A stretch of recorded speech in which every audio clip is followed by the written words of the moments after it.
Don. A lot of virgins working in one room together. A lot can be accomplished. Hahn. I just got excited. And Rosenberg. Alan just expressed theoretical arousal about the Dolly Parton puppet. This isn't North Dakota. This is New York. This is Don, Hahn, and Rosenberg. The best threesome I've ever heard. On 880 ESPN and the ESPN New York app. 301 of the big city, Don, Hahn, and Rosenberg. Full frontal today.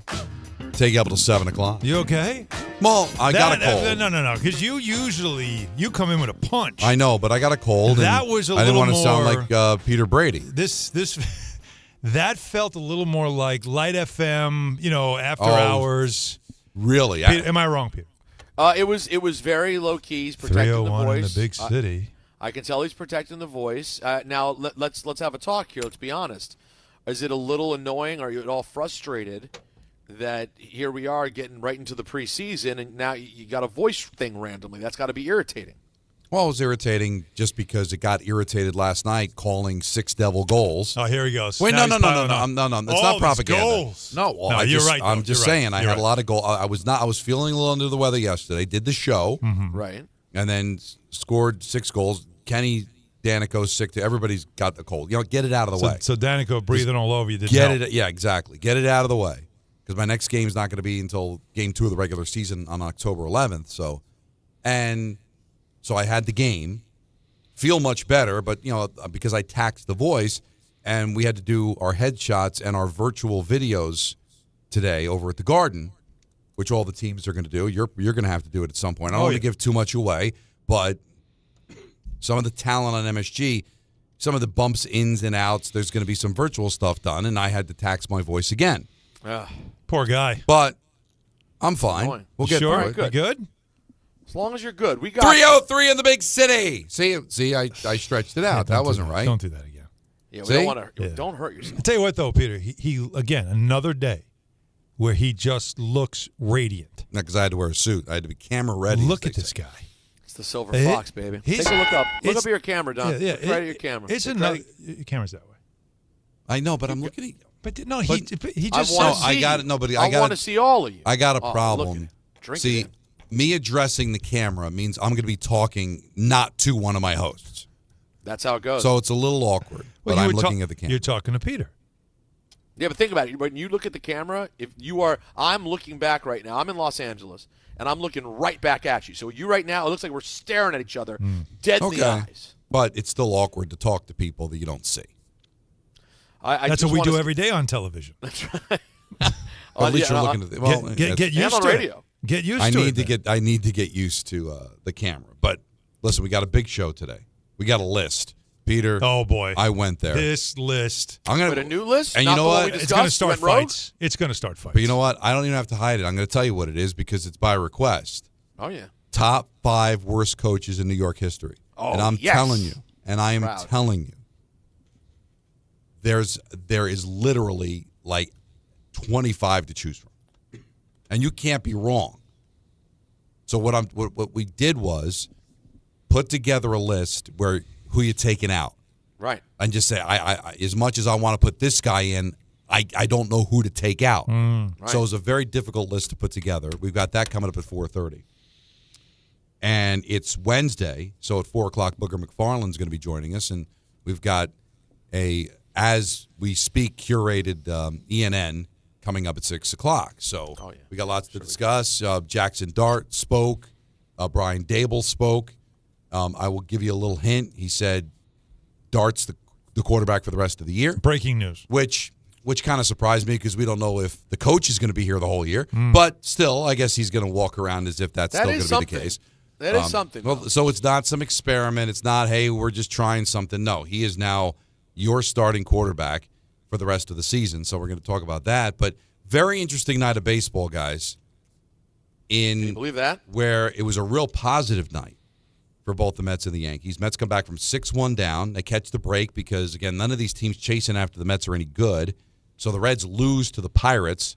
So now the Mets back in the playoffs, a game lead on the Reds and the Diamondbacks with 5 to go. But some negative. Peterson looks awful, can't get out of the second inning, but the Mets get the big 3-run home run from Nimmo, big 2-run home run from Alvarez, who had a great night. Bullpen looks good. Diaz gets a 6-out save, Mets win. And then you got the Yankees. It's for real, people.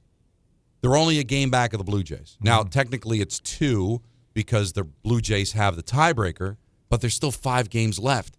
And the Yankees played like horse garbage yesterday and still won because the White Sox are one of the worst teams in baseball. So the Yankees got them 2 more days, and then the Orioles to close it out while the Blue Jays have to play 2 more games against the Red Sox. So it's on, man. They can win this division, which then begs the question, with bigger fish to fry, it just looks silly to me, you're a champagne celebration. I'm sorry. And I'm not going to kill the Yankees because I just think it's stupid in baseball. We do this every year. They don't do it in any other sport. And don't give me the garbage. Well, it's a long season for everybody. Even though it's only a 17-game football season. You don't think those guys work their ass off and practice every day, preparing for games, crisscrossing the country, having to nurse injuries to get through the season? 82 games a hockey season. There's no load management there. Beating each other's brains in and then having 4 rounds of hockey. Not once. You go to the Stanley Cup final. You're lifting the Clarence Campbell Bowl or you're the Prince of Wales Trophy. Nobody's dumping champagne on each other, but you clinch a wild card, which if the Yankees settle for, will be looked upon as a disappointment, and you're pouring champagne all over each other and got goggles and acting stupid. I hate it. Again, it's not a referendum on the Yankees, Peter. It's just baseball in general. But you're the Yankees. You're game back of winning the division. I completely agree with what you're saying. I'll say the only thing that makes it better, Alan, I wonder if you agree, the only thing that makes it better is that at least they're having a celebration when they are clearly on the upswing. Like, there's at least something going on. They didn't stumble ass backwards into the playoffs and then break out the goggles. It's part of a moment that they're having, Alan, so I hate it a little bit less than I usually do, but I still think it's amateur hour. Right, a walk-off win, right? That clinches it. So there's that. It's fun. Unlike was it last year that they had the doubleheader, won the first one, the clinch, and they lost the second one. Lost the second one, and then still did the champagne. Well, think about it. If the Mets that was lose weird out after a lose, let's say the Mets lose out, and the Reds and the Diamondbacks lose out. Yeah. When they get word, because everybody's going to play at 3:10. On Sunday. Yeah, you clinched. When you get word that the Reds and the Diamondbacks also lost, you can pour champagne after losing 5 straight games and backing into the postseason? They will. Yeah, of course they will. They will. And they'll look like asses when they do it. I complained about it last year. I've consistently complained about it. I always do, too. It's never going to change, obviously, but it really just, for me, it's unbecoming. Does that, I know that sounds stuffy, but let's be honest. If there's ever going to be a franchise that says, we're going to put a stop to this, this is a dumb tradition that needs to go away, it should be the Yankees. Now, I know you're going to roll your eyes at me, but there is a different standard. The expectation is to make the playoffs. It is not something that you're like, hey, we made it, celebrate. I mean, think about it. Since 2017, they've only missed the playoffs once. Only once. Right. They're 1 win away from winning 90 games for the 7th time since then. 7 times. Like, do you understand? Like, they have reset the standard of excellence as far as regular season success leading to being in the postseason. And I'll remind everybody, clinching the wild card is not the playoffs. It's a play-in. The wild card round is a play-in. But even I don't care what anybody says. But you know That's what? reality. If the Reds get the 3rd wild card, let them. Set fire to yourself. Let them. Have a ball. Absolutely. Because you're the Reds, and you've got, got no You've done nothing for, 3 decades. The turf at the Go field. nuts. I get it. But go nuts. Bring the horses out to stop the fans from jumping on the field. Go. But the Yankees, nuts. the Dodgers should not be teams that pop champagne because you clinched a wild card. But forget the history. The Dodgers shouldn't do it because they're the defending World Series champions. The Yankees shouldn't do it because they went to the World Series. If they have to settle for the wild card after being just a game back of the Blue Jays on, what is today, September 24th, if they end up settling for the wild card, it'll be a disappointment. Of course. So you'd be celebrating a disappointment. Yep. And you could say, well, Don, the reason baseball's different, the reason it happens in baseball is because of a tradition that nobody bothered ever to change. Back when it was just the American League and the National League, when you won your league, you have the champagne celebration because even if you lost the World Series, you could still proudly say, I won my league. Pennant. And way back in the early days, it was like, all right, not that the World Series was ever an exhibition, but it was like you still took pride in winning your league. It was the pennant. You literally had right. The pennant mattered. Right. The baseball, it's like the race for the pennant. The pennant was always a big deal, and you take that pennant.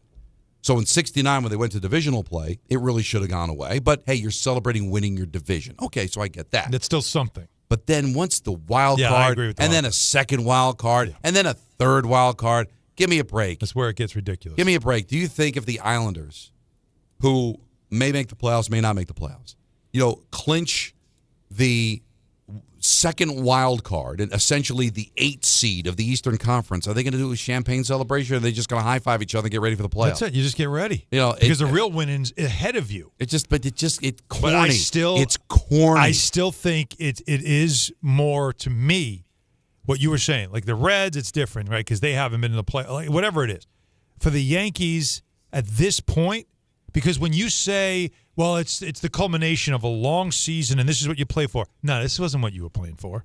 You're going to tell me you were playing for a wild card spot? No. You know what you could do? You're a game out.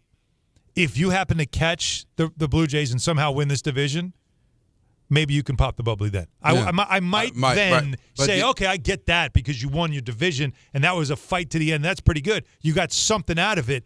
Wild card, to me, feels beneath the Yankees. I don't think this is the case because I think they're responsible athletes. So I don't think anybody got, hammered or destroyed or whatever. Well, we'll see tonight. But right, because if you lose to the lowly White Sox, what's everybody going to say? Right? What the hell were you celebrating? So you were out celebrating the stupid wild card, and now you lose a game to the White Sox, and if the Blue Jays win, now it's a 2-game lead, essentially a 3-game lead, which is 4 to play, and now you ruin your chance of winning the division. I would love to see the record of a team after they clinch, the day after they clinch. How are you the next game? That's interesting. Because there were, even when you clinched, Peter, like when you clinched your division, or you clinched a playoff berth back in the day, and essentially the last few games are meaningless, then it doesn't matter. Nobody ever played the next day after a champagne celebration because the game's meaningless. This game's not meaningless today. It means a lot. It's a big deal. Yes. So that's why, to me, it just seems silly. Yeah. But again, I'm not attacking the Yankees because if the Mets did it, I'd say the same thing to them. And I'd say the same thing to anybody celebrating when there's still meaningful games to be played. And also when you've got like the Dodgers or the Mets or the Yankees, and you got a $300+ million payroll, and you make a wild card, are you really celebrating, or maybe you get your head down saying we got to do better for our fans here? Yeah. There's more winning. Shouldn't have them hanging till the last week of the season to clinch a playoff spot. I agree. This is another situation though that of many that the Yankees deal with that would be solved if this group won a title. You win a title, these conversations kind of don't hit the same way, but because these are the only things you've celebrated, it kind of seems like you're celebrating mediocrity. Yeah, I'd say that's not a bad way to put it. It's great. That's not a bad way to put it. How money, because everybody was celebrating, right? And Judge, I remember, because Samantha Ryan, I was watching the news when I got home for the Devil game, was interviewing Austin Wells. Mm-hmm. And she didn't even come prepared. She was just drenched. I felt so bad for her. And Judge is throwing champagne on top of Austin Wells. So he's celebrating like everybody else because he's the captain. But how money would it have been if everybody's partying but Judge? Yeah. And he's just standing there and said, "What's the matter? What's the matter, Aaron?" He's like, "No, work to do." Yeah. Tell me the fans wouldn't flip out and just think that was so awesome if he had done that. Say, yeah, the kids are playing, but yeah, no, I haven't done anything in the postseason. I haven't won my championship. Let's get to work, boys. I've done plenty of this. Let's get to work, boys. This is like seriously. Well, how many times is it now? Is it 9 times made the playoffs? Wouldn't it be 9, For right? him? Since 2017? Right, so 17, 18, 19, 9. They only missed 20. 1. Yeah, they only missed, 20? 2 years ago. 2 years ago, 23. Yeah, so that's 5. So for him, it's yeah. like this is I do this every year. Let them have their fun. Have him there with a bottle of water. Like, yeah, I got bigger things I got to do. I'll wait for the bigger bottle. But it's the pressure because everybody else is going to do it, so they feel like they've got to do it. Again, this is more of a referendum on baseball saying, "Come on, guys, let's get to work." Here. I don't want to crucify the players at all. No, I just don't. All I'm saying is I don't like it. And when the game ended, because a lot of times when you're a fan of a team, when they win something and you know a celebration's coming, it's fun. Like I've always told Meredith, I told Gelsby this too, because he did it last year with the Mets. I don't know. Now that I'm doing sideline, I want to know what that's like to be in the locker room and all of a sudden you're just getting drenched in champagne. Now, the problem in the NBA is they win a playoff round. It doesn't matter. No. They don't do that. They You don't. gotta win they the don't- championship. You have to get it at the very end. But like for me, that's something that I watch that stuff and think that's just got to be a cool experience, and I want to have that experience. But last night, I love Meredith. Nope, turned it off. Click. I'm gone. Hey, listen. Wow. And Gone. you I don't need to believe it or see not, this. I'm telling you, I've been consistent about this. Anybody else that's ever listened to me knows this. But at some point, because I think the Mets are going to make the playoffs, because the Reds and Diamondbacks stink a little worse than the Mets do. But when the Mets clinch, I'll be just as disgusted when they do it. Really? $350 million payroll, went out and got Juan Soto. Blew a big had lead. 21 games above 500 and a 5.5 game lead over the Phillies on June 12th, and you're going to celebrate being the third wild card? No. Walk off the field. Walk off the field and be disgusted with yourself. I can't believe it took this long. No, put it down. Get off the field. Put it down. Put it Get down. in the clubhouse. You didn't earn this. And then we got work to do because we've got to make up for what was an absolute embarrassment for more than half the season. Thank God we've got the playoffs to turn this around. Put that champagne down. Wouldn't champagne is for closers. Tom would be such a great owner. What a great owner you'd be. You come out and you start yelling, no, put that down. I'd be He's like literally running around the room, grabbing glasses I would out be of hands. You remember eight men out, right? Yeah. I'd be Charles Comiskey. They come back to the locker room. They pop the champagne and it's stale, like nothing came out. And then did Charlie, Mr. Comiskey, say anything about bonuses for the and this? Oh yeah, this is your bonus. Yeah, flat champagne. Get to work. You remember Copland? Remember De Niro? Oh yeah. The case is closed. Go to lunch, and he's grabbing all the papers. No, go to lunch, and they're trying to bring him. No, go to lunch. The case is closed. Like that's what you'd be doing. Just tearing it up. Go, get out. I think that would be so money, but that won't happen. They'll put the goggles on and they'll spray the champagne. How great it is! It's so great. Poor Gelbs is gonna get all wet, and it's gonna be fun. Yeah. I'm not gonna be having fun. So now go do it in the playoffs. You know what? Gelbs could show me something. If he walks in, he's like, anybody spray me? No. I'm not. We already did this. Don't you dare spray me with wild card champagne. Let's just say I want the real stuff. That would be a That'd be hilarious. Get that off me. Get that off me. I don't want to drop. Let's just say if I were in that situation, right, and I knew that this was the last year of my contract and they're making a change at the end of the season, right, and the Mets are throwing champagne all over the place, and here comes Francisco Lindor for the interview. How we go? Hey, Francisco, this is quite the celebration. How big of a celebration would it have been had you won the division? Yeah, exactly.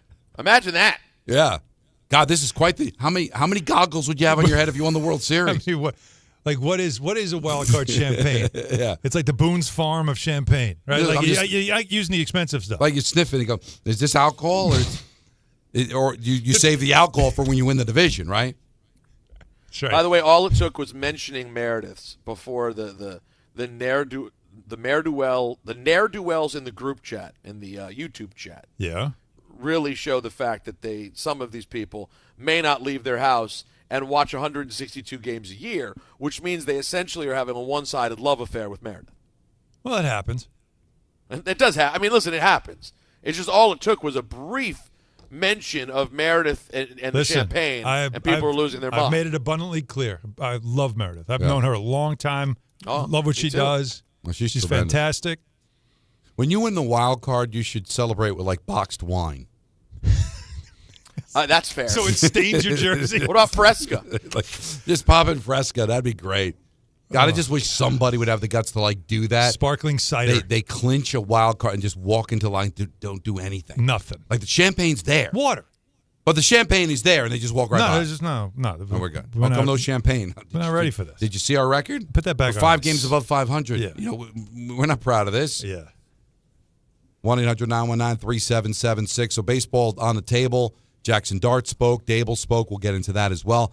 Booger McFarland, 4:15. All right? I had said 4 because I made the mistake of looking at my rundown. 4:15. What are you doing that for? I mean, come on. He's going to join That's us already for his outdated. weekly spot. Obsolete. ENN at 6. It's all coming together. 1-800-919-3776. Let's start it all off with Frank in Central New Jersey. You're on ESPN New York. What's up, Frank? Central Jersey. Central Jersey, yeah. See, there's an argument. Somerset County, Middlesex. So you know what's funny? Monroe Township. I heard an argument that you could help me solve because it's 2 people from Jersey. and they're both NBA players. And one claims he's Central Jersey. The other one says there's no such thing as Central Jersey. There's North and South. Yeah, and Brunson's the one that said there's no Central Jersey. Yeah. Because he's from what? And Towns, Newark, right? and Towns is saying there is Frank, a Central tell him Jersey. there's a Central Jersey So what is because that? you live there. There is a Central New Jersey. Absolutely. So Central Jersey, you have the pick of not just the New York teams, but also the Philly teams, Yes. correct? Screw the Philly. Well, Frank, what town do you live in?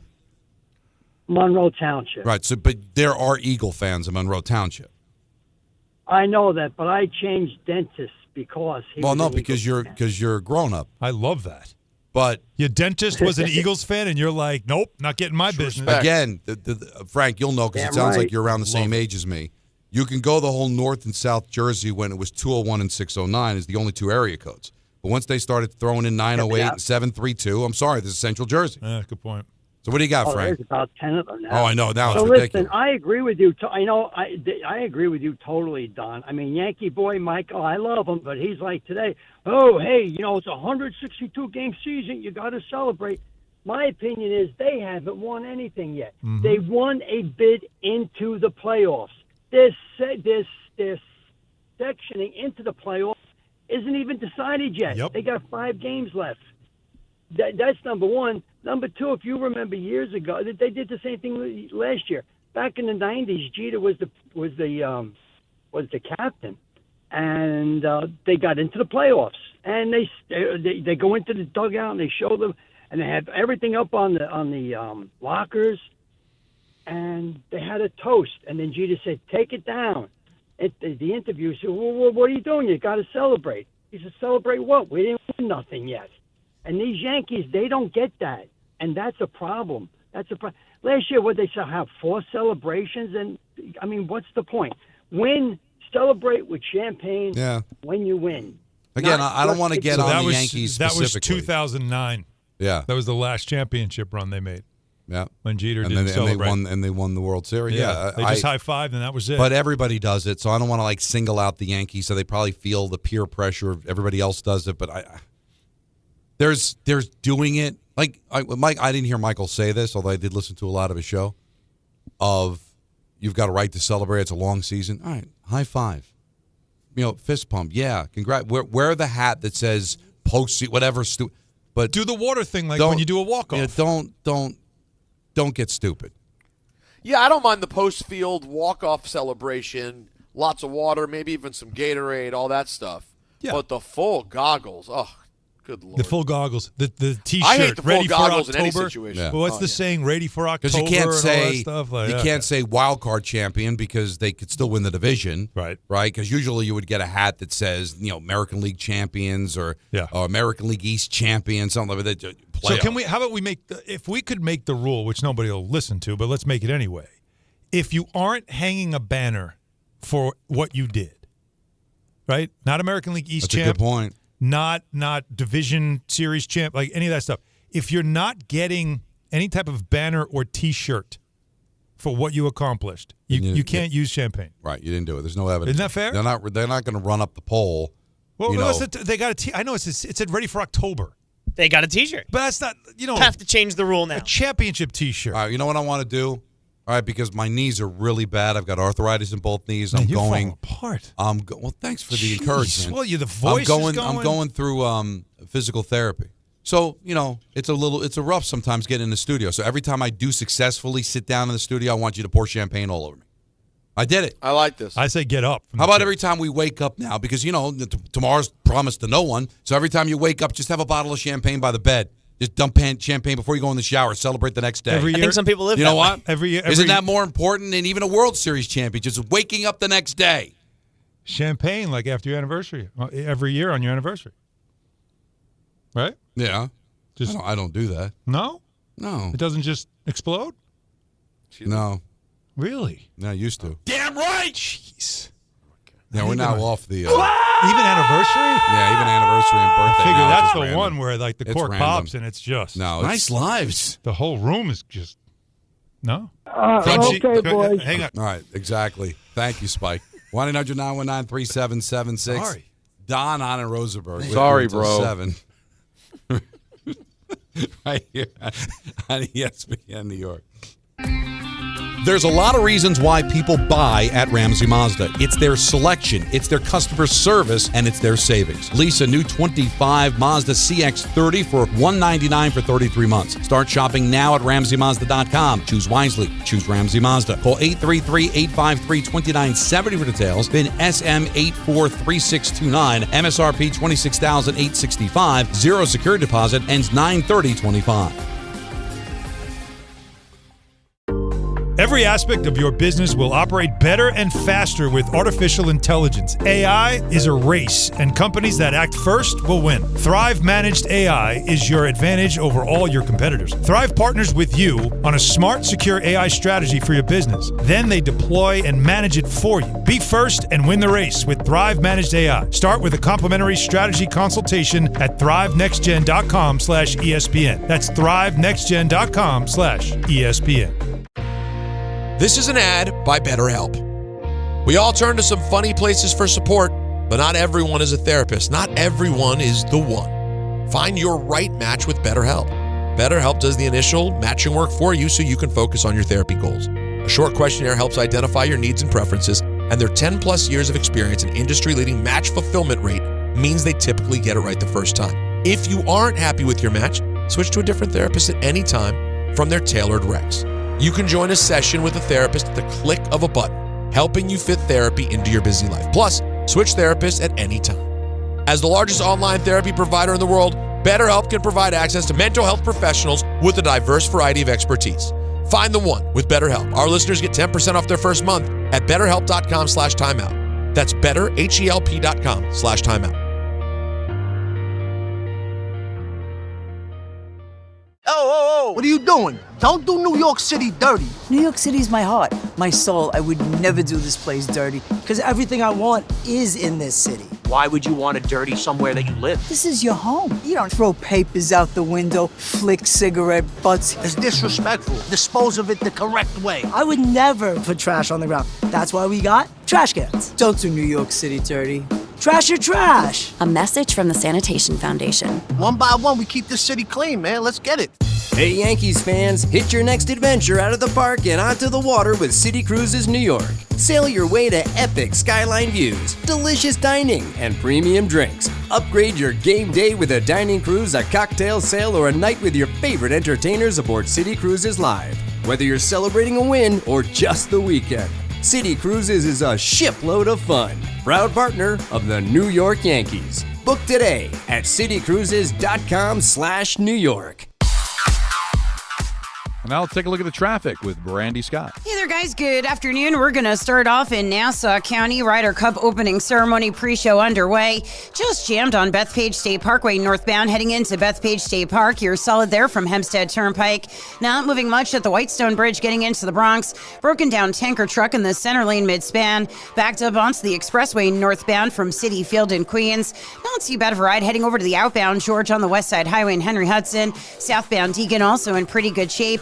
Inbound George about 10 to 15 for the upper deck with roadwork on the span. Outbound Lincoln and Holland Tunnels just about a 10 to 15 minute ride. This report is sponsored by ParkWiz. New Yorkers know the hacks, and here's one for parking. Reserve ahead and pay up to 50% less than drive-up rates. With ParkWiz, you can book your parking in advance, skip the hassle of searching, and save every time. Download the ParkWiz app today. I'm Brandy Scott on 880 ESPN New York. Well, to hit a home run, everything's got to line up perfectly, just like when you find the person you want to marry. When it's time to propose, well, do what I did. Visit the engagement experts at London Jewelers. From their beautiful 2 by London collection to custom designs for any budget, they make finding the perfect ring easy. Visit London Jewelers at any of their 6 locations and tell them I sent you for the Michael K. treatment. London Jewelers, getting it just right. Paying extra for tire care is BS. You know, bad service. So at Midas, we're rolling out our BS-free tire guarantee, included with paid installation and tax on every purchase. You'll pay nothing for flat replacements, nada for flat repairs, and zilch for tire rotations every 5,000 miles. That's $0 for all that. So with this limited lifetime tire guarantee, you'll pay a whole lot of nothing compared to what the other guys charge for tire care. That's the BS-free tire guarantee, only at Midas. From kickoff to cash out, ESPN Bet has the tools you need to score more on game days. Bet smarter with stats at your fingertips. Get personalized parlays built just for you. And with your fantasy team synced right in the app, you can back your squad. Right now, new customers get $100 in bonus bets when you bet $10. Sign up with promo code USL to get started. Must be 21 plus. Gambling problem? Call 1-800-GAMBLER. Terms and conditions apply. See app for details. Offer not available in New York.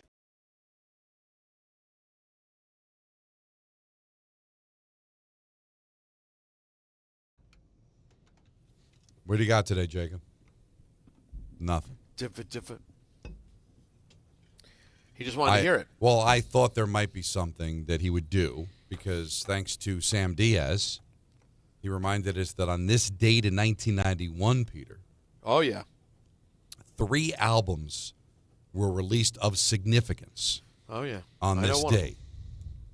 A Tribe Called Quest, The Low End Theory.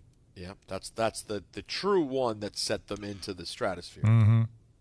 And then we had the Blood Sugar Sex Magic from Red Hot Chili Peppers. Very good. And Nevermind by Nirvana. Yeah, I figured the Nirvana one had to be one of the 3. But, yeah. And that's the biggie. 3 iconic tone setters for the decade. Right, what'd you say? So on this date, 34 years ago. Yeah, we don't need to hear that. And I know it's another thing in the 90s, Anthony. 3 years before Anthony was born. 3 albums that... 10 years it was a day. Yes. 3 albums that I would venture to guess. I don't know Anthony Pusick's music thing. It's something about producers of this radio show, like not big music guys. I venture to guess that you own at least one of these albums. No, I'm going with none. I'm going to say 0. Interesting. But you know, like we do this game with. But who owns albums anymore? Well, you know, I don't know the CD. The question is, does he ever listen? Is it in his house? Has he heard of them? Think about this though. So 1991 for all of us still feels like it's like a month ago, right? It doesn't feel long ago until you doesn't feel 34 years ago. No. So in the context of 2025, in 1991, 1957. Was the same distance away. Yeah, that's. I hate when we do that, but it's it's brutal. So that's why these guys roll their eyes at us. Because if you said to yourself in 1991, "Hey, you remember that album that came out in 1957?" You're like, "Give me a break." Well, they're free to find other work. Whatever. They're free to find other work if it bothers them that much. Wow. Don't you enjoy our company? Well, then you're gonna have to take the good with the bad. Stop rolling your eyes at 90s. Have you heard of these albums? Yeah, I've heard of them. Never spent time though. No, I never really listened to albums like that, really. Can you name one song? That's a good one. Yeah, no, that's just. Well, how about this? How about that? Albums, one song, just one. No, and then after that, I would say one song off each could be. I'm just going to give them one off all 3, and it's a slam dunk. Don't you see, Jake? Don't you start Googling now? I know you know it. It's a super slam dunk. Jacob Perry knows probably a ton of songs off all 3 albums. Now, I'm not I don't worried know about him. a ton, but he knows the big ones. Let's see if Jacob can name one off of each. Well, I know 2 for sure if Tribe is Low End Scenario, and then the last song. And We Got the Jazz is another one. That's a very good one. There you go. That's 2 good choices. Good job by you. All right. What about the Nirvana? Nirvana off the top of my head, no. See, come on, there's one easy one. There's one easy one. I performed it at the beach bash. Easy. Listen, it smells like Teen Spirit. I mean, there you go. I know the other ones on the album. But I guess you didn't initially realize it's off that album. Is no, that I why you didn't. said that? I would have to because I didn't. I know there's 2 albums that they dropped, but I do know 3. if I do see the album cover, I could probably Come As You Are is another one off the top of my head that I do. Because there was an album before Nevermind that nobody paid any mind to. It was, yes. That's funny. Nevermind. Yeah, I think it was. Yeah, and then it was a heart-shaped box. It's the baby. That was the song. The baby swimming. Yes, that's the one. Yeah. That's the junk out. Yeah, that's it in utero. With his junk out. Now, Red Hot Chili Peppers. That's where I blink out on. I couldn't. Come on. I couldn't name no. That might be. That one's the. I got to think of that. Might be a no skip album. Yeah, it's an all-time. I kind of got to look that up now and see if it is no skip. While you're looking at that, Mike in LaGuardia, you're on ESPN New York. What's up, Mike? Afternoon, guys. How we doing? Good, man. You? Good, buddy. I'm good. I'm good. Don, I know it's late. I want to congratulate you on your new gig. Thank you. Alan Hahn, Yankee fan over here, too. And Rosenberg, you actually did my brother's wedding. You DJ'd it about 8-9 years ago. I don't know if you remember, but New Jersey? You did a good job. You killed it. Excuse me? New Jersey? Yeah, you did it in Jersey, yes. Okay. Yeah, I remember. Thanks, man. You did a great job. Just want to compliment you See on that, guys? An actual DJ review in the flesh from a Rosenberg wedding. Nice. You don't get that every day. Hey, everybody, put your hands together for the new killed it, Mr. and dude. Mrs. That was Peter. That was Peter doing that. and they're still married, so that's a good thing. There you go. All right. Who knew? Heard you guys talking about the champagne and bottle popping and stuff. I don't know if you guys seen the Jeter documentary. I think it was in 2000. The Yankees just stumbled into the playoffs, and they had the champagne on the side, and they just walked right by it. That's the previous caller Love that.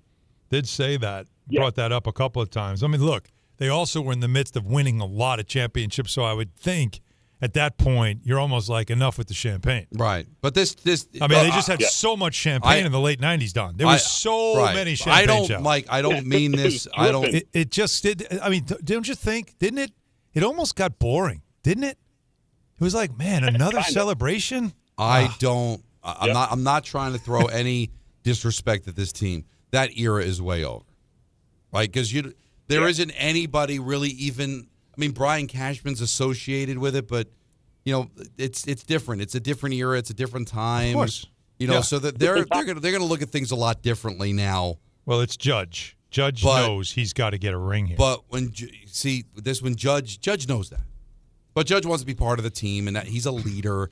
See, I don't think Judge would ever do what we suggested in the last segment of just, all right, have fun, boys. But because that would single him out from the group. He doesn't like that. He doesn't want to do that. Great point.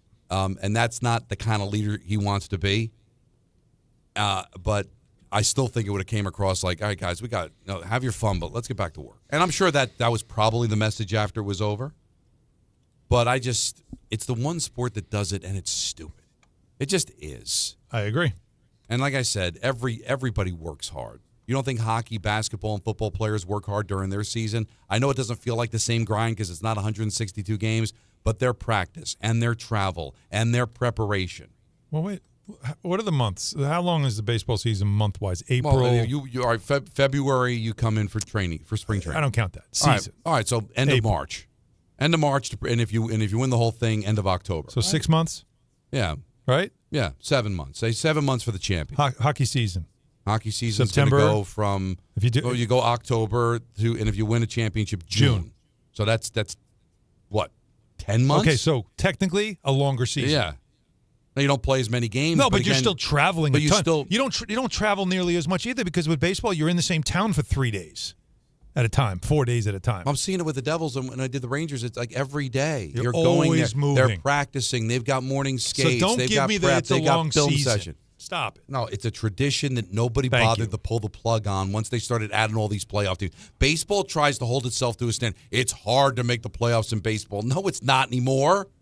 I got the Mets who are 5 games above 500 holding on for dear life to make the Cincinnati playoffs. Reds were left for dead, and suddenly they're right there in the picture. So I agree. So stop. Teams that pulled the plug in late July on their own teams are still alive. Thank you. But it's really hard. Diamondbacks sold, and they're a game out of making the playoffs. But it's really difficult to make. Guardians. I mean, what's happening there? That story is unreal. That is unbelievable. And then you see Fry get hit in the like that was scary. And Scooble was completely messed up after that. Scary. Couldn't pitch. Yeah. Speaking of which, Griffin in Connecticut, you're on ESPN New York. You got something on this? Hey guys, I think you can lose to anybody. I understand, but to me, the team in the American League that I'm more scared of is not the Houston Astros. I know Peter will say their whole. Enough with that. They might not even make the playoffs. So enough with this, what Houston used to be. They might not even make the playoffs. We don't even know if the Tigers are going to make the playoffs. They're falling off a freaking cliff right now. The team I'm scared of is the Seattle Mariners. And the reason why, they're playing really good baseball right now. They have a really good starting pitching. Their bullpen is pretty good.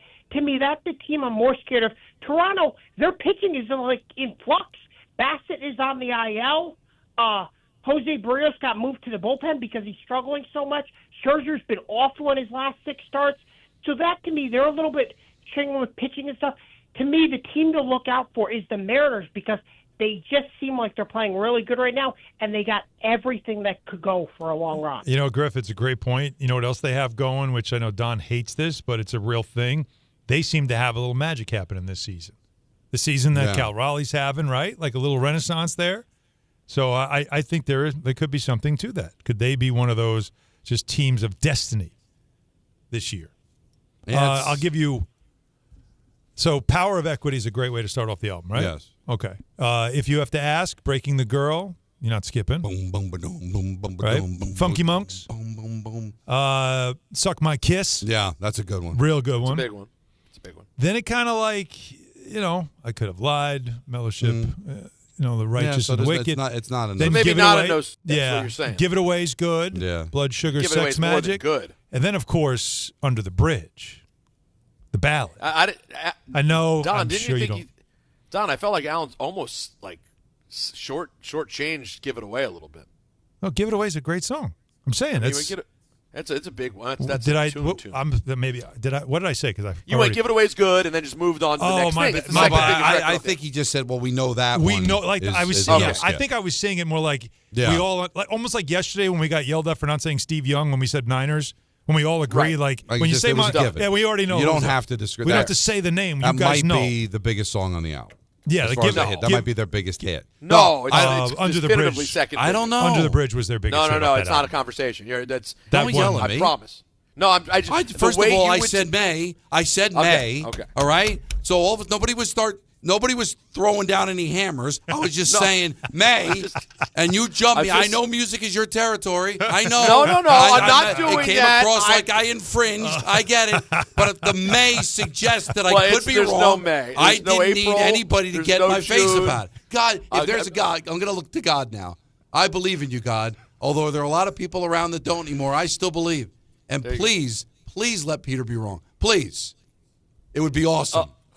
There's no chance. All right, I'm just saying. I'll stand by. Well, what are you going to look for? How long on the charts? You never know. I mean, suppose there's a world where somehow don't lose confidence. Don't be that guy and lose confidence. The answer wouldn't be in the Billboard charts. It's just the cultural relevance. See, now Give he's it away. changing the rules. Now he's changing the game. Went on to achieve international fame, reaching number 1 on the Billboard Modern Rock Tracks. Oh, no. Under the Bridge, I bet, did number 1 overall. Charted in the top 75 U.S. Hot 100. Okay, and now tell us what Under the Bridge did in the Hot 100. Talk about it. I just don't like the fact that he changed the game. You saw that, Jacob, right? He lost confidence, changing the game. Because how are we supposed to? So it won a Grammy. So what you're deciding to do? Let's take Billboard out of it, and now let's just go with feel. That. Let's just go with feel. I'm not saying that. Because it's cultural relevance is feel. If you're going to take the stats out. The game has a pulse, Don. The game has a pulse. If you want stats, it peaked at number 2 on the Billboard Hot 100. There you go. I wonder what was 1. I wonder what kept it from 1. That's the only question. Look that up. That's a smash. Help them enter the mainstream. Yeah, sure it did. They put them in First the top. one I knew. Blah, blah, blah. So Under the Bridge win. I was a jerk, but I was right. That's what I'm saying. You were a jerk because you lost confidence. I just was being clear that my thought wasn't based on charts. My thought was based on feel. And yes, it was all feel. Under the Bridge was a huge. I mean, I think I was in 7th grade. That was just like Anthony Kiedis was a true sex symbol at that time. Right. Though Flea, of course, was the one who was naked. Anthony Kiedis. Kiedis went shirtless. Oh, my God. Flea said, I see you're shirtless. I raise you bottomless. I'm looking at Billboard Top 100, May 92. Okay. Under the Bridge is number 3. All right. What's number 1? My Lovin' You're Never Gonna Get It, and Vogue was 2. Okay. And number big. 1, which is, again, this is why. Charts are charts. What is it? Can you guess it? You said May 92? Yeah. Right Said Fred. No. I don't know. I'm close? Not close, but it's like it's that kind of a song. It's crisscross jump. Oh, crisscross jump. Sure. It's a fun song. Hey, come on. It's mine. We got. Hey, listen. We you'll got hear to do it better. You'll hear it during timeouts at basketball or jump balls. Jump you ball. got to hear it during the jump ball. You gotta hear it. It's gotta. What else would you play? Van Halen jump? No, we can't play No. that. You need. Oh, the point is just Pointer jump. Sisters jump. Yeah, We'll get that. There's a lot of jump options. Including Anthony, who's going to jump me if I don't go to break. On ESPN New Oh York. my God, we're going to blow up as a station if we don't go to break. There's nothing the voice in our head obsesses over like our health. But with over 100 lab tests and insights, Function can help answer the questions like, why am I so tired all the time? How can I get better sleep? My friend was telling me about magnesium gummies she takes. Know if my heart is work stress affected? It's time to up my cardio. If my mom has something, how will I find out? It's time to get some blood work done. A Function membership gives you a comprehensive health check with results tracked over time. Find out what you're made of at functionhealth.com. Right now at Bay Ridge Honda, your EV countdown to $7,500 in savings ends September 30th. Hurry in, the clock is ticking. You can get a Prologue Touring for $179 per month with zero down during the EV Countdown sales event. Plus, receive thousands in benefits and savings with their Bay Ridge Plus Advantage plan. Upfront pricing, total peace of mind. Visit BayRidgeHonda.com. 36 months lease, 10,000 miles per year, 3,300 loyalty or conquest, and $7,500 EV credit as down payment. Bring the Ryder Cup spirit straight into your living room with Ryder Cup Live Watch Party Kits. You get everything you need to turn any space into the ultimate fan zone. Flags, cups, decor, and more. Host a few friends with the at-home kit or go big with the ultimate kit for larger gatherings. No matter where you are, you can celebrate in true Ryder Cup style. Ryder Cup Live Kits, your ticket to golf's biggest rivalry at home. To learn more, visit RyderCup.com. Every 40 seconds, a child is reported missing. Find the Children is a nonprofit organization dedicated to helping find missing kids. You can be a part of their mission by donating your unwanted car. Call 1-800-294-0222. You'll receive the maximum tax deduction and we provide fast, free pickup. Call 1-800-294-0222. Donate your unwanted or unused car. Call 1-800-294-0222. This advertisement was paid for in partnership with Cars R Us and Find the Children. This is the story of the one. As a maintenance supervisor at a manufacturing facility, he knows keeping the line up and running is a top priority. That's why he chooses Grainger. Because when a drive belt gets damaged, Grainger makes it easy to find the exact specs for the replacement product he needs. And next day delivery helps ensure he'll have everything in place and running like clockwork. Call 1-800-GRAINGER, click Grainger.com, or just stop by. Grainger, for the ones who get it done. From kickoff to cash out, ESPN Bet has the tools you need to score more on game days. Bet smarter with stats at your fingertips. Get personalized parlays built just for you. And with your fantasy team synced right in the app, you can back your squad. Right now, new customers get $100 in bonus bets when you bet $10. Sign up with promo code USL to get started. Must be 21 plus. Gambling problem? Call 1-800-GAMBLER. Terms and conditions apply. See app for details. Offer not available in New York. New Beyond Raw Lit V2 pre-workout. GNC's #1 pre-workout. Now with harder hitting energy, an intense mind-body connection, and enhanced endurance support. This isn't just pre-workout, it's precision engineering for your body. Turbocharge your workout with new Beyond Raw Lit V2. Available now at GNC and GNC.com. Get to know your favorite ESPN New York personalities with our newest app feature, the ESPN New York Pick of the Day. Open the ESPN New York app and click on the Pick of the Day tile to find an opinion. I'm a loser. No, that's not feeling it. That's feeling it. Suggestion. Feel this then, okay? Or hot take. Explain it to me, like I'm an idiot. Whether it's betting advice, food picks, or general commentary. Be fruitful and multiply. It's a great way to stay connected to your favorite personalities. Download the free ESPN New York app today and listen to all your favorite shows and podcasts. Did you know you can get more with New York Lottery Plus? You pulling my leg? No, seriously. Just enter scratch off and draw game tickets and get more points. Pulling a fast one? No. And you can put your points towards chances to win gift cards, cash prizes, and more. Is this a stunt? No, you even get points for playing new games. You're pulling my chain, aren't you? No.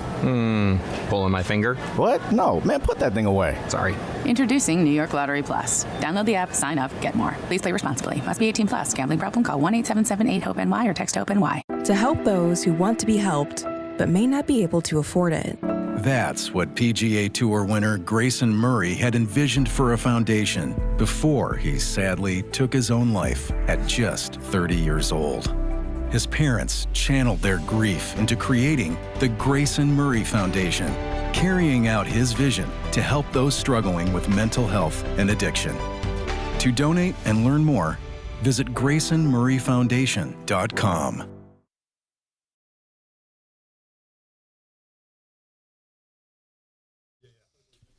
ESPN New York is now streaming on YouTube. Catch all of your favorite shows. DiPietro and Rothenberg, Bart and Carlin, Michael K. Show, and Don Hahn and Rosenberg with live videos every weekday. Watch, chat, and join the conversation only on YouTube. Subscribe to ESPN New York on YouTube today and never miss a moment. All right, let's dive back into the calls. 1-800-919-3776. Let's go to Rob in Smithtown. You're on ESPN New York. Boy, thanks so much for having me. What's up? First time, long time, guys. Oh, don't make it your last time, Rob. Where you at in Smithtown? Where am I at in Smithtown? Yeah, where about? Give me like a landmark. Right in the village of the Branch. Oh, perfect. Okay. All right, I'm trying to think. The restaurant. There's a restaurant over there. Good. There's a great wine store over there too. Great wine store. Yeah. It's a great spot. It's the Branch in Smithtown. Right. That's actually a great little village spot. It's far. It is far. It is. And listen, the reason for my call today, guys, I'm a diehard, longtime Yankee fan. And I can assure you that there isn't a Yankee fan or even a Yankee player that thinks they won anything more than what they did last night. I think you're minimizing not only the fact that they've birthed the playoffs, okay, but they also had a walk-off hit, right? So the walk-off times getting into the playoffs, yes, of course, there's so much more to do. But I can tell you this, it's a lot more than Steve Cohen and his $350 million bag can do right across the city there. So, I don't think the Yankees think they did anything more. I think that if they weren't to celebrate, everybody would start the narrative that, the Yankees can never be happy. So No, but listen, I'm just getting on all of baseball because I think it'll be a joke when the Mets celebrate, when they clinch, if they do. I think that's a joke. Why don't they do it in other sports? Why just baseball? Why not other sports? Teams going to the Stanley Cup Final or the NBA Finals or the Super Bowl don't celebrate like that. Would you get on the Los Angeles Angels fan base for having celebrated if they were to have celebrated the way the Yankees did? Like I said, if the Reds clinch the third wild card, they should celebrate like there's no tomorrow. Haven't won a championship since 1990. Small market team, almost no payroll, sold off at the deadline. Yeah, they could celebrate. But when you're the Mets, when you're the Dodgers, when you're the Yankees, and you've got a monster payroll and you got a wild card. And the other thing, Rob, too, and you got your dig on the Mets and you deserve it because the Mets have been awful, you still have other fish to fry. What's the narrative going to be, Rob? What's the narrative going to be, Rob? And it might be wrong, but what's the narrative going to be if they lose tonight? Well, maybe if you didn't celebrate, you wouldn't lose to the White Sox the next day. And if the Blue Jays win tonight, guess what? Now you're 2 back again and might cost yourself a chance to win the division. When you're 1 game back of winning the division, which is way bigger than being a wild card team, it just seems silly to me. Rob, but everybody does it, Rob. I get it, but it just seems silly. Let me just, before you let Rob go, because Rob and I are both Yankee fans, so I want to talk to you in that vein, Rob. Is that it's since 2017. Now you remember there was some dark years there after the Jeter era kind of ended, and they were 80-win seasons for like 4 years in a row, and it wasn't great. Then 2017, the Baby Bombers, and all of a sudden things turned. Aaron Judge shows up, and this is the 9th time in the last 10 years now that they have clinched a playoff spot, right? Like every year you're in the playoffs. But I'm just so for me. and I might be older than you, but for me, like I look at it like, well, this is just what you're supposed. Like this is what they do. Right. Like this is an So expectation. This is not an you're- achievement. It's just like this is part of your brand. Like you're supposed. It's when you don't make the playoffs that we're all like, whoa, they didn't make the play. Like that's when it's more stunning. So for me, that's why I look at it last night and say, like, what are we doing? Like, come on. What was that, Rob? I'm sorry. No, listen, I appreciate it, guys, and thanks for the time. But listen, I just think it's such an unfair seesawed rubric, right? I mean, we just said that the Los Angels of Anaheim were to celebrate, but the Yankees did yesterday. Well, because all right, again, but you no. know- Again, let me do this because Rob, do you consider the Yankees and Angels to be on the same level? They're both professional baseball No, teams. stop. Oh, come on, Rob, stop it. They're two different brands. Come Let's be on. honest. I mean, I can't. Like they are. Like I said, the Reds. And you hate when I do this, but this is the time when it really does fit. But the I'm not Yankees even, are not the same as everyone else. I'm not They are going a different there. standard. But they're also not going there because what's the Angels' payroll? You know, we sit here and we're 12 of the 30 teams go to the playoffs, right? And money doesn't buy you everything. But you know what? When you're the Dodgers, when you're the Mets, you're the Yankees. No cap sport. The playoffs, you have an advantage over other markets. And I know that, hey, the Angels are in L.A., but it's No, L.A. they're not. adjacent, They're in right? Anaheim. It's a different animal. But that's why I use the Reds as an example. Yeah. You know, because it's just a historic different. franchise has been there It's forever. different. And you know what? If the Yankees hadn't gone to the haven't won a championship in 30 years and never go to the playoffs, they wanted to 95. in 95, they deserve to celebrate. And that was right? a wild card. Absolutely. And that absolutely no problem with it. Finally put an end to it. Like that, again, it's all relative to where you are right now, in the context of where you are right now. And for me, nine playoff berths in a 10-year span with obviously the leader of your team being that guy and the manager being there for the majority of it, to me, that's when it's like, all right, well, this is what we do every year. This is what we do. Rob lost me on the way they won the game. They would have celebrated the exact same way if they won that game 10-0. They didn't celebrate the way they celebrated because it's a walk-off against one of the worst teams in football or baseball, and you won the game on a wild pitch. It wasn't center a towering Judge Homer to win. And a center fielder decided to make a business decision What is he doing? and not dive for a ball with 2 outs to try to keep the game tied. Again, I'm not taking anything away from the win, but give me a break. How they won that game, Peter, had nothing to do with them celebrating. It was that they clinched the playoff berth, and there's a moral imperative, I guess, in baseball to act like a jackass when you make the playoffs. There's a lot of fans like Rob who just like to see their team celebrate, be happy, like all that stuff. And I get it. I completely get it. But you cannot tell me that it's the same thing. They are not on the same level as any other franchise. There might be one or two other franchises in the league right now that you could say are on their level as far as a franchise goes. So, no, you cannot equate this to the Anaheim Angels or the Reds or anybody else. No, not the same thing. I know they're all professional teams, but believe me, in course they are. baseball, there's haves and there's have-nots. And certainly the Yankees, Mets, Dodgers And in have, football. and some of them they don't. Jackson Dart spoke. Dable spoke. We're going to hear from them. We're also going to hear from Booger McFarland, too. It's Don Hahn and Rosenberg taking you up until 7 right here on ESPN New York. This is an ad by BetterHelp. We all turn to some funny places for support, but not everyone is a therapist. Not everyone is the one. Find your right match with BetterHelp. BetterHelp does the initial matching work for you so you can focus on your therapy goals. A short questionnaire helps identify your needs and preferences, and their 10-plus years of experience and industry-leading match fulfillment rate means they typically get it right the first time. If you aren't happy with your match, switch to a different therapist at any time from their tailored recs. You can join a session with a therapist at the click of a button, helping you fit therapy into your busy life. Plus, switch therapists at any time. As the largest online therapy provider in the world, BetterHelp can provide access to mental health professionals with a diverse variety of expertise. Find the one with BetterHelp. Our listeners get 10% off their first month at betterhelp.com/timeout. That's betterhelp.com/timeout.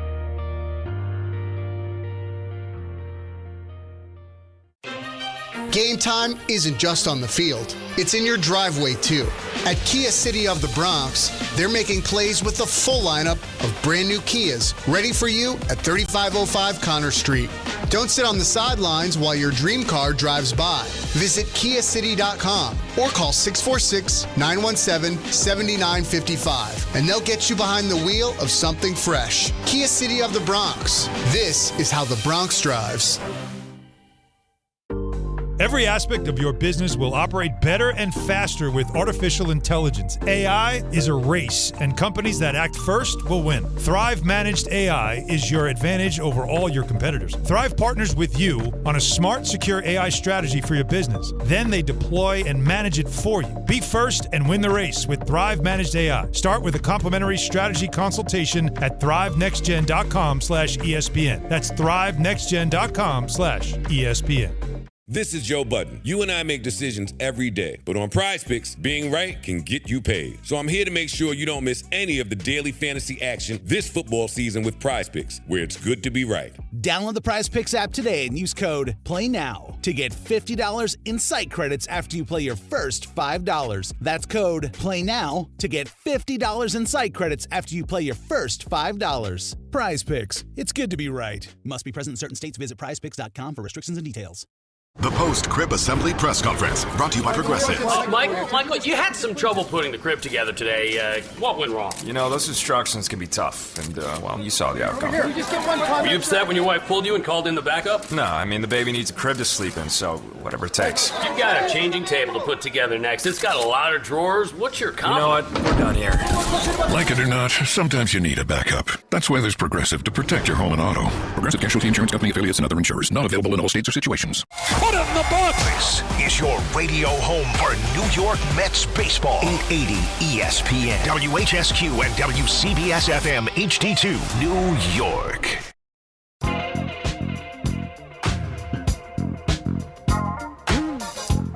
Game Time is brought to you by Tullamore Dew Irish Whiskey, because when it's game time, fellas.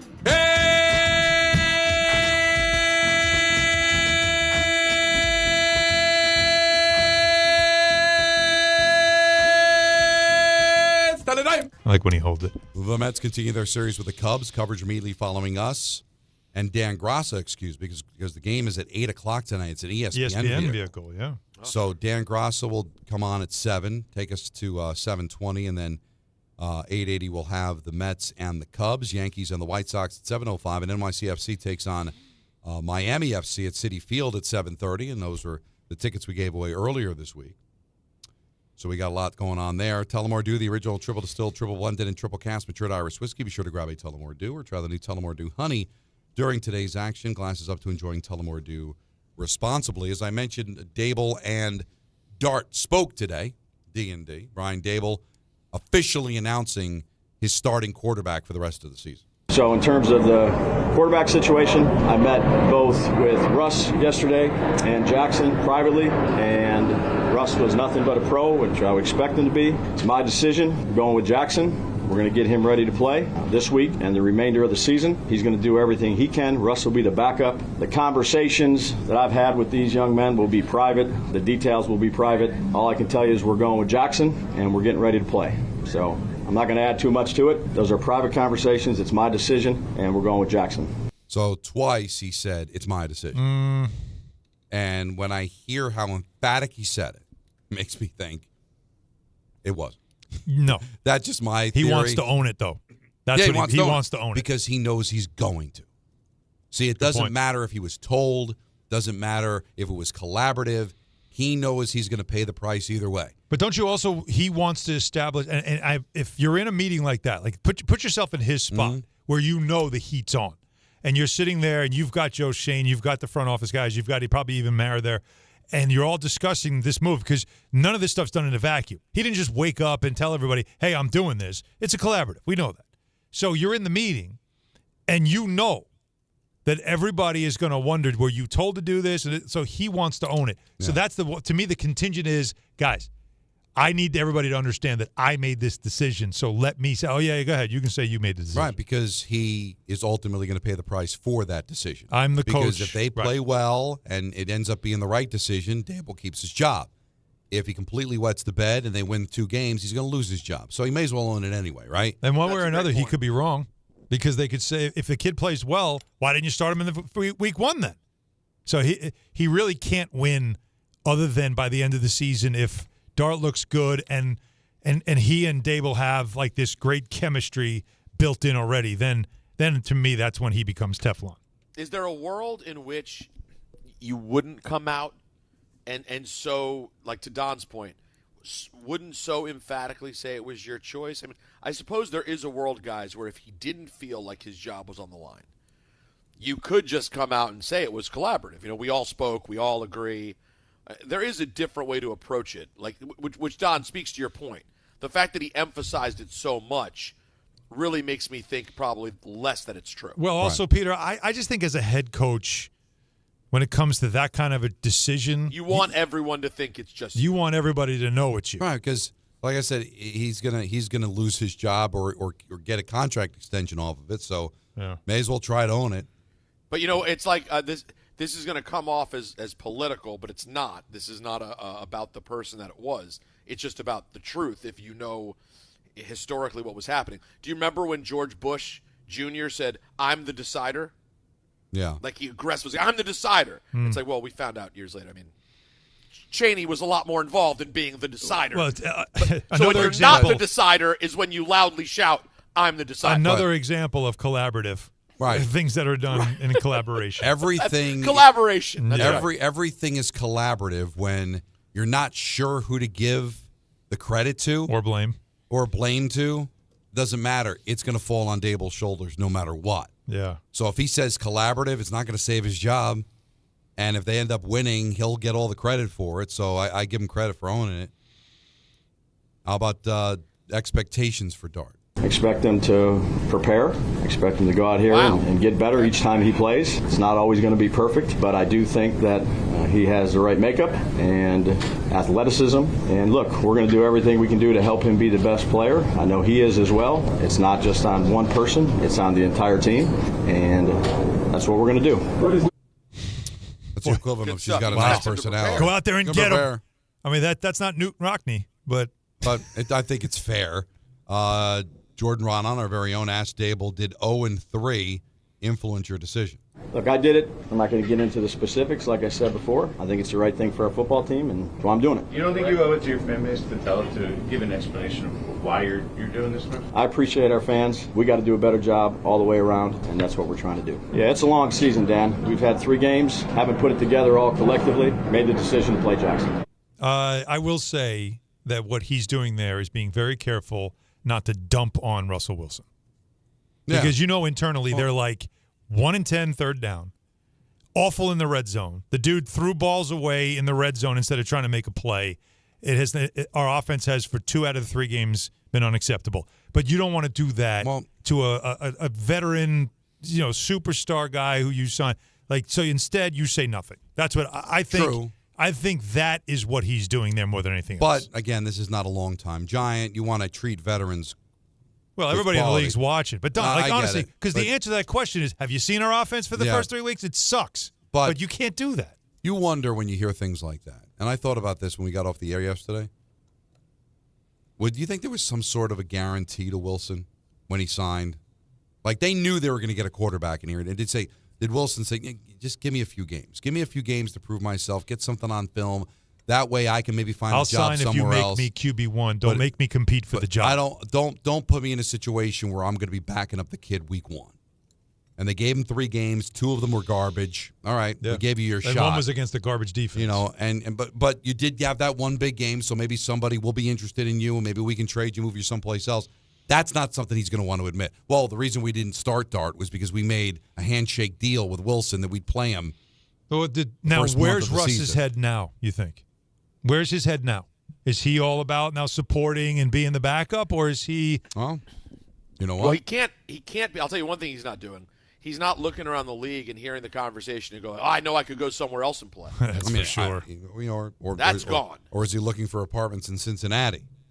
Russell Wilson on getting benched. Yeah, I think the best thing I can do is lead from the front. I thank God every day I get to do what I love to do and play this game with guys that I love and enjoy, and being around the locker room and the teammates. We've had 3 tough games, obviously close ones in fashion, and 3 really good teams. We didn't get it done. We feel like that Dallas game was a special one in particular that we felt like we could have won, but we didn't. And so I think at the end of the day, I think for me right now, I think it's really about the team, really about helping Jackson the best I can possibly can. I remember when I was a rookie, I remember coming in as a young rookie and looking for help and looking for answers and stuff like that. And I just told him, I got your back, and I got whatever I can help you with, and help him get prepared the best he can possibly get prepared. So I know that matters because I've lived it and I've experienced it. So Call me stupid. Okay, stupid. I buy this part of Russell Wilson. Yeah, no, I think you're right because I wasn't expecting it. The fact that he went there, because in the beginning he did, first of all, lead from the front. Come on.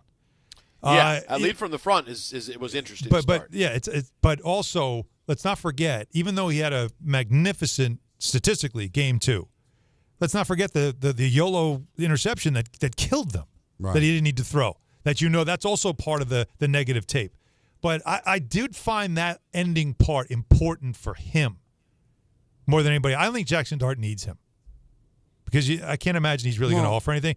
But the fact that he said what he said is very important that he did that. So that's good. That's good to hear. I think that there's politicking that goes into it. He doesn't know that the Giants are going to be able to deal him. He doesn't know what the future lies. He might be stuck here. So might as well own it. Well, and he doesn't want to be disgruntled because that's going to make him less attractive to go someplace else because the team that might trade for him might be a team that can't guarantee him a starting spot. Right. But they want him for whatever reason because they want a veteran backup quarterback because they might think they have a chance to make the playoffs or something and don't like their backup, whatever.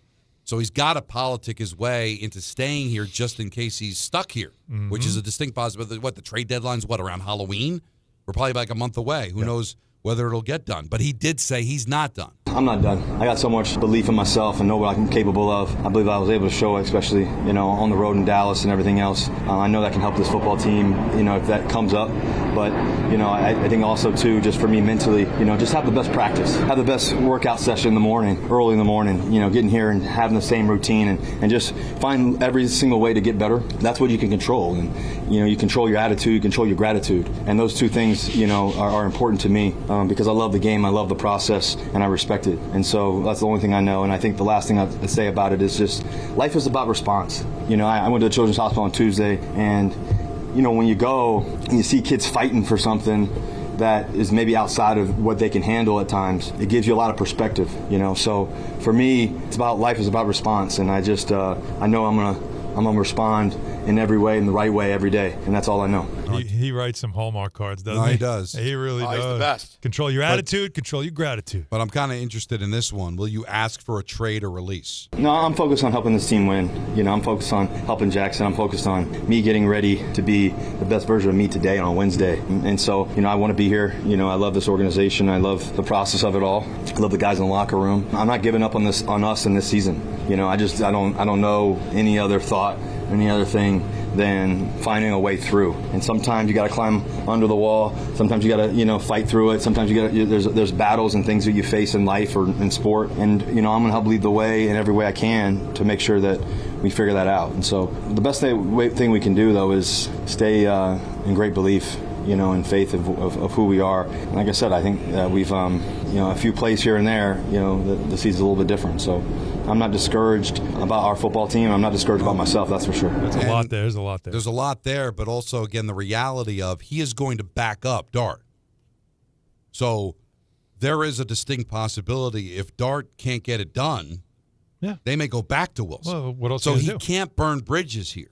Now, if he's quarterback 3 and not dressing, then he would be ridiculous not to want his release. Yeah. But who knows? At the half on Sunday, he might be in the game. Dart could get hurt. Dart could completely be overwhelmed. The one thing is, by Wilson being the backup, is that they don't have any appetite whatsoever. Clearly. At all. I guess they just don't make him available, but I would love to hear from Jameis Winston. Wouldn't you? Now, going back, you covered teams. You had to go to practice and stuff. I'm thinking to myself as a reporter or the former one from many years ago, your Jackson Dart's going to be at the podium. Ross, they'll make him available. I got to find Jameis. Mm-hmm. If I find a parking lot, wherever I can find him, I got to find him. Because I need to know from him, they did sign you too. Right. You're not getting a crack here? That's all. And it looks like there's almost no chance he'll ever play. Want to let you know there are a lot of reasons why people buy at Ramsey Mazda. It's their selection, it's their customer service, and it's their savings. Lease a new 2025 CX-30 Mazda for $199 for 33 months. Start shopping now at RamseyMazda.com. Choose wisely. Choose Ramsey Mazda. Call 833-853-2970 for details. VIN SM843629, MSRP $26,865.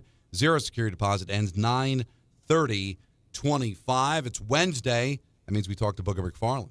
And he joins us here on Hahn and Rosenberg. How are you, sir? What's happening, fellas? How we doing? All right, we were just playing the Russell Wilson sound. Dable's decision to go with Jackson Dart for the rest of the season. What did you feel about what the Giants did? First off, did he say the rest of the season? I haven't heard did. it. I know they made the switch. He did? Yes. Yep. Well, so that means, for good or bad, I think early on it's going to be a little bit of bad just because he's playing one of the better defensive coordinators in Jesse Minter for the Chargers in this league. I do think it'll get better. But let's be honest. After you saw Russell Wilson in the red zone on fourth down, throw the ball into the stands, at least give your team an opportunity to make a play. I'm not sure what's going on. I think Russell would have to answer for that. I'm sure somebody asked him that after the game.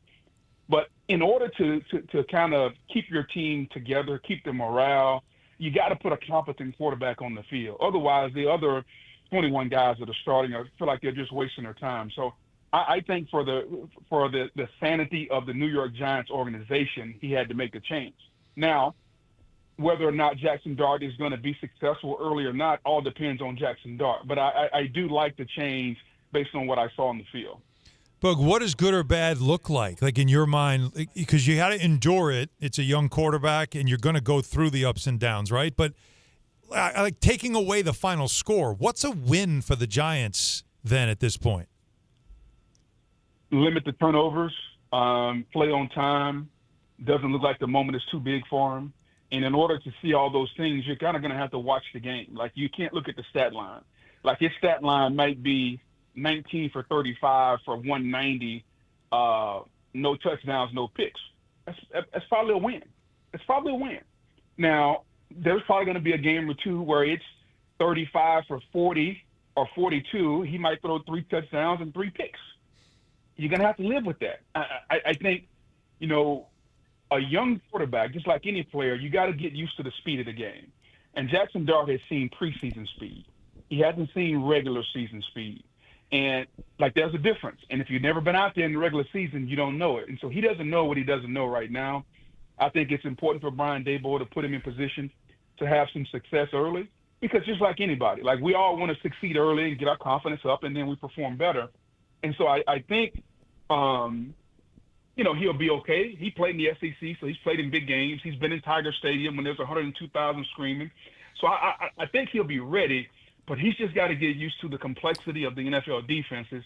And, oh, by the way, he's starting with one of the best right out the gate against the Chargers. So staying in that theme of, expectations, Booger, what – if you're the Giants brass, obviously you want to see him play well. But if, in fact, they're trying to make a decision on Daboll, what kind of standard can you possibly have by the end of this year to make that decision, knowing perfectly well what you just said could happen? Jackson Dart could look pretty good, and they could win 2 games all year. So if you look at him this Sunday, and then you fast forward 3 months and you compare him to a Sunday in December, does he look different or does he look the same? Because I think being a quarterback-driven league, if he's been progressing along the way and he's playing at a high level and you can see, even though he's a rookie and making mistakes, you can see promise, then I think there has to be a very strong conversation about keeping Brian Daboll. Otherwise, you're just kind of having the same cycle again. You're going to fire the coach. Now you're going to have Jackson Dart in his second year. You're going to bring in a new coach. It's probably going to take him a year to learn that system. And so by the time he gets up to speed, you're in year 3. And, oh, by the way, in year 3 or after year 3, a lot of these guys are wanting contract extensions. So now you got really 1 year to make a decision whether or not to pay the guy $50 or $60 million. That's why you kind of have to be careful if you're going to fire Brian Daboll. But to answer your question, you got to see progress. And so if you look at this Sunday and you fast forward until a Sunday in December, you should be able to, as a very astute observer, turn the game on and see progress, whether that's patience, whether that's he's not as sporadic, whether that's he's making a decision or he's playing faster, whatever that is, you should be able to see that because that's what the owner's going to look to see.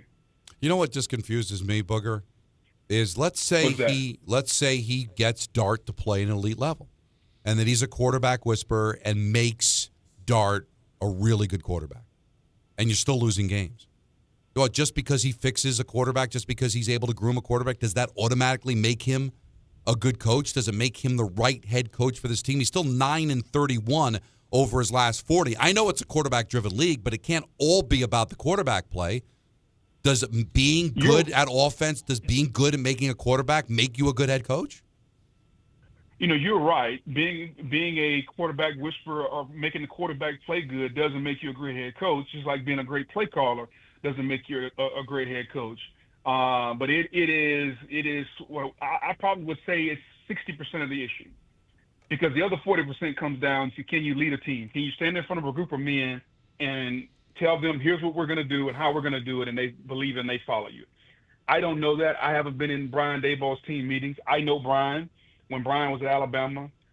Brian's cool. He and I have been cool. I think Brian is a good leader of men.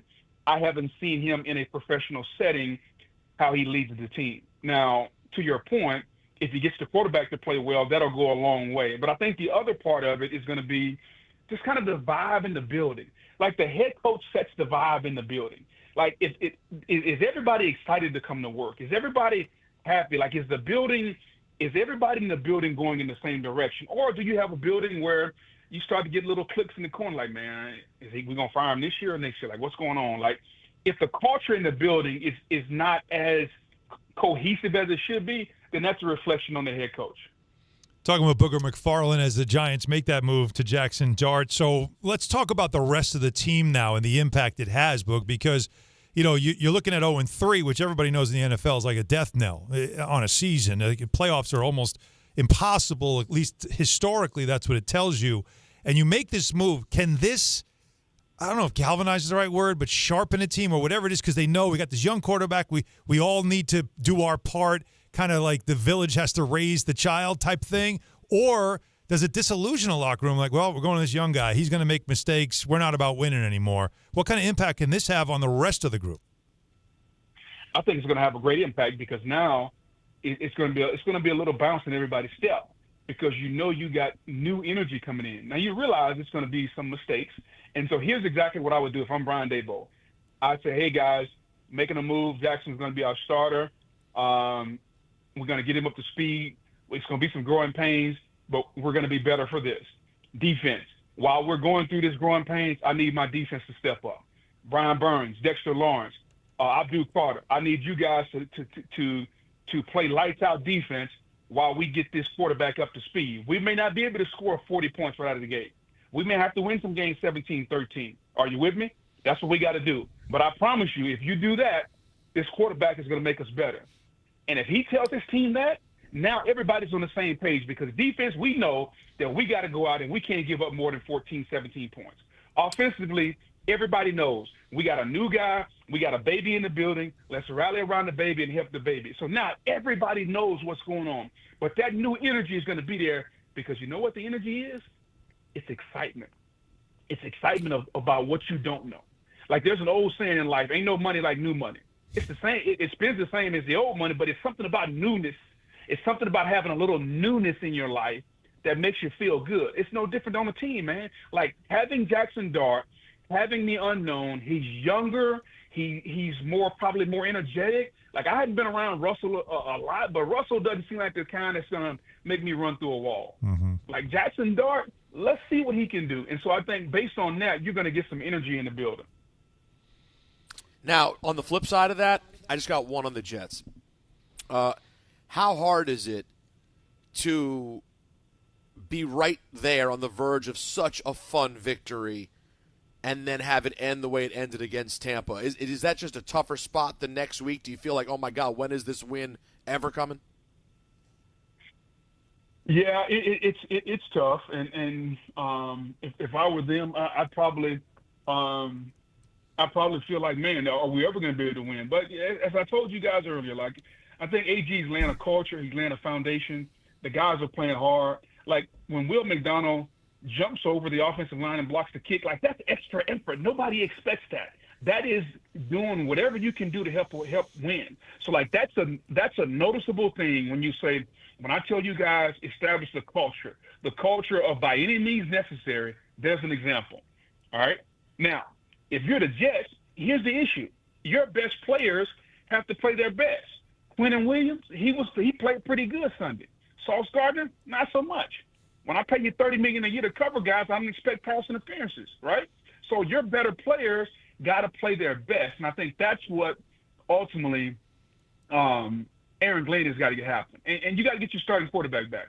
Tyrod was satisfactory, but you can't throw a pick six. The biggest variant to wins and losses in the National Football League, there are two things, guys, and you can watch them every Sunday: turnovers and explosive plays. If you win the explosive play battle and you commit the fewest turnovers, you're probably going to win. And here's what explosive plays are: runs, 10-plus yards; pass plays, 20-plus yards. So, Hahn, when you're sitting at home on the couch eating bonbons on Sunday, you and Rosenberg, and you guys, you guys are texting each other. No, hold on one second. Listen, when you and Rosenberg are sitting at home and you guys are eating bonbons, FaceTime and Don, if you want to figure something out, watch this. Keep a chart of the number of turnovers and explosive plays, 10-plus runs, 20-plus passes, and without ever looking at the score, you should be able to tell who won the game. Booger, it's always a pleasure, man. We'll talk to you next Wednesday. Lay off the bonbons, too. I was going to invite you over for bonbons. I'm sending you bonbons. I'm very happy he doesn't know who I am because he doesn't pick on me. And I appreciate that. Hopefully that'll change as the season goes on. But right now, the fact that he knows Alan and Peter, he's the best. I'm exempt from any criticism. He's the best. He's won 2 Super Bowls. Right. I don't think he's ever played on a bad team. In his career, I don't think he played on a bad. He came into Tampa winning 11 games, right? When he's got to talk about 2 of these just the dregs of the NFL franchises when he comes on our show, I give him credit that he can give you something relatable, even though he probably looks and watches the Giants and Jets and goes, I don't know what that life's like. Like, what's it like? This young quarterback taking over? I don't know. I got to do a weekly in New York and watch this. You got to talk about that team? Oh, my God. Why can't I do a weekly in, Philadelphia or Detroit or Imagine Buffalo? Think about what you just said. He'd rather have done a weekly talking football in Detroit, a franchise that couldn't get it right for decades. No, but they're getting it right now. Now they get it right. The list is Get up ready next. for this, everybody. Trust me. It's Don, Hahn, and Rosenberg here on ESPN New York. Longevity Center. We go to Princeton Longevity Center because my husband's cardiologist told him having this exam saved his life. Because somehow 20 turned into 40, and now I need to take my health more seriously. The Princeton Longevity Center designed a program to keep me healthy and active, so 50 and 60 will be no sweat. Because even though my cholesterol is high, it turned out my arteries are clear. That's a big relief. Whether you want to make the most of your future years or just want peace of mind, you need the Princeton Longevity Center. Their comprehensive preventive exam combines the latest technology with caring experts to create your personal plan for staying well. Because I shouldn't have to wait an hour for a 10-minute physical. I go to Princeton Longevity Center because I get everything done in one day and take my results home with me. Find out why you need Princeton Longevity. Call 888-8000-PLC or go to PrincetonLongevityCenter.com. Call 888-8000-PLC. That's 888-8000-PLC. Empower. Tim collects bobbleheads. A lot of bobbleheads. Baseball bobbleheads. Race car bobbleheads. Little Chihuahua bobbleheads. He's got an entire room strictly for bobbleheads. Does he need them? No. Is his wife mad about it? A little. But Tim works with Empower, and he got good at money. So he can be a little bad. Ooh, horse bobblehead. Classy, Tim. Empower. Invest well, live a little. Start today at Empower.com. What if a quarterback completed 4 out of his 5 passes? Or a point guard hit 4 out of 5 shots from behind the arc? Well, now, when you're hiring, you can play at that level. Because 4 out of 5 employers who post on ZipRecruiter get a quality candidate within the first day. ZipRecruiter's technology hustles to find skilled people for your job. And you can invite your top picks to apply. Try ZipRecruiter for free today at ZipRecruiter.com/sports. That's ZipRecruiter.com/sports. Now let's take a look at the traffic with Brandy Scott. Thanks so much, guys. We've got the Yanks home tonight in the Bronx. If you're getting a jump start using the inbound George, stick with the lower deck. You're in pretty good shape. Upper level, about a 15 to 20-minute ride. Deegan just a little bit heavy in both directions. Heading over to the stadium with the volume for the outbound George. Cross Bronx westbound, jammed. It's a car fire over by White Plains Road. Traffic is stopped there from the Bruckner. After that, some more heavy slowdowns westbound. Heading over to the outbound George. Outbound Lincoln, your best ride about 10 to 15. Outbound Holland going to run you 20 to 30. Over in Nassau County, Bethpage State Park, Ryder Cup opening ceremony underway. Still very heavy on Bethpage State Parkway getting into Farmingdale. This report is sponsored by ParkWiz. New Yorkers know the hacks, and here's one for parking. Reserve ahead and pay up to 50% less in drive-up rates. With ParkWiz, you can book your parking in advance, skip the hassle of searching, and save every time. Download the ParkWiz app today. I'm Brandy Scott on 880 ESPN New York. There's nothing like when you get that part from eBay, and it just fits. Yeah, the first time. So you can do less of this and get right back to more of this. At eBay, you'll find all the parts you need, guaranteed to fit, at prices you'll love. Sounds good, doesn't it? eBay, things people love. Eligible items only. Exclusions apply. Lowe's knows that free makes everything better. That's why our rewards members get free standard shipping on the things they need and want, starting at Silver Key status every day. Savings for rewards members add up fast, so why wait? Join for free today. Lowe's, we help, you save. Not available in Alaska and Hawaii. Exclusions and more terms apply. Loyalty program subject to terms and conditions. Details at lowes.com/shipping terms. Subject to change. You just made the list, buddy. This is The List with Don, Hahn, and Rosenberg. All right, this list it could start fights. It could create arguments, which is what it's supposed to do. It could alienate people. It could alienate fan bases. Like, this is one of the hottest and hardest lists I think we've ever tried to make. And I'll say it for you, Don, before you take over. I'm just going to say that the honorable mention of this list could be its own list itself. If we could go 10 instead of 5. This could be one where you change the rules and say, we got to go 10. Yeah, even Peter, who's only been in the market for like 2 decades, doesn't go back as far as we do, is going to have like a billion guys. Worst coaches in New York sports. It is so really, where do you begin? Where does it end? But I'm going to try to do it. Alan and I have really gone through it. And my goal in doing this, Peter, was who you taking out. Yeah. Somebody is going to say, well, what about so-and-so? Okay, who are you taking out? Because when you're trying to take somebody out, Peter, it's going to be hard to take, I think, in my opinion, it's going to be really difficult to take out the 5 guys that I have here. But we're going to go So, let me ask you a question, though. Yes. Before we get started. Please.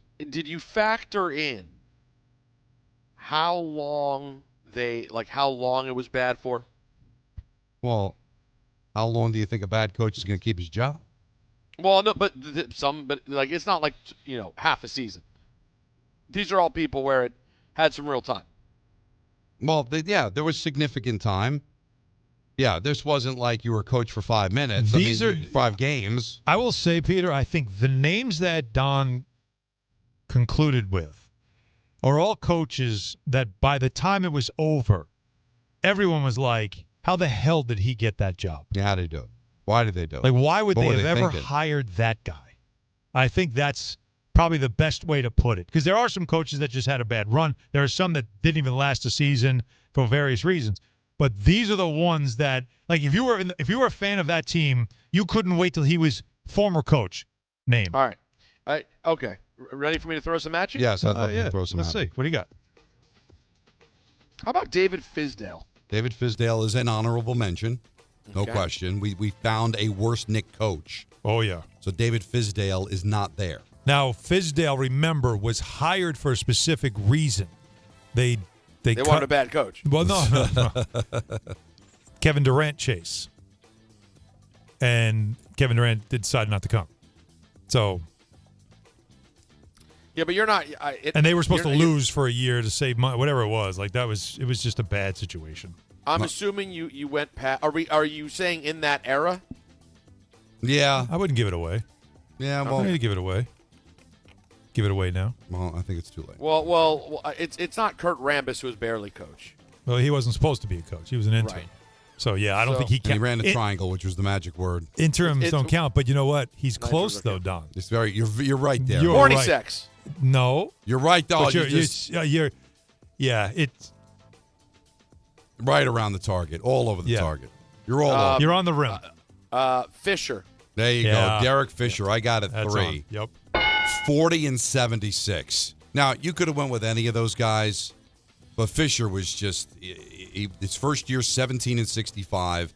His second year 23 and 31. And then Rambis came in to finish out the season. That's 96 losses. And keep in mind, this was Phil Jackson's pivot from Steve Kerr. Think about that.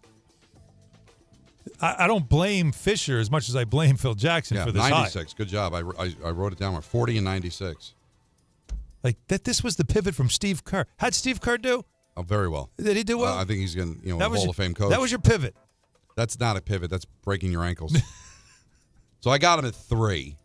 All right, Peter. That's good because you're spraying bullets around the. It had to be right target. there. It had to be right there. Yeah. Let's just throw out the name that we keep bringing up. Adam Gase. Adam Gase, I have at 4. 9 wins over 2 seasons, seeing tacos flying in front of his head. And the only reason he was hired was because of the fact that Peyton Manning suggested him. It was just a bad hire. Please give me the drop. The drop? The drop. Do it. So it was one of my favorite drops. Anyways, all right, we didn't have it ready. So 9 wins for Adam Gase. Good. I got him at 4. Peyton Manning called me. Is that what you meant? That's it. Good job. Good job. Nicely done. This one. What about Rich Kotite? Rich Kotite is number 1. I've got Show Kotite. me and, Kotite. 4 wins in 2 seasons. And the thing was, he was a pretty good coach of Philadelphia. Went to the playoffs with the Eagles. And I remember that press conference. I brought it up the other day where Leon Hess at the press conference introducing Rich Kotite. I'm tired of losing. Tired of losing, yeah. And he lost even more. He and then actually lost the most ever. And then Bill Parcells comes with the same team and wins 9 games. So, yeah. And whenever you talk about bad coaches, Peter, in the history of New York sports, and I'm sure there'll be people say, I think this one should be number 1.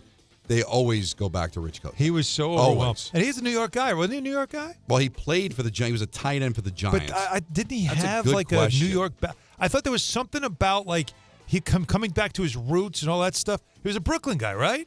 The way he spoke, I mean, you had the thick accent. But it was this, almost as if he came home and was completely overwhelmed by it. Yeah, Rich Kotite. Not a bad guy. Yeah, Brooklyn. Right? And, yeah, he was drafted by the Jets, but he also played, some time with the Giants. And, yeah, it was an absolute – I got it. There was stories about him because they were practicing at Hofstra where, like, he'd just go out in the park, like, just wandering just aimlessly. He was just so overwhelmed by the whole thing. So great job, Peter. All so right, we've got Rich 5. Kotite 1, Derek Fisher 3, Adam Gase 4. Is there a Giant coach there? There could be. Well, and yes. I mean, there's an easy one. It's not that easy because again, it's like the Nick era. Yeah, there was plenty to choose from. Yeah. Oh yeah, you mean. So the question is, I say you went Shermer. I did not go Shermer. Oh come on. You went McAdoo. I did not go McAdoo because at least he won 11 games this first year. Who's the one that went to the playoffs? had the press conference that had some people like all fired up? Oh, it's Mr. Judge. Yes. All fired up. Never mind, all fired up. You had Michael Kay saying he was going to the Hall of Fame. He was going somewhere. If Aaron Judge is all rise, what would Joe Judge be? Go limp? Oh, wow. Yeah, that's said. That's strong. Well, I mean, what else would you do? Not yet. Well, go inside out. Yeah. When it goes in. I just hate when it goes in. 10 wins over 2 seasons for Joe Judge, taking a knee near the goal line. Taking the knee was unreal. And that was right after John Mara was saying Judge is okay, and then he saw him flat out give up. Quit. So, listen, there's a lot of Giant coaches. You can go Webster. There's plenty of good ones. And even you mentioned McAdoo and you mentioned Shermer. Notice that we've taken Arnsparger's a good one. 3 from the past decade. I know. Well, listen, People- it's been listen, a bad people football We've had some decade. bad coaches. People like to throw out Ray Handley, but he pales to these Well, guys. that's what I'm saying. In the moment, Ray Hanley had a Super Bowl team that went 8-8, 6-10. Ha! 8-8, 6-10. As a Giants fan, I'd sign for that now. 8 wins? God. So Joe Judge is 4. All I'm always looking at eyes because I can see everything in your eyes. Yeah. Right? Judge is 5. You had Gase 5. at 4. I'm sorry. Gase at 4, Judge at 5. Yeah, Fisher at 3, Kotite 1. So who is 2? No, he's not getting this done. Yeah, you won't get it. I'm betting you he can't what get this. sport is it? Baseball. No shot. What era? Before Who's Casey Stengel? We were all alive. You were 11. This is the longest ago of all the coaches. Yes. I was 11. You were 11. 90. You were 90. You were loving football. You were 11. That's the 90s. 12. It was before Anthony was born. Was it before those 3 albums came out? It was. Right? What year was that? He was gone. We just celebrated 3 great No, albums. he was there the whole. He was there. Yes, he was the manager when those 3 albums came out. Yes. Came out. Okay, so there's your timeline. There you go. So it has to be the Mets. Could be. No. It could be. Or is it? Well, because the Yankees, Uh-huh. the Yankees get to Showalter in it right around then. Showalter took over in '92. Yeah. So this is right before. This is before Showalter. They asked Buck to just save themselves. So this man was there from 90 to 92. Yeah, he took. You're not going to get it. No. He took over for another. Stump Merrill. To you and me. There you go. All right. I was going to There we say go. he took over for one of our honorable mentions, Bucky Dent. Good job with the Google. Takes over for Bucky Dent. Stump Merrill goes 49-67, and then gets the full season in '91 where he goes 71-91. So that's where we got at number 2. Really bad era. The last real bad era of Yankee baseball, and you got to go back over 3 decades. So I've got Rich Kotite 1, Stump Merrill 2, Derek Fisher 3, Adam Gase 4, and Joe Judge 5. Honorable mentions, you could go Alex Webster, really bad 73 season with the Giants. Bill Arnsparger, also very bad in 74 and 75.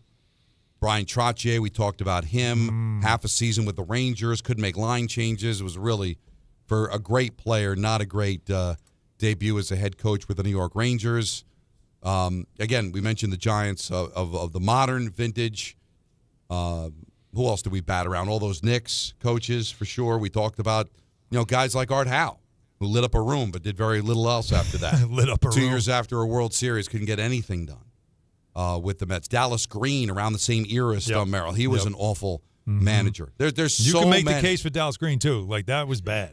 There's so many bad managers and head coaches in New Jeff York. But I think Torborg. those are Jeff Torborg had success with the White Sox, came over here, a lot of expectations, couldn't get it done. No, there's a lot of there's so many.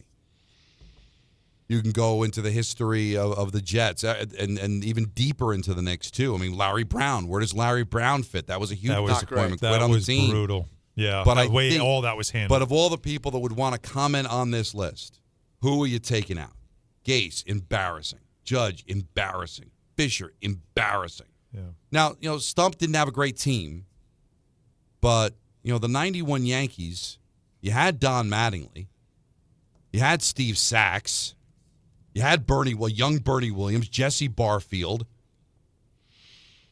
But compared to some of these people, Couldn't pitch, though. he had a .436 winning percentage. I know, but it's the You Yankees. could argue you could find football and basketball that are worse But than that. when for you sure. talk about, when we were getting back to the iconic songs of Red Hot Chili Peppers, there is that feeling of, like, the aura of it, and Rich Kotite and Stump Merrill are always the go-tos when you're talking about bad coaching in New York. So let's have at it. 1-800-919-3776. Who are you taking out, Peter? Well, it's a great question. And first, I want to talk to you guys about FanDuel for a second, because FanDuel's getting ready for kickoff with an offer you won't want to miss. New customers can bet just $5 and get $300 in bonus bets if you win. Pick a bet $5, and if it wins, you'll unlock $300 in bonus bets to use all across the app. You can build parlays, bet player props, ride the live lines. Whatever's your style, FanDuel has you covered. Visit FanDuel.com/Peter to download the FanDuel app today and get started. 21 and over in physically present New York. First online real money wager only. $5 first deposit required. Bonus issued as non-withdrawable bonus bets that expire 7 days after receipt. Restrictions apply. See terms at sportsbook.fanduel.com. For help with a gambling problem, call 877-8-HOPE-NY. Text HOPE-NY 467-369. Shop great new offers at Bay Ridge Mazda. Lease the 2025 Mazda CX-5S for as low as $239 per month or finance for 2.9% APR for 36 months. They will take any trade-in and accept all lease returns, even if you didn't lease with them. Plus, enjoy Bay Ridge Plus benefits like ding and dent coverage, key replacement, windshield protection, and roadside assistance, all included. Visit them in Brooklyn or online at BayRidgeMazda.com. Bay Ridge Mazda, where confidence comes standard. See dealer for details. Every aspect of your business will operate better and faster with artificial intelligence. AI is a race, and companies that act first will win. Thrive Managed AI is your advantage over all your competitors. Thrive partners with you on a smart, secure AI strategy for your business. Then they deploy and manage it for you. Be first and win the race with Thrive Managed AI. Start with a complimentary strategy consultation at thrivenextgen.com/ESPN. That's thrivenextgen.com/ESPN. There's nothing the voice in our head obsesses over like our health. But with over 100 lab tests and insights, Function can help answer the questions like, why am I so tired all the time? How can I get better sleep? My friend was telling me about magnesium gummy she takes. Know if my heart is work stress affected? It's time to up my cardio. If my mom has something, how would I find out? It's time to get some blood work done. A Function membership gives you a comprehensive health check with results tracked over time. Find out what you're made of at functionhealth.com. At City Harvest, we believe no New Yorker has to go hungry. With your help, we're on the road 365 days a year, rescuing over 77 million pounds of nutritious food and delivering it free to millions of New Yorkers, transforming surplus food into sustenance, sustainability, and smiles, rallying thousands of New Yorkers to power a network of nourishment across our city. One day, one meal, and one New Yorker at a time. That's how we feed good. Donate at cityharvest.org. Game time isn't just on the field. It's in your driveway, too. At Kia City of the Bronx, they're making plays with the full lineup of brand new Kias ready for you at 3505 Connor Street. Don't sit on the sidelines while your dream car drives by. Visit KiaCity.com or call 646-917-7955 and they'll get you behind the wheel of something fresh. Kia City of the Bronx. This is how the Bronx drives. At Uline, they know going the extra mile takes hard work. For companies pushing to go further, Uline will go the distance with you. 24/7, they answer the phone to get you the shipping and industrial supplies you need. Business can move fast.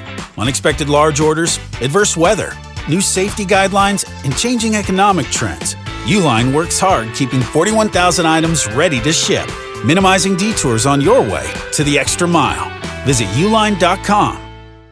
From kickoff to cash out, ESPN Bet has the tools you need to score more on game days. Bet smarter with stats at your fingertips. Get personalized parlays built just for you. And with your fantasy team synced right in the app, you can back your squad. Right now, new customers get $100 in bonus bets when you bet $10. Sign up with promo code USL to get started. Must be 21 plus. Gambling problem? Call 1-800-GAMBLER. Terms and conditions apply. See app for details. Offer not available in New York. This college football moment is brought to you by ServPro. College football teams have moments they recovered from and made it like it never even happened. Like on October 2nd, 1993, when the University of California faced a 30-0 halftime deficit to Oregon. Cal went on a remarkable 42-11 run in the second half to capture a 42-41 victory, one of the largest comebacks in college football history. ServPro, like it never even happened. The ESPN New York Couchcast is coming, and things are heating up. We genuinely really get along with each other. I don't even think Peter watches sports. You could make the argument that Rick doesn't get enough credit for being a low-key fraud. Carl's going to be at this Couchcast, too, so we got to make sure we have a lot of cannolis. The ESPN New York Couchcast is Monday night, September 29th. See it all unfold on the ESPN New York YouTube channel. Brought to you by the All-American Ford Auto Group, Calandra's Bakery, and Jacob's Pickles. Oh, boy.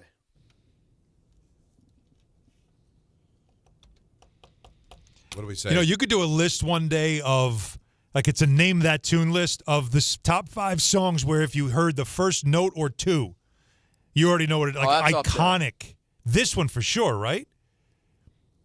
Like, the minute you hear the first note or second note together, like, but all right, you already know the song. Everybody knows the song. Most recognizable. No, but the same could be said for "Smells Like Teen Spirit" too, right? Dun, dun, dun, dun, dun. You would know, right? And that's a much bigger song. Yeah, but this is like. No, it's good. There's something about that. Come as you are. Yes, I'm working on a top 5 that is just ridiculous, and I got to work on it. Hey, give us a hint right now. Yeah, come on, like don't leave It's us not hanging. happening today. Yeah, give it to you. Yeah, I mean, at least give us what you're thinking about. The top 5 riffs. Top 5 riffs. So it's not even the beginning, just that hard. you just. That's tough. And that's what I'm saying. It takes a lot. That's tough. Like that's a lot to go through. And it's tough too because like Peter's a great gauge because Peter likes rock and roll, but he's not as deep in as you and I are because he's more of a hip hop guy. But like there's one that I would definitely have in the top 5. I guess Peter would know it, but I'm not sure. Say it. Give me a hint. I'll do it. Dun dun dun dun dun dun dun. Deep Purple. Yep. Smoke on the Water. Would you know that? Yeah, I wouldn't immediately know it's the Deep first Purple. song I learned on a guitar. It's I know very it's that. easy. So that's a good one. So when you say you mean just any part of the song, because I thought you meant like the solo. No, just a riff. Okay. A riff could be anywhere in the song, but when you hear it, you know. Like Hotel California. Like the other one that I'm working on. Da-na-na-na-na-na. Yeah. Da-na-na-na-na-na. Da-na-na-na. So Peter, Peter might not enjoy this. You don't know that one. I don't know if I know that one. No. Oh, that's Jethro Tull. Jethro Tull, yeah. Are you sure you're doing it well? Aqualung, well, he says Aqualung, which I always wondered why. Aqualung, my Aqualung. friend. And since we're on YouTube, I could do it. Was it Ian Anderson? He would do this move with his arms, like, and the only band that I hope that you was went able solo to on Don there. Did you guys cut the solo on Don? Didn't you? God, you have to. Like that's a. In an hour, I'll look up at the TV. Oh no, and see that's it. a GIF. Yeah. It's the only band that I can think of that incorporated a flute into a rock band. Wait, of the most bizarre instruments to put into a rock song, right? Flute's one. Yeah, flute. Triangle, as we know, right? Triangle, The cowbell sure. thing everybody made a joke about. Sure. But how about Guns N' Roses, right? Paradise City, whistle. Yeah, whistles. That's like who thought? And not whistling, but like an actual whistle. Like it's like did somebody just call a foul? Like what are we doing here? Like suddenly we have a whistle. And they made it work. It did. A metal but who song. sat in the what producer was they were editing this song and we're like, you know what we need here? We need a whistle. But Don, how do you get into and I'm sure there's an obvious answer to this, and I just don't know it because I'm not knowledgeable enough. The actual definition of riff versus just like a good guitar part of a song. That's good point. But I think but that's a riff, right? A good guitar part, like just a riff where I could just do it real quick. I don't have to go through the whole solo. Just went dan dan dan dan dan dan dan dan dan dan. Yeah, those are easy. Like if it was Name That Tune, if you were a rock fan, you would get those, right? Yeah, right. Oh, I hear absolutely. you. That makes sense. I mean, Back in Black. There's a few on that album that work. Well, like for example, yes. there's among the most famous of all time when it comes to just guitar moments on a song is the start of Stairway, and yet I wouldn't call that a riff. It takes a while to get there, I guess. Yeah. What about You know what I'm Start Me saying? Up, Rolling Stones? That's a riff. Yeah, that's a good one. That's a really That's a good one. And we might have talked about this before because you're a big fan of Wayne's World. Love it. Actually, Wayne's World. No Stairway denied. Right, Stairway denied. Denied. But the thing that always bothered me about that movie, and then I found out about it after the fact, that didn't sound like Stairway because it wasn't. He just played guitar because like Led Zeppelin asked for like $250,000 for them to play. Like we're not doing that. So he just played some ridiculous. So I'm like, I always thought like he did that's that not wasn't even Stairway. Yeah. But by the way, that is ironic based on what I learned about Zeppelin after I became a Zeppelin fan, which is they basically stole everything they ever did. Makes it particularly funny that they get so mad at someone playing a note of their song. Well, and how about and then I learned this because they had the Live Aid documentary on CNN. Yeah. Zeppelin reunited at Live Aid at Wembley. Mm-hmm. And obviously they didn't have their drummer, so Phil Collins played drums. Yep. Iconic moment. Phil tells the story. They despised each other while they were playing. It sounded like garbage. So after it was over, Led Zeppelin refused to hand over the rights. There is no footage of them at Live Aid.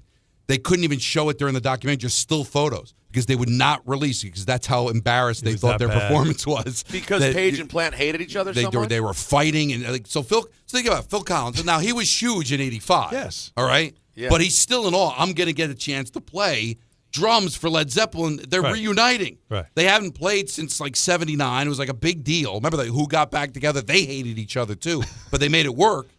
But they're fighting. And Phil just felt like he felt uncomfortable. It was like it was a dream come true, and like halfway through, it's like, weird. Get me out of here. Yeah, I don't want to be here anymore. So one of the most iconic concerts in the history of the planet. And you don't think anybody has that on VHS somewhere? But where would they have it? Someone recorded Where would that. they get it? Nobody brought, like, even in 85, bringing a camcorder to I don't even think you would be allowed to bring it in. Wasn't it televised, right? It was televised. So somebody could have been recording it and still had some VHS somewhere. I guess. Well, was it live? Was it live televised? We don't know. It's called Live Aid. Yeah, but I know. But they were going back and forth live between. on TV. It's interesting. Who the heck knows? We don't know. See, these are the fun things. George brings up a good one. George is in Bermuda. I don't know where you carve out the time to call us and listen to us in such a beautiful place, but we appreciate it. Yes. Oh, yeah. It sure is beautiful here. Yeah, so what about Isaiah Thomas, man? I mean, that was like the dark days of Knicks basketball. Remember, he had his sex scandal. And terrible. Well, my first year on the beat was his year that Dolan made him coach. Because after Larry Brown left, and that was talk about a divorce, then Isaiah wasn't allowed to hire another coach. He was told, you coach. Don, and I hate to do this. That was tough. The entire Led Zeppelin performance is in 4K on YouTube right now. All right, well, I'm just telling you what the documentary said. All right, to take it up and down. No one on YouTube. But they no weren't. one looked. But I guess, but they still. No, they probably had it removed. Boys, this guy's calling from the Bahamas. Where's he calling from? Bermuda. Bermuda. You just said it was beautiful. You just made it up. Well, it was completely performative by you. All right, but he's calling from there, and we're wasting his time with this. He's fine. No, you're cool. Don't worry about that. Waste of time. This is the most important thing we've talked about today. Is it? What do you? Well, right. I agree with him. He was right. That is definitely one to think about. So who you taking out? Isaiah Thomas was the problem. That year was 33 and 49, 23 and 59. It was so bad. 2 miserable seasons, but I still think it's more wins than. No. That's what I mean. That was the year. So there was a game late in the second season where they won a game in Washington, and it put them in the 8th seed in the East. There was still like a month of basketball left, but it put them in the 8th seed. And Steve Francis jumped up on the scorer's table in Washington, because there's a lot of Knicks fans there, and was pumping his fist like they won some championship. They were going crazy. Isaiah felt great about it, and it was like that was the only day they were in a playoff spot that entire year. Right, but that day. It lasted a day. Yeah, and Derek Fisher never had that moment. No, so, God, no. So it was a classic who you're taking out. So, yes, we do know there's footage, but it can't be aired, I guess, right? We can't show it. And you know what I just found also, Don, that What's you'll probably now be thrilled about because you watched the doc? There's an MTV video with them right after the performance. Oh, yeah, they have that on CNN. Oh, okay. Awkward. It's a 6-minute interview of them just sitting there just smoking heaters, having a conversation. And all of the interview is pretty much with Phil Collins because he was the only one willing to speak. God, the diva, they put wide receivers in the NFL to shame. You know what I heard, though? My friend made a great point the other day. He went to Foo Fighters and loved it and said That's actually part of what he loves about the Foo Fighters, is that they're so like that too. That like Liam Gallagher is completely an insufferable a-hole is part of what makes them so charming. Like, give me an old school rocker who's not like a friendly mental health expert. Give me just a complete nozzle, because it is part of the rock and roll experience. 1-800-919-3776. Just getting started here. Don, Hahn, and Rosenberg till 7 on ESPN New York. I got to have a conversation with you guys about BetterHelp, all right? Listen, it's simple. People are turning every which way for support, okay? But here's the deal. Not everyone's a therapist. Not everyone's the right person to talk to. And BetterHelp therapists, they work according to a strict code of conduct. They're fully licensed in the U.S., and they do the initial matching work for you, and then you can just focus on your therapy goals, all right? You get a short questionnaire, which will help you identify your needs and preferences, and then their 10-plus years of experience and industry-leading match fulfillment rates mean they typically get it right the first time. It's completely online, and you can pause your subscription whenever you need to, all right? Plus, switch therapists at any time at no extra cost. With over 30,000 therapists, BetterHelp is the largest online therapy platform, having served over 5 million people globally. Plus, it's convenient. You can join a session with a therapist at the click of a button. All right? It's that easy. Go find the one with BetterHelp. Our listeners get 10% off their first month at betterhelp.com/timeout. That's betterhelp.com/timeout. To help those who want to be helped but may not be able to afford it. That's what PGA Tour winner Grayson Murray had envisioned for a foundation before he sadly took his own life at just 30 years old. His parents channeled their grief into creating the Grayson Murray Foundation, carrying out his vision to help those struggling with mental health and addiction. To donate and learn more, visit GraysonMurrayFoundation.com.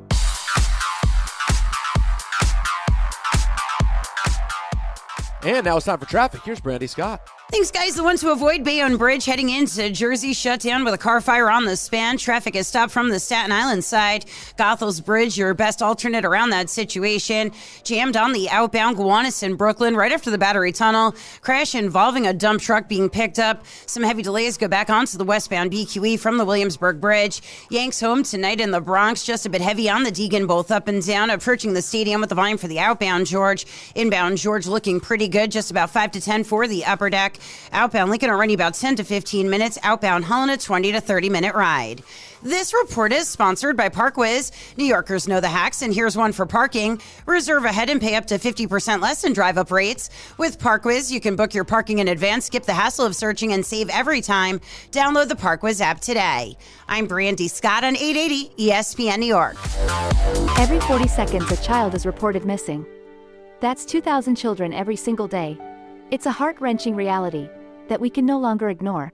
Find the Children is a non-profit organization dedicated to helping find missing kids. You can be a part of their mission by donating your unwanted vehicle, running or not. Call 1-800-294-0222. We guarantee that you will receive the maximum tax deduction. We provide fast, free pickup with 24-hour response. Call 1-800-294-0222. Find the Children provides crucial resources to help find missing children and educational materials to teach kids how to recognize and avoid predators. Our recovery programs have a proven track record of reuniting kids with their families. It's time to act. Donate your unwanted or unused car. Help us build a world where every child is safe. Pick up the phone and call 1-800-294-0222. Together, we can bring these kids home safely. This advertisement was paid for in partnership with Cars R Us and Find the Children. 880 ESPN, WHSQ, and WCBS-FM HD2, New York. A Good Karma Brands radio station.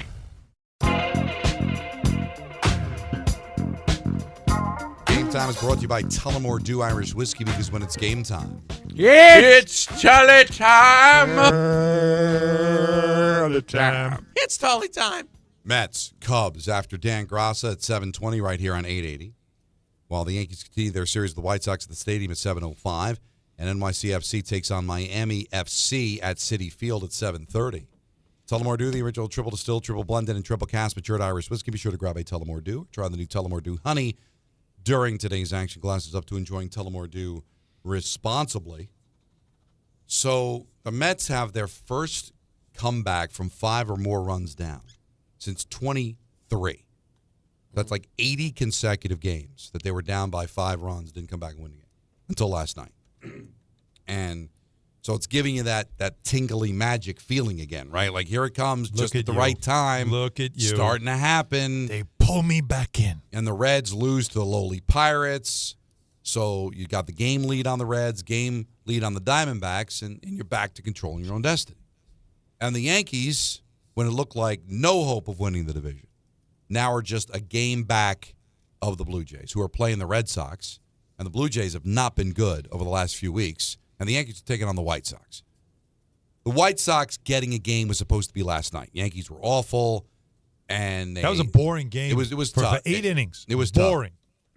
But Heel was all right. Gave up the they gave up the 2-run home run. That's when you're like, oh my god, they're going to lose this freaking game. And then but first 2 runners get on in the ninth, hilarious. and then Grisham hits into the double play, and you're thinking, oh, they're going to leave. They're going to leave the tying run at third. They walk Judge, which is the right thing to do.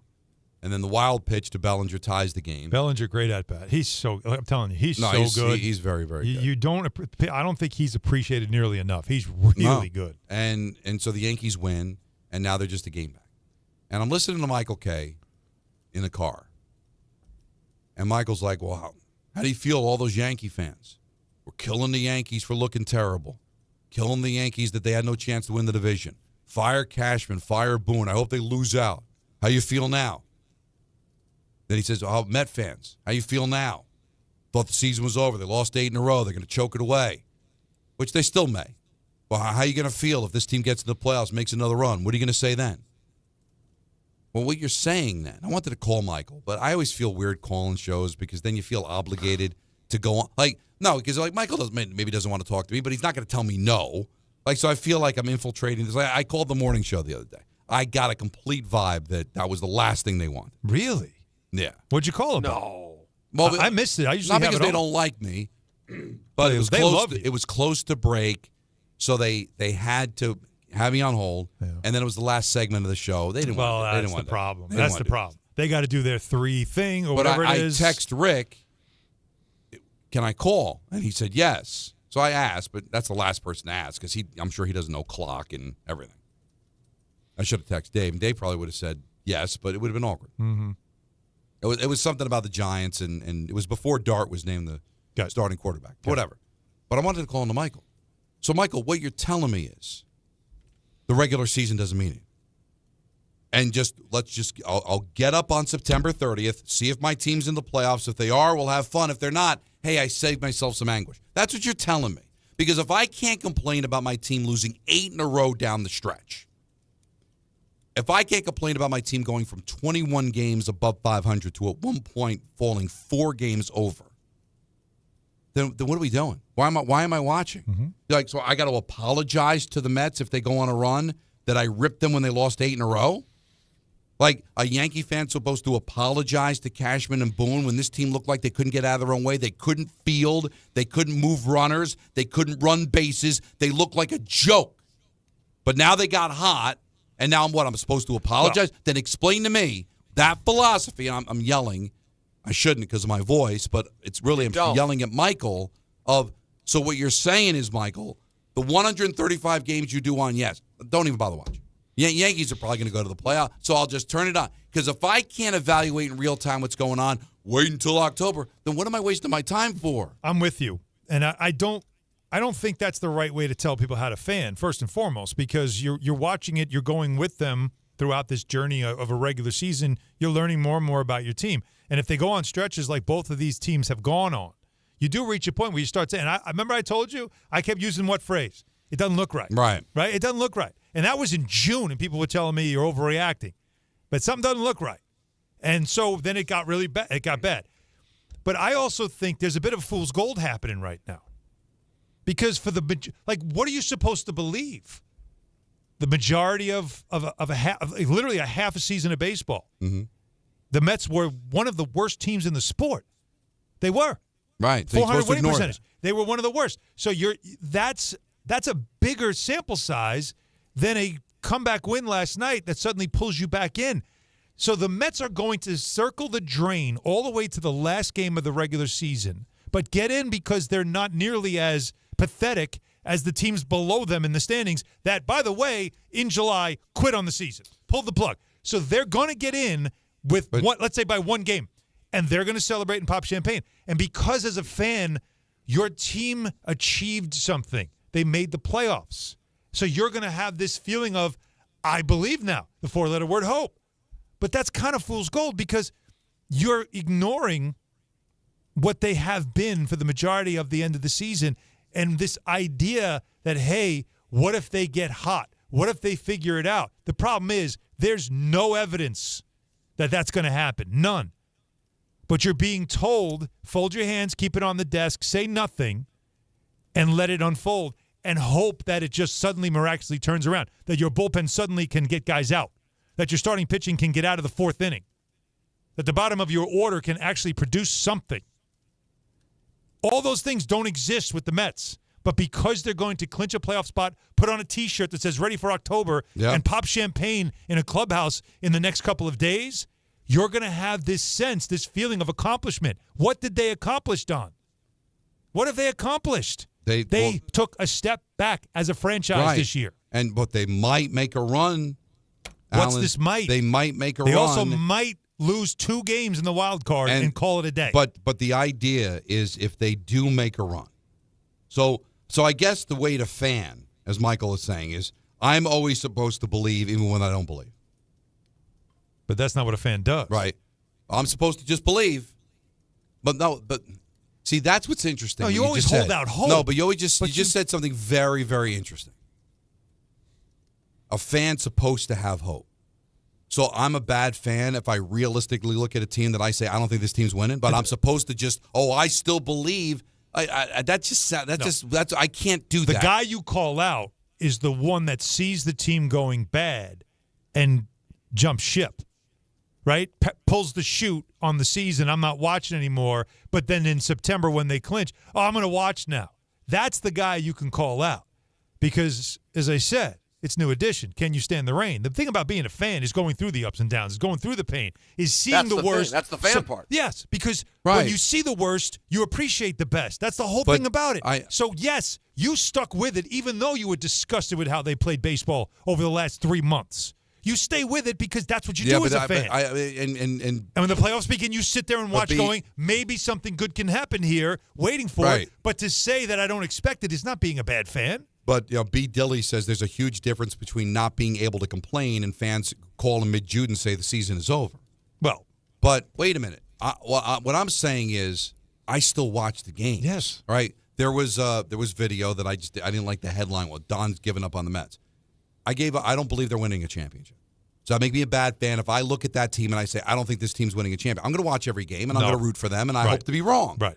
But that make me a bad fan. Or am I supposed to sit there and go, I still believe, man. I still think they can do it. To me, there's something wrong. If you're lying to yourself, that's not being a fan. That's Pollyanna. That's being a psycho. Yes. Like I looked at last night, and I was happy that they won the game, and I'm happy that they took a step closer to the playoffs. But I could also be disappointed that David Peterson did make it out of the second inning. They don't have the starting pitching. I think. I think both could be true.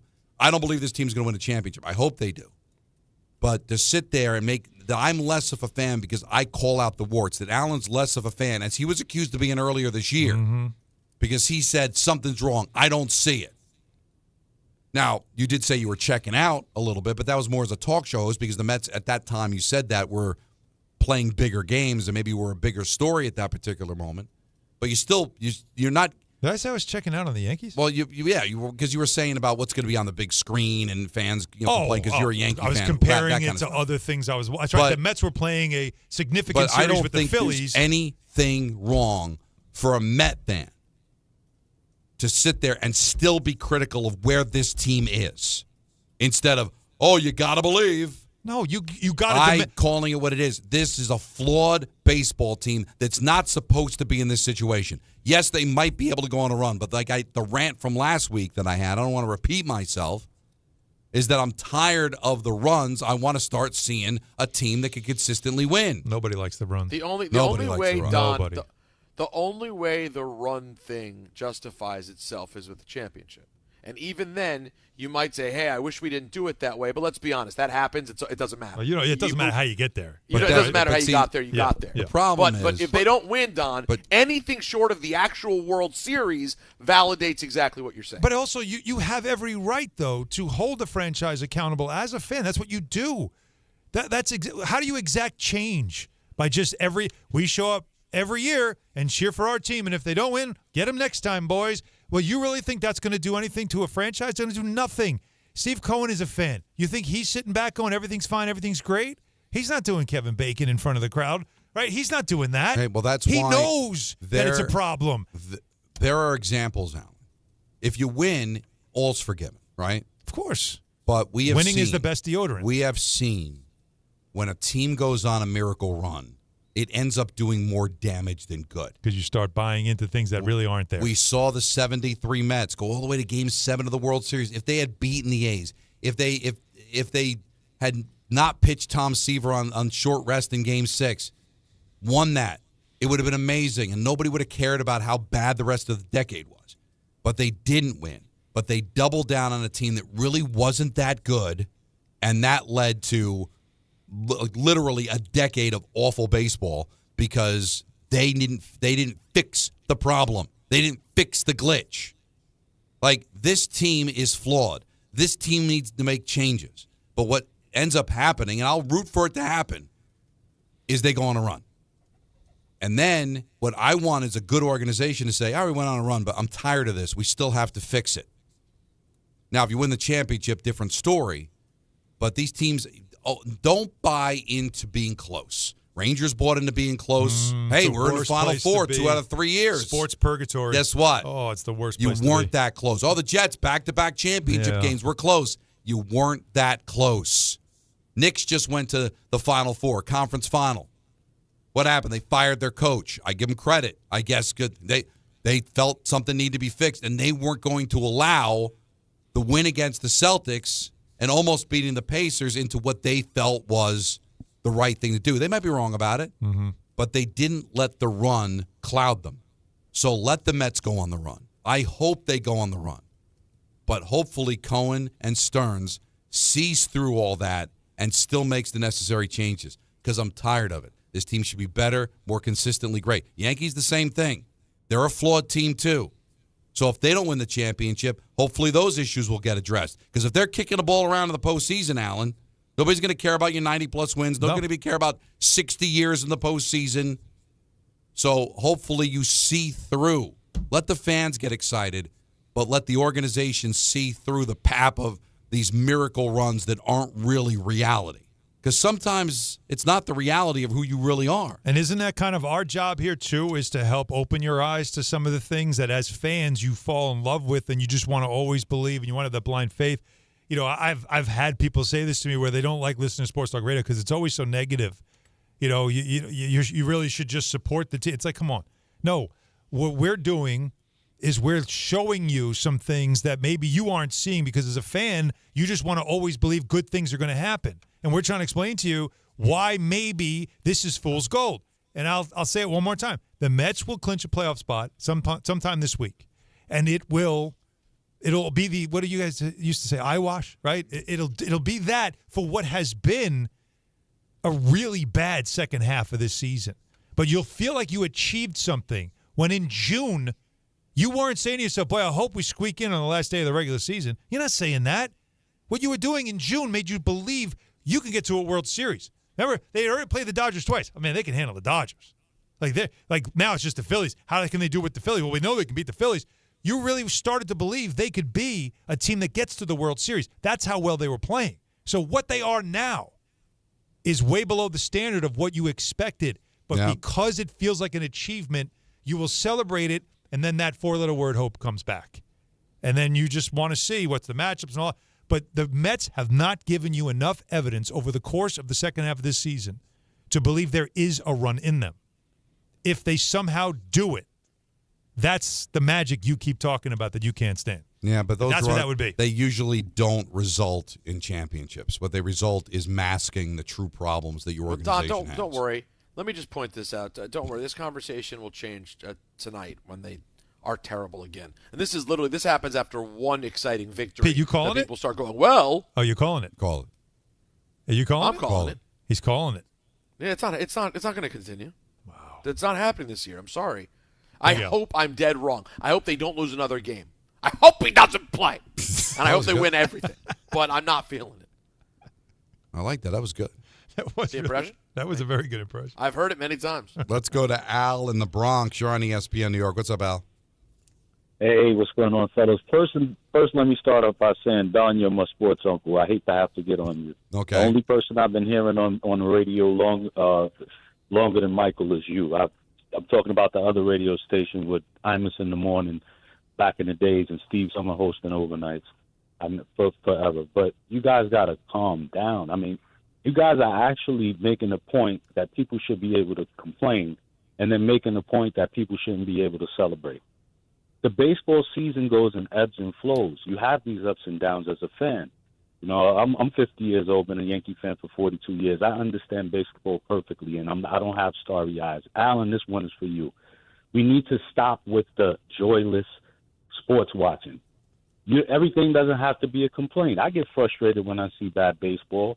I get upset, but I'm not going to, just constantly pile on the team, and then when we go to pop champagne, I'm saying it's a bad thing. People don't win championships like that anymore, every year. Oh, one more thing, and I'll let you guys go.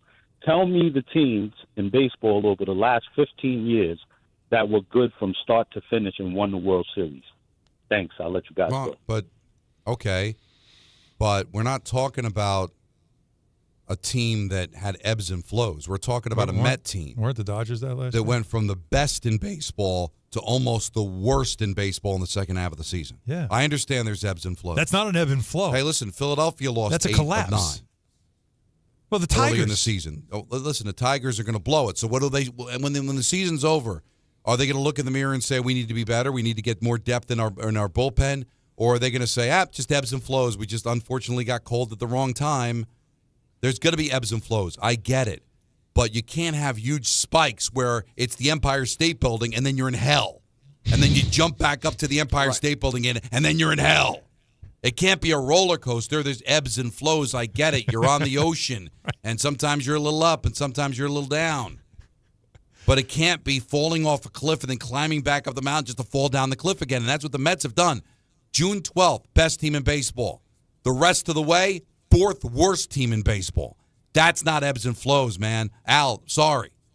And if my team is in a pennant race trying to win the division, and that's to settle for a wild card because of an 8-game losing streak, I should be allowed to complain about it.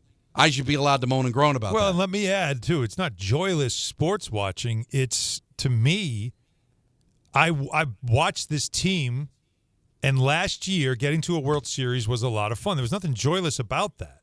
I wasn't with you guys then, so on the show I did previous, I had a great time during that run. The problem is that how it ended and what it looked like, and knowing going into this season, because I've seen teams do this in my many years of watching sports, not just covering but watching, is that usually these teams are the ones that come back with a chip on their shoulder, a little pissed off, because we're embarrassed about what happened in the World Series, and you don't want that stuff to come back again, and you make sure it doesn't. And then we got to June, and what happened? That stuff started creeping back into them. And that's the part that turned me off, because I thought, oh, no, you cannot become that team again. And then for a block of games, they did. Now, the Yankees had a great 12-game run. I think, if I'm not mistaken, I was on record of saying these 12 games against all contenders, I want to see how they do. I'm excited about this block of games because this will tell me a lot about this team. They came out of it 7-5. We were hoping for 8 wins, 7-5, fine. But that was, to me, that is what got them back on track. And now, of course, what you want to see is how they carry it forward. But I'm not celebrating after 9 times in the last 10 years of making the playoffs. I'm not celebrating just making the playoffs. And also, if you don't win the division and you get bounced early, how's that celebration going to look? Exactly. It's not what we're here for. And when if you do come back and beat the Blue Jays and win the division, you'll celebrate. And then when you win in the divisional round, you'll celebrate. I promise you, if they come back and win the division by Monday, I'll be celebrating. Yeah, that's an accomplishment. Something was actually accomplished. Yes. There's a lot of reasons why people buy at Ramsey Mazda. It's selection, it's their customer service, and it's their savings. 1.9% financing on a new Mazda 2025 CX-50 or lease for $249 for 33 months. Start shopping now at RamseyMazda.com. Choose wisely. Choose Ramsey Mazda. Call 833-853-2970 for lease details. VIN SN354688. MSRP $32,945. Zero security deposit. APR $17.48 per 1,000 finance. It ends 9/30/25. We've got lots coming up here on Don, Hahn, and Rosenberg. We've got an ENN that's going to be at 6. We're taking up right up 7. Then Dan Cross from 7 to 7:20. And then right into Mets baseball right here on ESPN New York. Listen up, friends. It's summer, and you should be out there trying to enjoy yourself. But neck pain, back pain, sciatica, or nerve pain is holding you back. It's time to handle it. I'm telling you, you need to call Dr. Jay Shaw at Sandwell Pain. Dr. Shaw is a double board certified, Ivy League trained. This man is the real deal. No surgery, no scars, no downtime, just results. You can book a same day or next day appointment. He's got 3 convenient locations in Woodbridge, Livingston, and Inglewood, so there's no excuses. You want to get back to your active lifestyle? Dr. Shaw got you covered. Joint pain, migraine, sciatica, nerve pain, gone. No cuts, no medication, no long recovery, just precise image-guided procedures that can get you back to doing what you love. So, here's what you got to do. Get your phone, get online, SandwellPain.com. Book that appointment. You've waited long enough. Don't let pain steal your summer. Don't let pain steal your fun. Call Dr. Jay Shaw today. Go to SandwellPain.com. Relief is closer than you think. Hey Yankees fans, hit your next adventure out of the park and onto the water with City Cruises New York. Sail your way to epic skyline views, delicious dining, and premium drinks. Upgrade your game day with a dining cruise, a cocktail sail, or a night with your favorite entertainers aboard City Cruises Live. Whether you're celebrating a win or just the weekend, City Cruises is a shipload of fun. Proud partner of the New York Yankees. Book today at citycruises.com/New York. At Garden City Mazda, discover more about what moves you. Our fall kickoff savings start now. Don't miss out. Our inventory of new and Mazda certified pre-owned vehicles is unmatched in New York. Embrace every unexpected turn with the new 2025 Mazda lineup. Refined performance. Spacious interiors to fit your life. Elevate your driving experience. Garden City Mazda. Exhilaration at every turn, exceptional in every way. We are proud to serve our country, to serve our local communities, to wear the uniform, to be a soldier, to serve abroad when and where duty calls. We are ready to stand with our brothers and sisters to defend, to serve, to fight. We're always ready, we're always there. We are the New York Army National Guard. Sponsored by the New York Army National Guard. Record numbers of residents are getting quality, affordable health insurance through Get Covered New Jersey. If you recently had a major life event such as marriage, pregnancy, or insurance loss, you may be eligible to enroll now. All health plans include preventive care, prescriptions, emergency services, and more. 9 in 10 enrolling get financial help, and many pay $10 a month or less. Find out if you qualify at getcovered.nj.gov. That's getcovered.nj.gov. Now let's take a look at the traffic with Brandy Scott. Thanks, guys. Better ride at the Bayonne Bridge. You're back open heading into Jersey. They cleaned up that car fire on the span. Not so great if you're heading over to the Yanks game in the Bronx. Deegan southbound, a big collision over by Grand Concourse. FDNY on the scene. 2 lanes are out. Not moving much heading over to the stadium with the volume for the outbound. George backed up from before the Cross Bronx.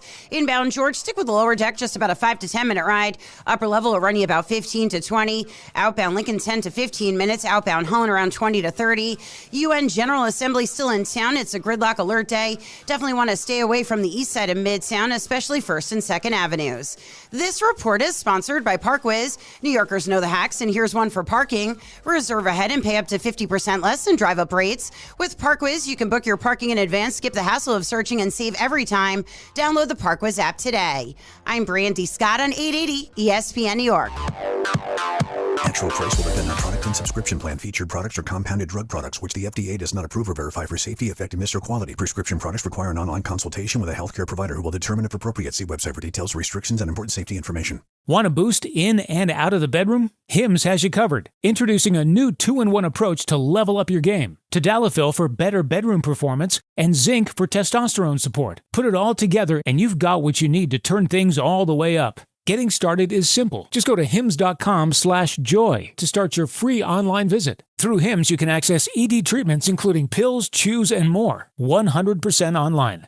No office visits, no pharmacy lines. Just fill out a simple intake form and a licensed medical provider will determine if treatment's right for you. If prescribed, it ships free and discreetly to your door. Find affordable treatment options at up to 95% less than brand names at hims.com/joy. That's hims.com/joy, HIMS.com/JOY.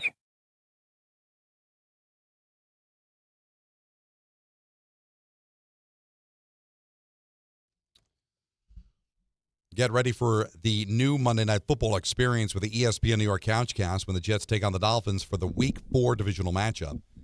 Settle in on the couch and join the Altcast with all of your favorite ESPN New York personalities for instant reaction, unfiltered commentary, and behind-the-mic banter. Stream live on our YouTube page from kickoff to the final whistle. Grab your snacks and watch the game with the pros. It's the ESPN New York Couchcast presented by Calandra's Bakery, Jacob's Pickles, and driven by the All-American Ford Group, the #1 Ford group in the tri-state area. Shop allamericanfordgroup.com. That's coming up Monday, September 29th, this Monday, right around the corner, starting at 7 on ESPN New York YouTube channel. Really looking forward to it. Rick reached out to Alan to confirm that the reason there was also awkwardness when I called the morning show is because my line dropped, which I felt disgusted about. Well, that's a big problem. No wonder why it was awkward. I mean, when you drop would hate out, someone for that. The show's almost over. You call in. Now your line drops out. What do we do there? Don, you know what Don would do, Alan, in reverse. That's an I'm good. No, you're right. Well, you might be banned from the morning show. I'm just saying. Well, banned is strong. Now, and full disclosure, just because I'm not scared of anybody, okay? They asked me. I'm not as scared. Who is going to be the most irritating person on the Couchcast? They asked me that. And your answer? You. Let's listen. Who do you think will be the most annoying at the Couchcast on Monday night? Most annoying on the Couchcast? Mm-hmm. Alan. Oh, why?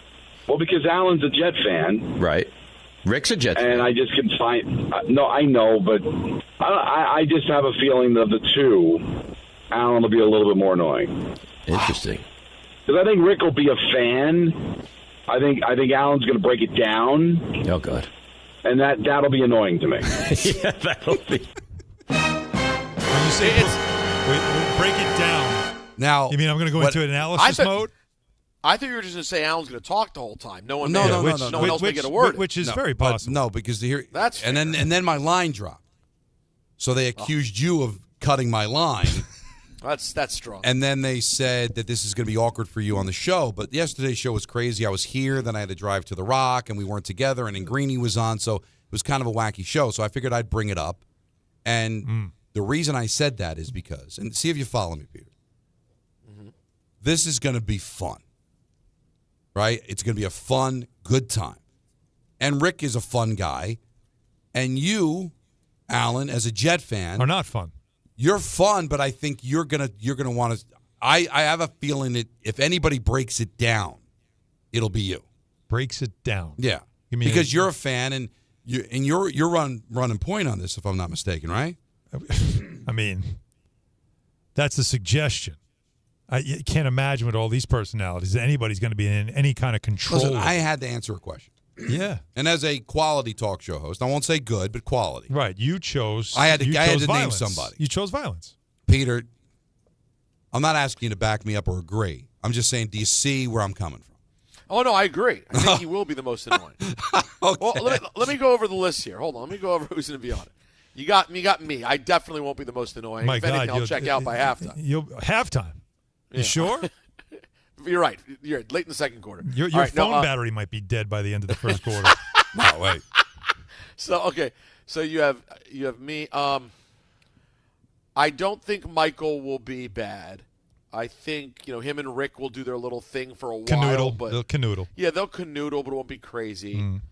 Now Dave could be annoying because we're going to see him in the flesh. This game has no meaning for him at all. And if he is somehow like really over the top attentive, I will find that annoying. Like if we really see that he cares that much about a Dolphins that would be Jets annoying, game, yes. That could be annoying. I can't see Carlin being annoying. Oh, he'll be funny. He'll be entertaining. But I had to answer, and but not that you're annoying, but who's potentially the most annoying. By the way, it's between you two. I think Yes. you two, Don and Al, and it's for the same reason. There's a chance that you two don't let anyone else get a word in. It's like this is the new ABC booth. It's Don and Alan, and everyone else is fighting to be the side. I just want to be OJ. I'm fighting to be on the sideline with the isotoners. I think Don and I both would love for you to be OJ. What do you mean? But I you can take that so many ways. There's only one way you should take it. To be honest, I am the guy that did fully admit that I am not emotionally involved in this season whatsoever, right?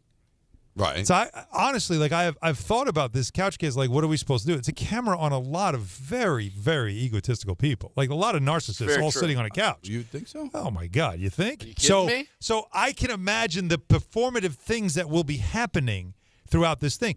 There really won't be a place for someone to sit there going like, "Why are you throwing it there? Come on, get!" Like nobody's doing that. Me especially, because I don't care. I honestly don't. I know, care. but how about this? And I'm not gonna go play by play because I don't think they're good. No, and you're not allowed. Now you won't let me anyway. If it were to go off the rails, which it will, I promise you, this is going off the rails. Of all of us, who's the one that's most likely to try to rein it back? It would probably be you.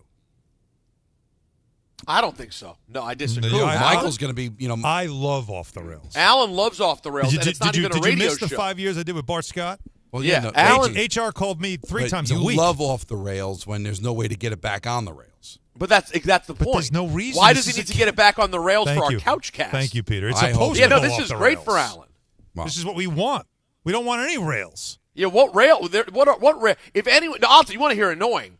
Anyone who tries to take it seriously, we're really not just we're doing more than fun. Let's get back to football. Whoever does that is getting booted off the couch. By the way, we should have a way. You should get voted off the couch. Voted off the couch. Oh, penalty box.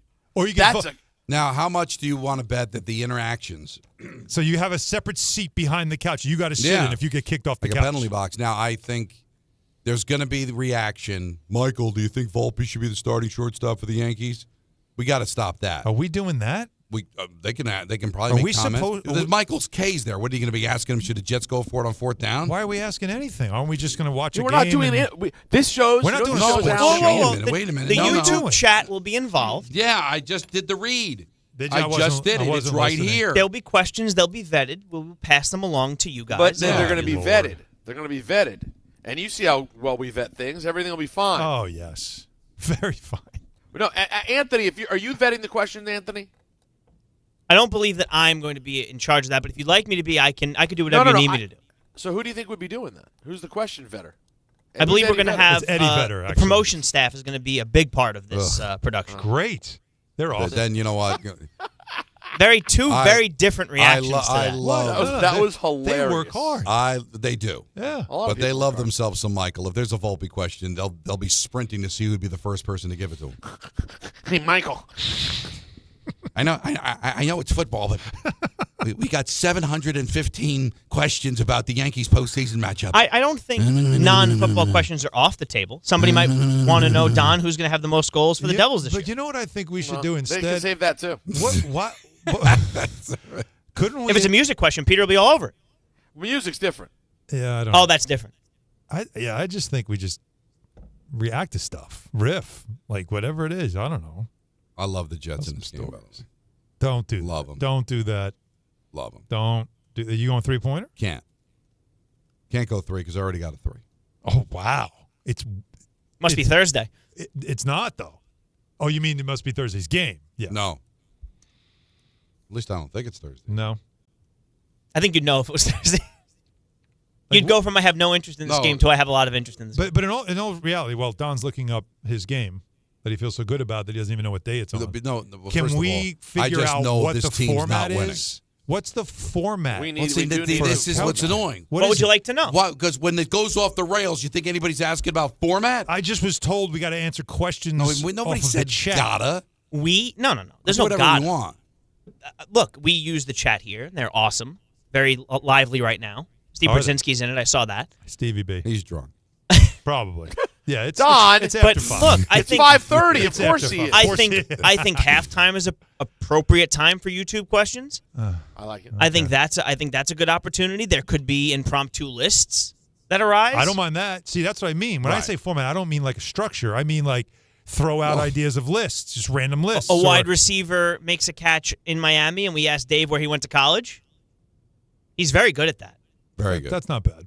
Like that's something that I think would be interesting. An sprinkled impromptu stump Rothenberg versus Don LaGreca. I think that the YouTube chat would be great with something like that. Or us. We're all very. Am I wrong? I'm praying this is an awful game because it'll be more fun. You know it's going to be a terrible game. Because if it's compelling. Right? Carlin's a little concerned about the food situation. How can you That's there's a enough? stunning development. He wasn't. He wanted to be involved in the food situation. He had John come on the show to express his concern. I actually would have voted for Carlin to be the caterer.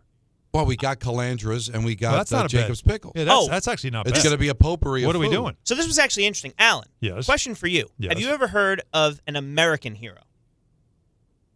As opposed to an Italian. Correct. So the greatest American hero. Oh, yeah. Yes, of course I've heard of American hero. Bart, Carlin, and a bunch of people outside had no idea what John was talking about. And I was like, every block party I ever went to in Brooklyn, there was the Italian hero and there was the American hero. Yeah. So it's definitely like maybe a Jersey thing that people don't know about.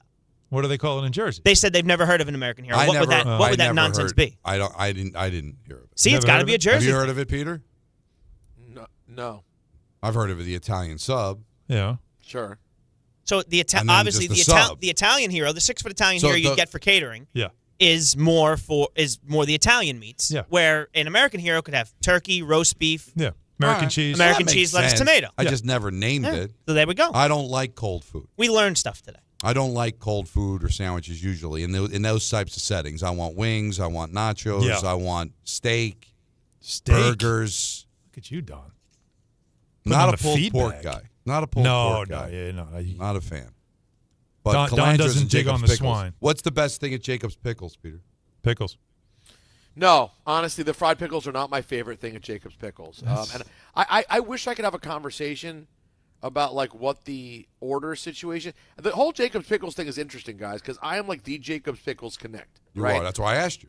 Been going for years. Friends with Jacob. Like I literally, been pretty tight with Seen him his for a pickle. long time. Right? Yeah. Wore the shirt off. I don't know how this thing happened and came together. And I know nothing about a menu conversation because I would say I should assess the menu before ordering. There are a couple of sandwiches, chicken sandwiches that are fantastic.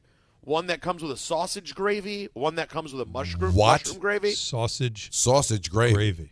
Yeah, it's the sausage gravy. What it is a huge brisket. A huge biscuit. Yeah. Sliced open with 2 gigantic pieces of fried like chicken breast on it.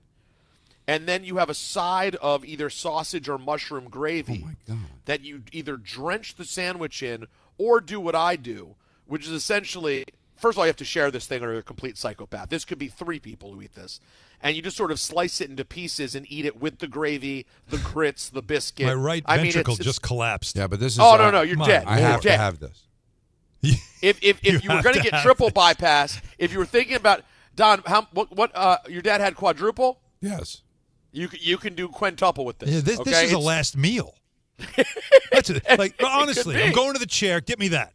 No, and you know what else? And the best app I think they have, I don't know if it's your guys' cup of tea, but it's to die for, is their deviled eggs. Their deviled eggs are insane. I'm not a big egg guy. Make you sick to your stomach. Well, cold. Again, I'll eat scrambled egg, but like hard-boiled eggs. Anybody bringing deviled eggs to this couch cast by the second half, we clear out the room. Really. You don't want a couch full of large men eating too many eggs. I'm good. No, very good.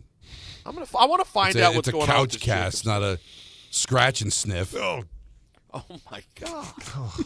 Especially this crew. Yeah. All right, 1-800-919-3776. Off the rails, you got a sense of it in that segment. We'll take you up until 7. 6 o'clock, we got ENN here on Don, Hahn, and Rosenberg on ESPN New York. 1-877-CARS for kids. KARS, Cars for kids. 1-877-CARS for kids. Donate your car today. 1-877-CARS for kids. Donate your car today. Ready to get rid of that old car? Donate it to Cars for Kids. Call 1-877-CARS for Kids to reach a friendly live agent. Donation's super easy, and your car can be picked up as soon as tomorrow. Call us now, 1-877-CARS for Kids. That's Cars with a K to donate your car today. 1-877-CARS for kids. KARS, Cars for kids. 1-877-CARS for kids. Donate your car today. Did you know you can donate real estate too? Go to carsforkids.org. That's carsforkids.org. FanDuel is getting ready for kickoff with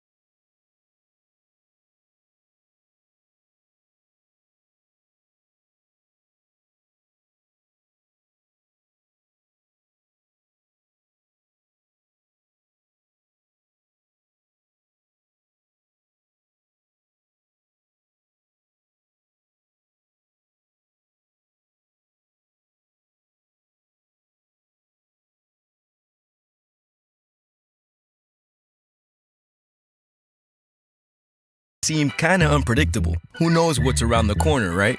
Well, at Total Wireless, we want to give you something to be sure about. With us, you save 50% off Metro and Cricket when you switch with one line. Guaranteed. And you get to keep the phone and number you love.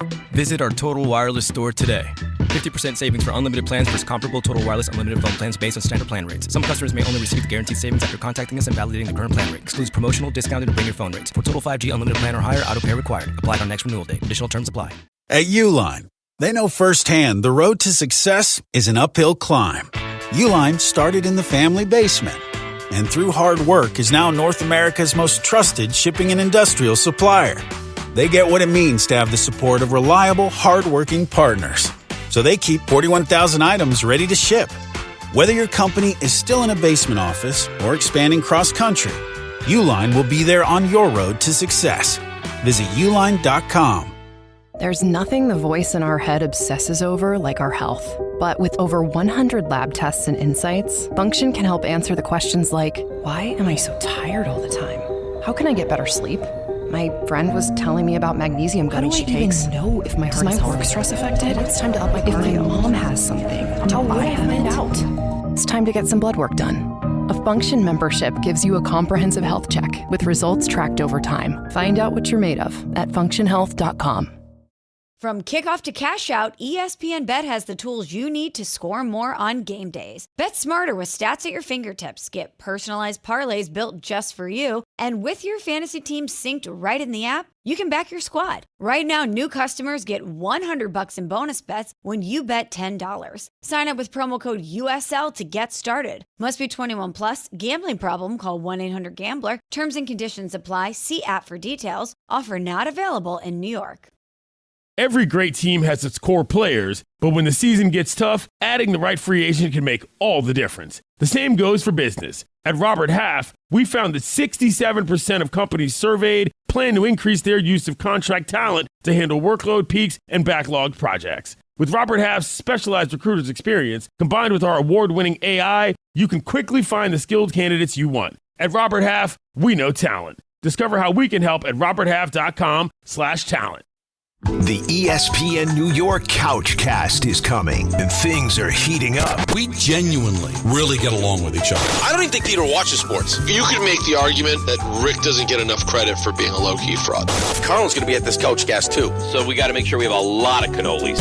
The ESPN New York Couchcast is Monday night, September 29th. See it all unfold on the ESPN New York YouTube channel. Brought to you by the All-American Ford Auto Group, Calandra's Bakery, and Jacob's Pickles. This fall, golf's greatest rivalry comes alive like never before. The Ryder Cup isn't just at Bethpage Black, it's everywhere. From a high-octane fan zone at Rockefeller Center to official watch parties across Manhattan to curated fan kits bringing the action home. You can rally with Team USA or Team Europe wherever you are. Feel the passion, celebrate the tradition, and live every putt, drive, and cheer. Ryder Cup Live. Be part of golf history on and off the course.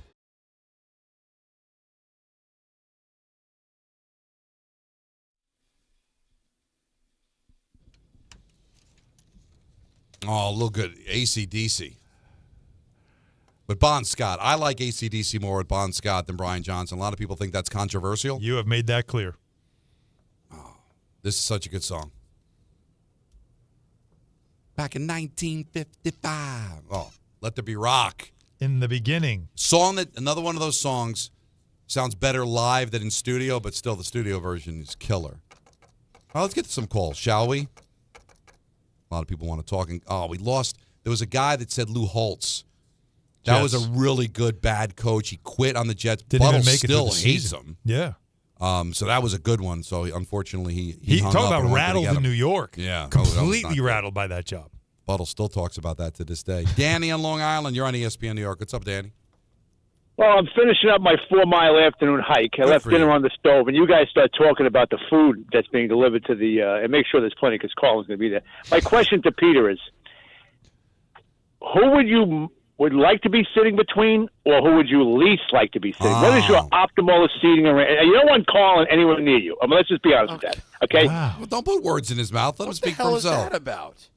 Now, I think we all know why it's, Well, Danny, that's very unkind. I would say I don't want to be between Carlin and Dave. That would be a lot of space taken up, or Carlin and Michael, who, while he's not fat, he is a large man. He looks fantastic, by the way. He's lost a ton of weight.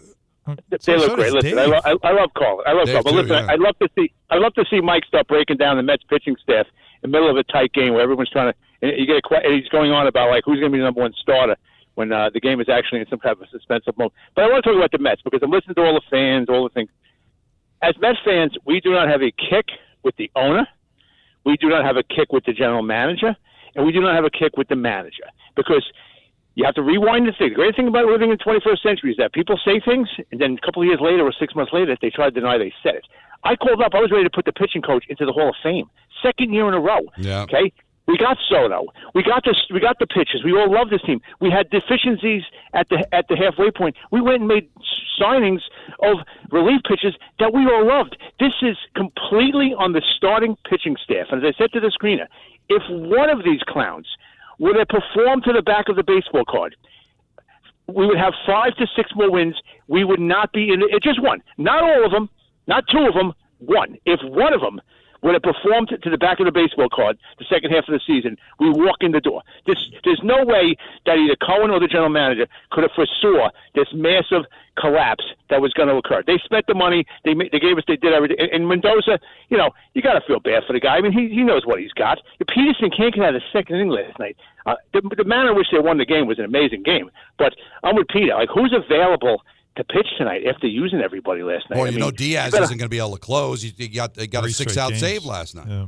But you either got to win this big or lose it big, where you throw in some clown, so you can have bullpen for the next day. Right, but so if you want to blame Hefner, but the thing with that is you can't keep having these reclamation projects, right? Like MacGyver was a show that everything he Jimmy switched worked, but in real life, sometimes it works, sometimes it doesn't. He was able to fix Manaea last year. Can't fix him this year.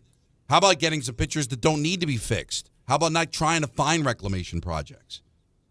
So Hefner was getting carried out as a hero last year in the first half of this year, but you know what? The bubble gum and straw and elastic band doesn't work all the time, and that's what was happening with this pitching staff. But he's right. That's been the problem. You cannot have your starting pitcher give up runs early and expect to be able to win all the time. And sometimes when the bats are hot and things are working out, you'll come back and you'll win a game and you'll feel good. But that's no way to make a run in the playoffs getting 0 starting pitching. Yeah, 4 innings most of the time. And your bullpen, which got completely overused in the first half of the season, ran out of gas. You had to rebuild it, and it was rebuilt poorly. And Tong's going to be interesting tonight because of the 3 that we've seen, he's the one that's maybe showed you the least of the 3. Yeah. But also the youngest. Tong. If I'm relying on kids, that should be his song, right? Warm-up song. It has to be. It should. Let me see that tongue. Let me see that booty. Don is missing it, Peter, but I'm with you. I'm picking up what you're putting down. He knows it. The thong song. The thong Don knows the thong song. You know the thong song. I know of it. Yeah. Well, but you don't know what it sounds like? I don't think so, no. That was it. Okay. Wow. And to not know the thong song, what would that life have been like? It's probably better. Probably a better life. It's a life of a man with a lot of pent-up energy. Yeah, that's true. All right, Paul. I hated playing that song. Paul from Bloomingdale is back with his Lou Holtz comment. I wanted to give you some love because that's a good one, Paul. Yeah, I thought so. It was a rough early 70s for the Jets. What was that, 76, right? That was Buttle's rookie year. Yeah, it was ugly there. I don't remember if he even made the whole year. I know he lost the locker room early on, and I think he quit. Oh, that's right. He claimed like he had some kind of illness, right? No, but Buttle still screams that he quit on him. No, I know, but he used like some excuse about something physical that was happening, and he had to walk away. I got to look it up, Paul. I want to say there were, because that was a 14-week season back in 76. I want to say he 3 weeks left in the season, maybe.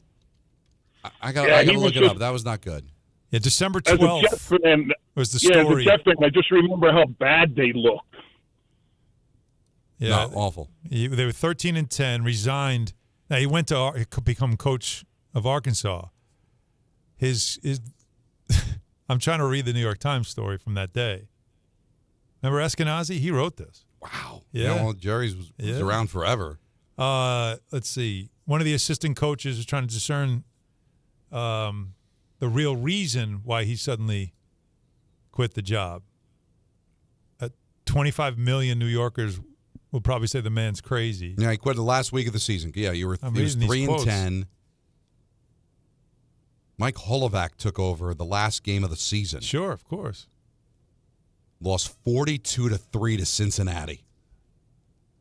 Lost their last 4 games. Holtz lost his last 3, and just walked away. And that team total, they were 3-11 team. Do you remember there was a time that the Jets couldn't play home games at Shea if the Mets were still playing? So like September, makes sense, yeah. They never played in September. Like there was a rule that they couldn't play at Shea if the diamond was still down. Now I remember seeing video of games where because it never went away. Yeah, it's just that they couldn't play while the Mets. But if the Mets the World Series was like on October 6th, so it didn't matter. It wasn't much of the season, but still there was like a big thing about like all their preseason couldn't play there. You want to know another oddity about the schedule? I brought this up years ago. Peter probably flat out does not know this. An oddity about the schedule. Yeah. When the Buccaneers first came into the league, also in 76, 77, take a look at their home schedule. Saturday, 8 o'clock starts. Every game? Because early in the season, because they felt it was too hot in Tampa, so they played their games on Saturday nights. Can you imagine that happening today? And it wasn't like it was nationally televised. No. Football's whack, man. In a good way. In a very good way. In a good way. Because they're gonna be doing a talk show like 30, 40 years from now, going over the NFL schedule back in 2020 and go, they played a game on a Tuesday? They played a game on a Wednesday? What? Yeah. And then they explained to him COVID and they go, what? I'm trying to find there's a crazy Lou Holtz quote that I keep seeing, but I can't get the full here it is. After he quit on the Jets, God did not put Lou Holtz on this earth to coach in the pros, was his quote. No. All right, well. He identified the problem. At least he stuck with it. Can I ask you guys a question? Please. I'm embarrassed to ask it, but I only know my life with Lou Holtz. What job did he have before the Jets? That's a good question. He was hired out of college. Now he went to Arkansas after the Jets. But Notre Dame was after, so what was before? Just before the Jet job, NC State. He was at NC State as the head coach from 72 to 75. The head ball coach. Head ball coach, Lou Holtz. And then he was the head coach of William and Mary. And then he was on TV for the next 93 117 years. ENN's next. Let's go. Don Hahn and Rosenberg, ESPN New York.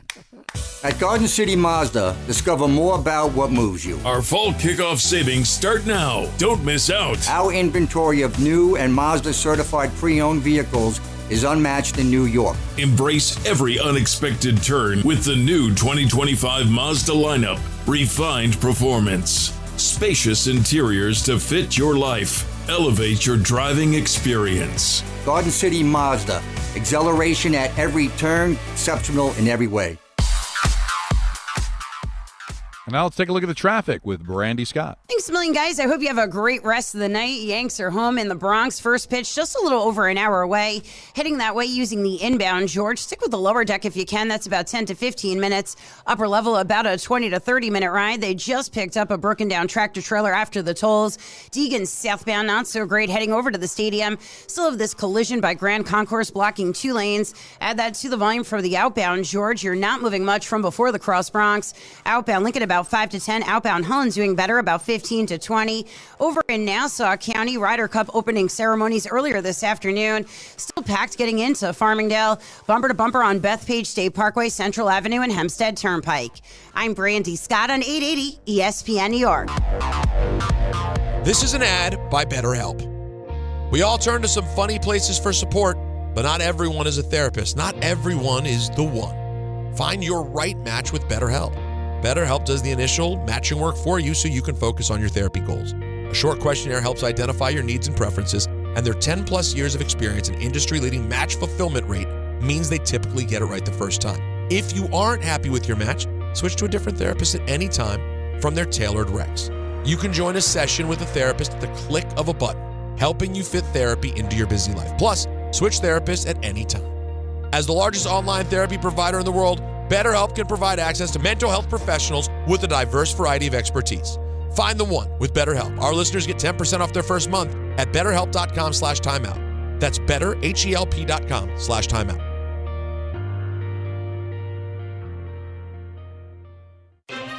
Game time isn't just on the field. It's in your driveway, too.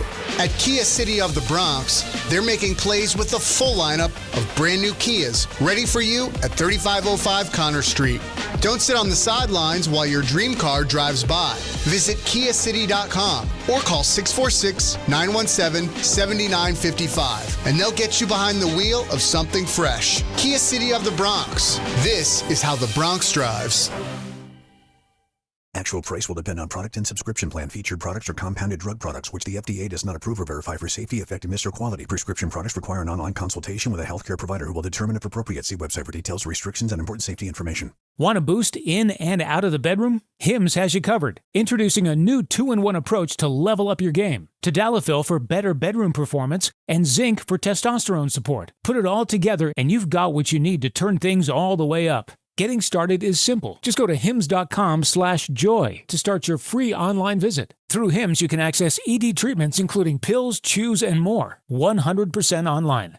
No office visits, no pharmacy lines. Just fill out a simple intake form and a licensed medical provider will determine if treatment's right for you. If prescribed, it ships free and discreetly to your door. Find affordable treatment options at up to 95% less than brand names at hims.com/joy. That's hims.com/joy, HIMS.com/JOY.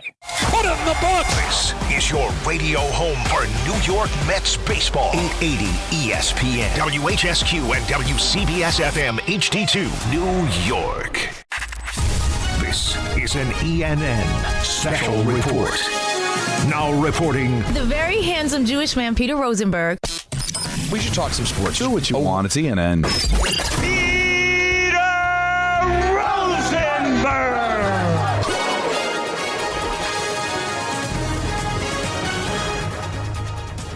Hey everyone, how you doing? Good. How you living? Welcome to ENN, live Ray from Road. Los Angeles, California. Oh, that's where you are? Yeah, I'm in Los Angeles. Sure. I didn't know. I'm technically in Arcadia right now, about an hour from LAX. I had I remember last year, Don, I did that like commercial shoot with lids. Yes.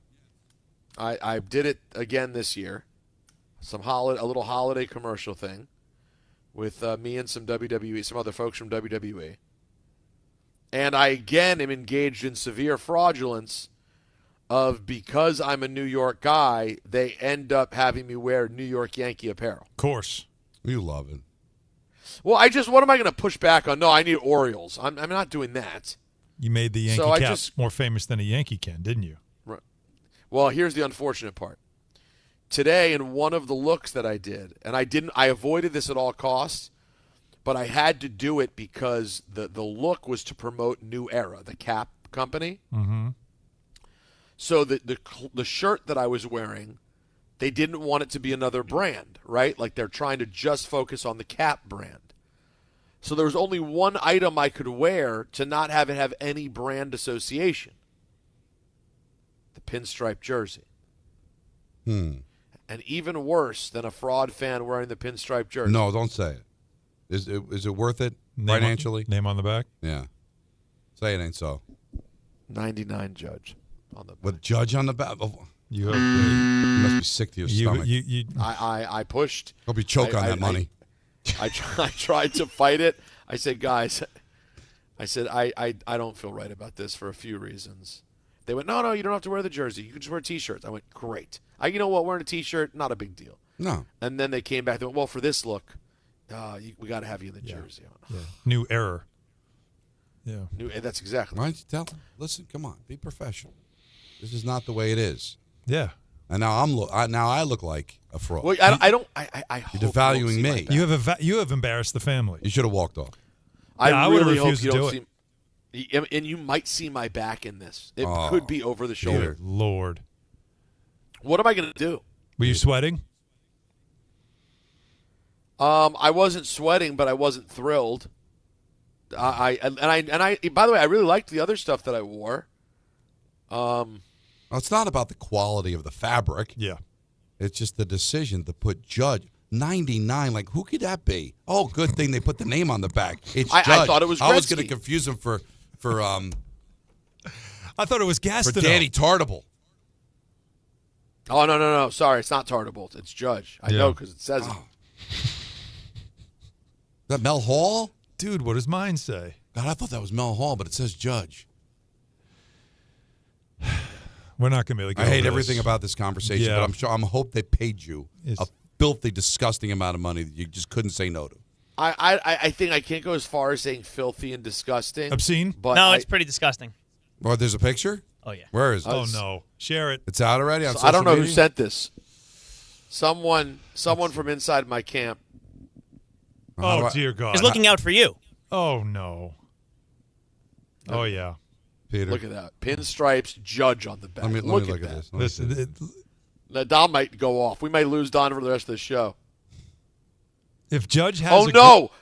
And What? look at the angle. If you look on the camera, you can look in the monitor. I see it. And it looks like I'm in it with the Judge on the back. Yeah, you are. You're in the shot. Oh, my God. Yeah, you're in the shot. And it's terrible because I do it with Dominic Mysterio, who's a huge Padres fan from San Diego. So all of his stuff is just cool Padres stuff that says Mysterio on it. He wins. No problem.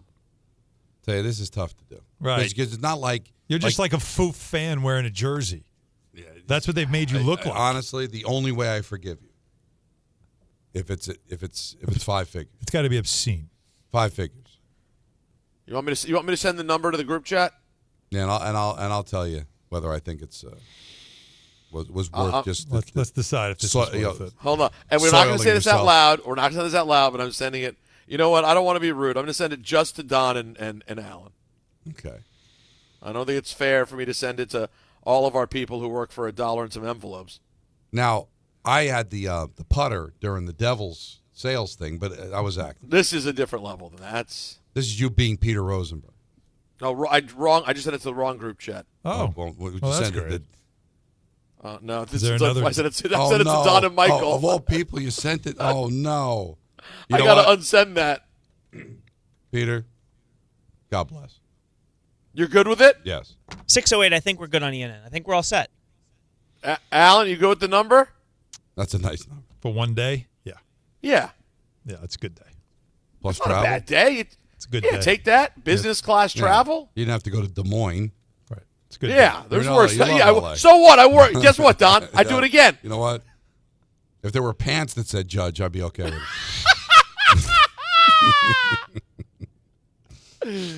Oh, that's a very, very good. All right, you know what? Let's get into it. Let's start our good evenings on this ENN. I'd like to start off by saying good evening to Don and Alan. Scratch and sniff. Oh. I think something came up on Alan there. He was disgusted by it. Let's say it to Alan. Good evening. Give into it. Yes. That had a Ren and Stimpy kind of thing to it. No, that was a mixture of Burns from Simpsons and it really did. And it had it all. Yeah, and the that's quality drop. Give into it. Yes. And Palpatine. Yeah, it was bad. Really Really bad. That's a really bad moment there. Man, that really is Mr. Burns of you. Wow. Well, but it's like a Star Wars and Simpsons collab. Very bad. Let's say good evening to myself. I see you're shirtless. I raise you bottomless.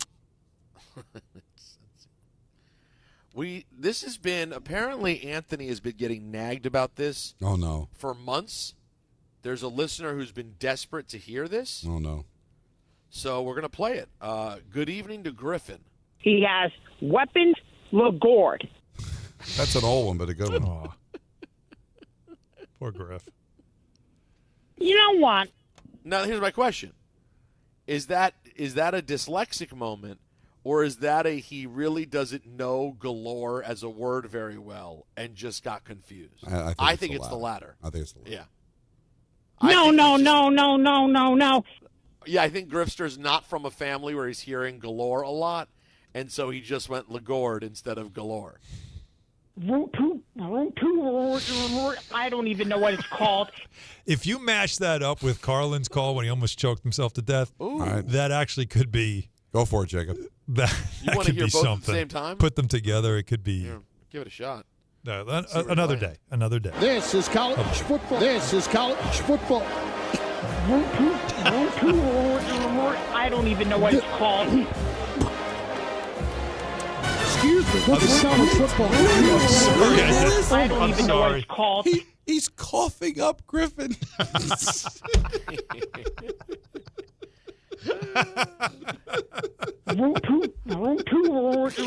I don't even know what it's called. Right? The Rupu, that sounds like when he started choking. What was he trying to say with the Rupu again? A Roku. It was a Roku. Right, it was the NFL. No, the Sunday night baseball. I mean, the Sunday morning baseball. Why Right. did he get so confused at Roku? It's You're not Griff. familiar with it. It's not It's that Griff. common a word. Yeah, let him be. Yeah, we love you, Griff. We love the Grifster. Get away. Alan, did you ever hear the call from the late in the K days when Grifster told us he was going to Dominican Republic with his family? No. And I basically spent the entire time trying to convince him to go find a woman of the night. Oh, wait, I think I do remember this. It's very, I think I do. He was very uncomfortable. Yes, I do remember this. The Dominican Republic. Where did that one come from? I don't remember that. Well, that He wasn't mispronounced Dominican? I missed that. The Dominican Republic. the Dominican? Guys, leave him alone. Yeah, let's let I'm him going up, to say something Peter. right Peter, now about let the him up. Dominican. Let him up. Let me tell you something about the Dominican Republic. Can you? Hot women LaGord, okay? I promise you that. Weapons LaGord. All right. That's enough on Griff. Okay. All right. All right. Don, do you know what I was watching today? Every once in a while it comes up with my algorithm. The time that Howard had when he was really into Iron Sheik going insane. Right. And they had Sheik on, and when they had Sheik on, they said, I don't know if you know this, the WWE has signed a new act named Iron Sheik Jr., and they have Artie come out just dressed as Iron Sheik, forcing Iron Sheik to go absolutely insane, thinking it's a real person. Oh, it's such a blessing. R.I.P. All right, Dan Quinn. Oh, God, I got good news. Got to be. Here's Dan Quinn, DQ, on a Jaden Daniels update. Jaden, he'll continue in his return to play process, and you'll see him out there today in a limited fashion, and we'll continue to rely on the medical team, to fully clear him. But what I can say is, man, he is doing everything you possibly can to get there. The guy's the ultimate competitor for us. You know that. I know that. Yeah, I should. Look, he's. That doesn't sound good. Return. Well, Jaden said Jaden was asked also how he felt in terms of cutting and moving, and he said, "Great." He said, "Enough to feel good if I'm playing on Sunday." What did you think he was going to say? I'm shot. Like, of course he's going to say that. That's what any competitor, any athlete's going to say. I'm fine. I'm ready. But didn't you hear? Did you not hear Dan Quinn kind of suggest, like, yeah, we're doing all he can, boy. He really putting in a fight. He's really giving it all he's got, like the old college try. The old college try. I didn't feel as bad about it, but maybe I'm being that guy. I've got other things to worry about. I don't like that Terry McLaurin is seeking a second opinion on whatever he's dealing with this week.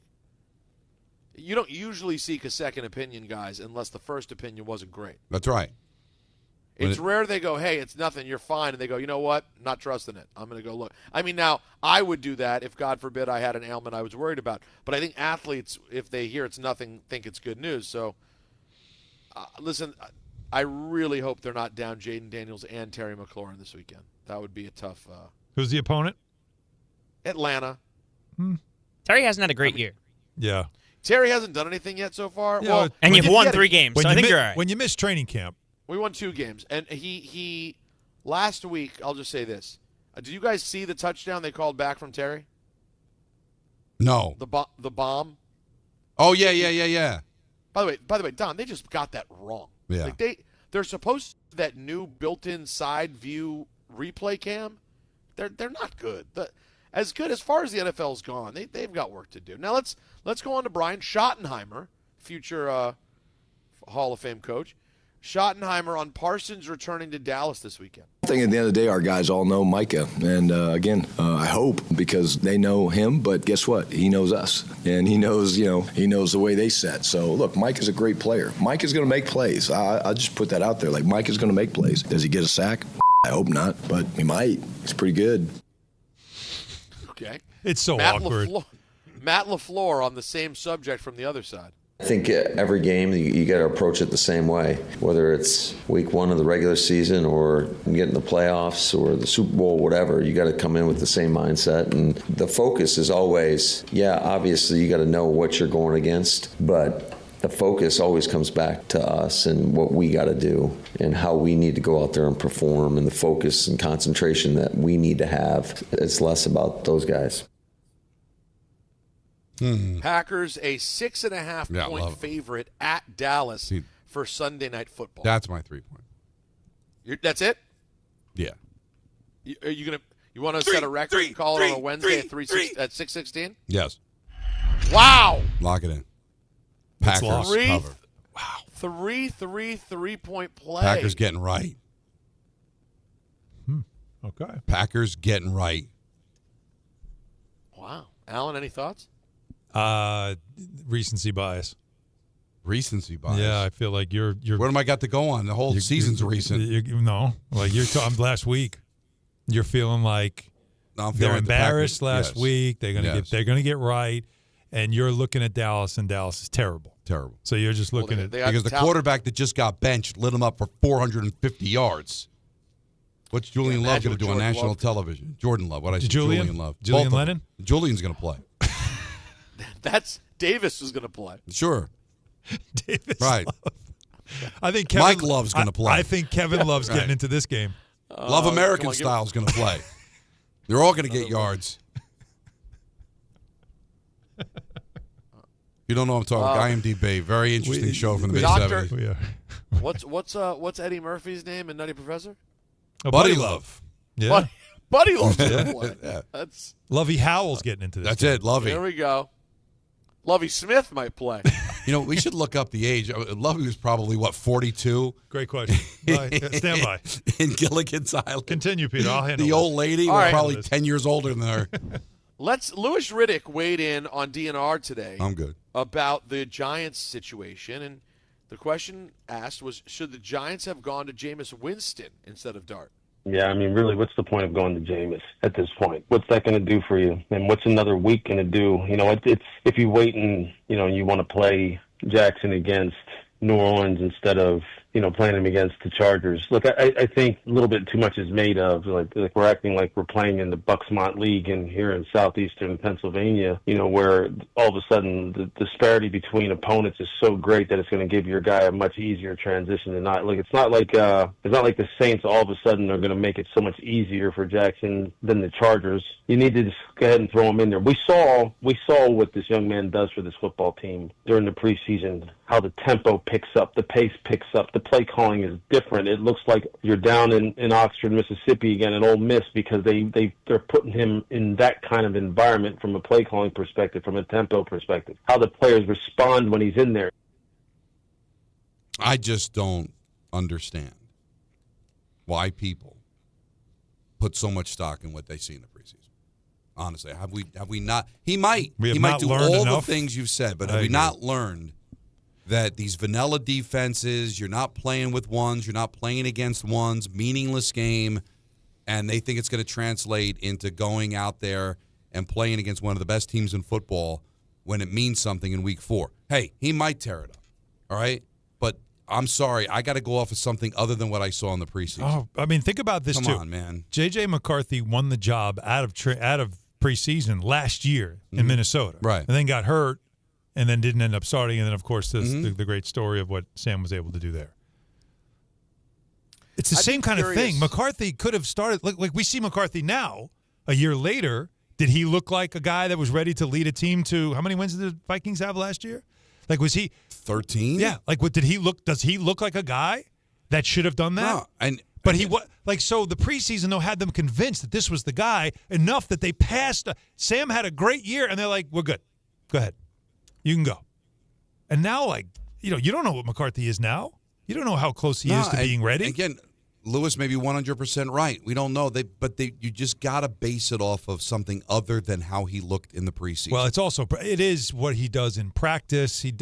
Processing, studying, turning. No.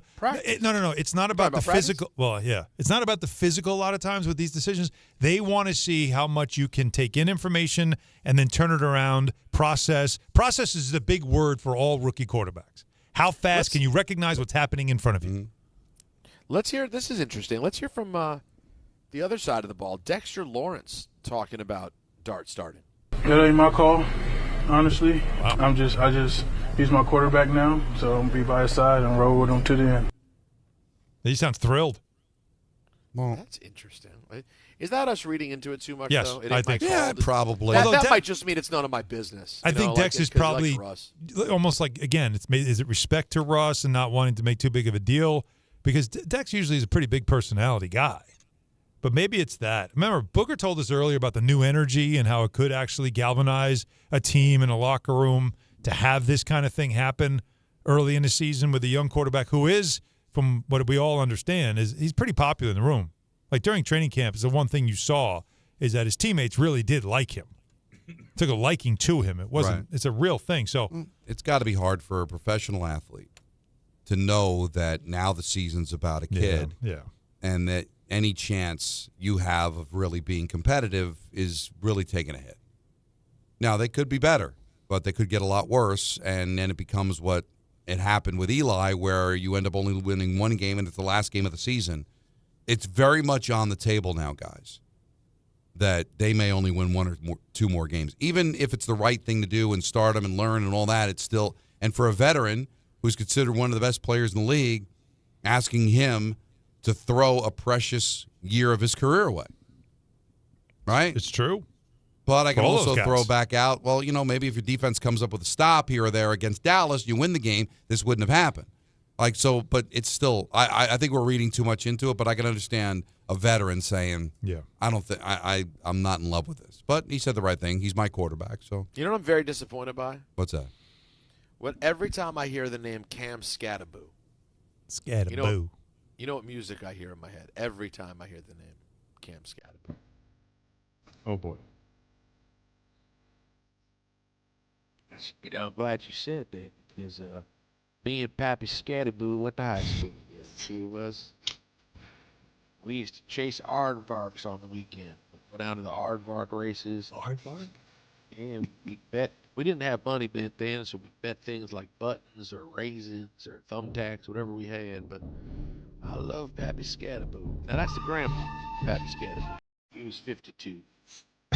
He's got 16 grandchildren. One of them was little Cam Scattaboo. Pappy Scattaboo was a nice man, really nice man. Went to jail. Went to jail? Hard. Oh, yeah, hard time for... What's it called when a male of the human species makes relations with that of an animal? Well, I don't have an opinion on that. No, what's the name of it, though? I don't even want to say it. Not sure. Now, was his nickname Pappy Scappy? No, Pappy Scattaboo. Well, but you call him Pappy Scappy.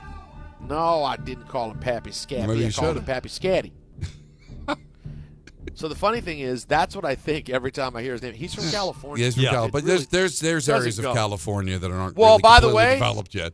By the way, Sacramento may be one of those Yeah. places. Let's just be The honest. capital?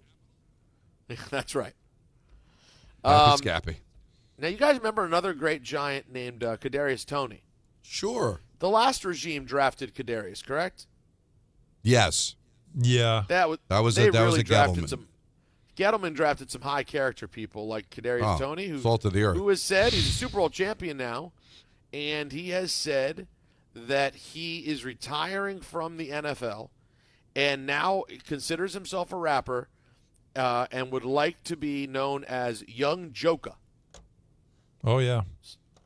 Mm-hmm. So I like when just wanna you take choose to retire from a sport where no one wants to sign you.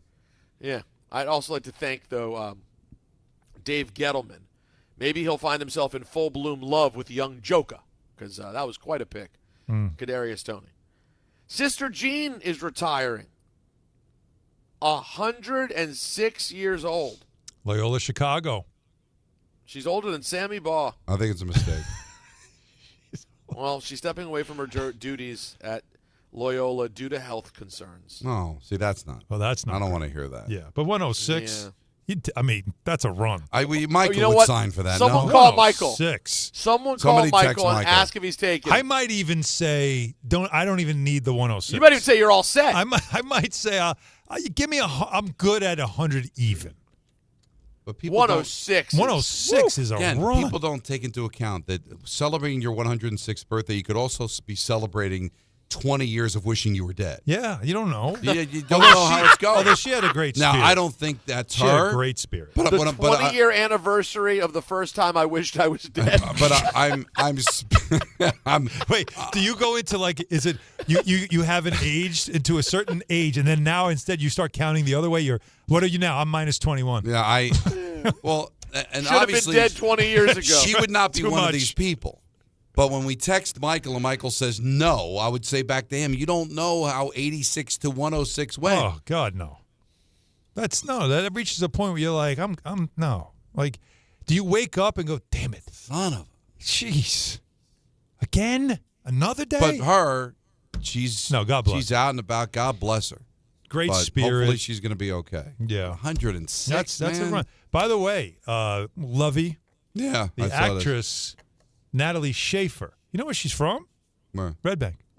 Oh, New Jersey. Yeah. Really? That's cool. Well, how do you like that? So How she about them was apples? she was between the age of 64 and 67. Yeah, I feel on the better. show. That's because that's what Born it in looked like. 1900. Yeah, she lived to 90 years old. That's a run. Michael would not take 90.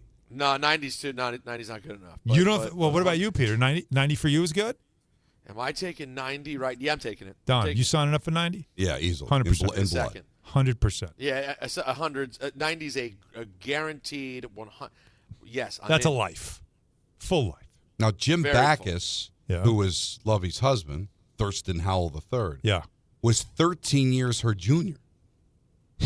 that's amazing. So that would make him in his early 50s, right? Yeah, that's I about make him right. 51 when the Yeah, show started. About right. I was 6 years older than Thurston Howell the third. Who was the cartoon character he always played? The voice. He voiced a well-known No, cartoon. it was Mr. Magoo. Was it Magoo? Yeah. What a voice. That'll do it for ENN. That's a good way to end it. On this Wednesday evening. Wait, Stories Lagord. That's right.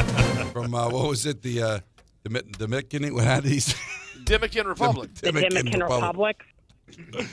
All right. Yes, sir. More of this until 7 on Don Hahn and Rosenberg on ESPN New York. Every aspect of your business, from the most mundane to the most complex, will operate orders of magnitude better and faster when you add artificial intelligence. That's right. You all know about AI. AI is literally a race to the top, everybody. The companies that engage AI first will win. Will that be you, or will it be your competitors? So Thrive Managed AI, that's your advantage over all your competitors. It is founded by tech powerhouses. Thrive partners you and partners with you on a smart and secure AI strategy for your business. Then they deploy and manage it for you. Imagine AI solutions working across every part of your business, automating support, powering chatbots, analyzing competitors, even managing billing, collections, and orders. That's just a taste of what Thrive Managed AI can help you achieve. It makes your talented team even better by letting them focus on what they do best. The race to the top will be won by those who engage Thrive Managed AI first. That needs to be you. Go to thrivenextgen.com/ESPN and get started with a complimentary strategy consultation. That's thrivenextgen.com/ESPN. thrivenextgen.com/ESPN. There's a lot of reasons why people buy at Ramsey Mazda. It's their selection, it's their customer service, and it's their savings. Get 1.9% financing on a new Mazda 2025 CX-50 or lease for $249 for 33 months. Start shopping now at RamseyMazda.com. Choose wisely, choose Ramsey Mazda. Call 833-853-2970 for lease details. VIN SN 354688. MSRP $32,945. Zero security deposit. APR $17.48 per $1,000 finance. Ends 9/30/25. FanDuel is getting you ready for kickoff with an offer you won't want to miss. New customers can bet just $5 and get $300 in bonus bets if you win. That's right. Pick a bet $5, and if it wins, you'll unlock $300 in bonus bets to use all across the app. You can build parlays, bet player props, ride the live lines, whatever your style, FanDuel has you covered. The NFL season is finally here. The only question is, are you ready to play? Visit FanDuel.com/Rick to download the FanDuel app today and get started. You can build parlays, bet player props, ride the live lines, whatever your style, FanDuel has you covered. The NFL season is finally here. The only question is, are you ready to play? Must be 21 and older and physically present in New York. First online real money wager only. $5 first deposit required. Bonus issued as non-withdrawable bonus bets that expire 7 days after receipt. Restrictions do apply. See terms at sportsbook.fanduel.com. For help with a gambling problem, call 1-877-8-HOPE-NY or text HOPE-NY at 467369.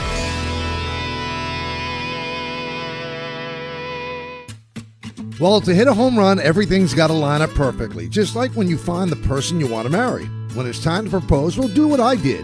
Visit the engagement experts at London Jewelers. From their beautiful 2 by London collection to custom designs for any budget, they make finding the perfect ring easy. Visit London Jewelers at any of their 6 locations and tell them I sent you for the Michael K. treatment. London Jewelers, getting it just right. At City Harvest, we believe no New Yorker has to go hungry. With your help, we're on the road 365 days a year, rescuing over 77 million pounds of nutritious food and delivering it free to millions of New Yorkers, transforming surplus food into sustenance, sustainability, and smiles, rallying thousands of New Yorkers to power a network of nourishment across our city. One day, one meal, and one New Yorker at a time. That's how we feed good. Donate at cityharvest.org. That's the ease at which you get information. You want it, you get it. Like that. Ask your phone. Group chat. Smartphone. You're always connected and informed in real time. No waiting. So if you're diabetic and still using finger sticks to read your blood sugar, what are you waiting for? Knowing your blood sugar levels instantly is important for managing diabetes. Call US Med at 888-665-0696.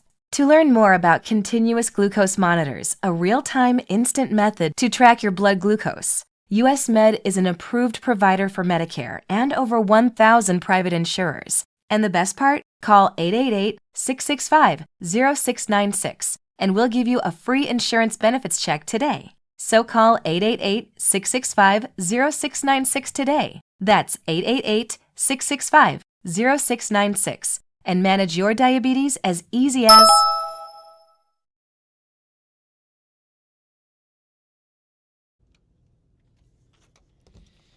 Golf's greatest rivalry tees off at Bethpage Black, and the guys are bringing you all the action, energy, and passion straight from the course. Don't miss DiPietro and Rothenberg this Friday morning only on ESPN New York. Brought to you by Michelob Ultra. No matter what you're playing for, make it superior. With Michelob Ultra, 2.6 carbs, 95 calories, a superior taste worth playing for. Official beer sponsor of the Ryder Cup. Why don't we get back to the phones? Busy phones. Let's go to Mateo in Jersey. You're on ESPN New York. What's up, Mateo? Hey, I've been complaining about the whole Freddie Kitchens thing for about a year now. I don't know if you guys remember. I do. Oh, that was you? Yeah, sure. Today, it finally dawned on me what made me chuckle today. Oh. It's not what he's saying that's funny.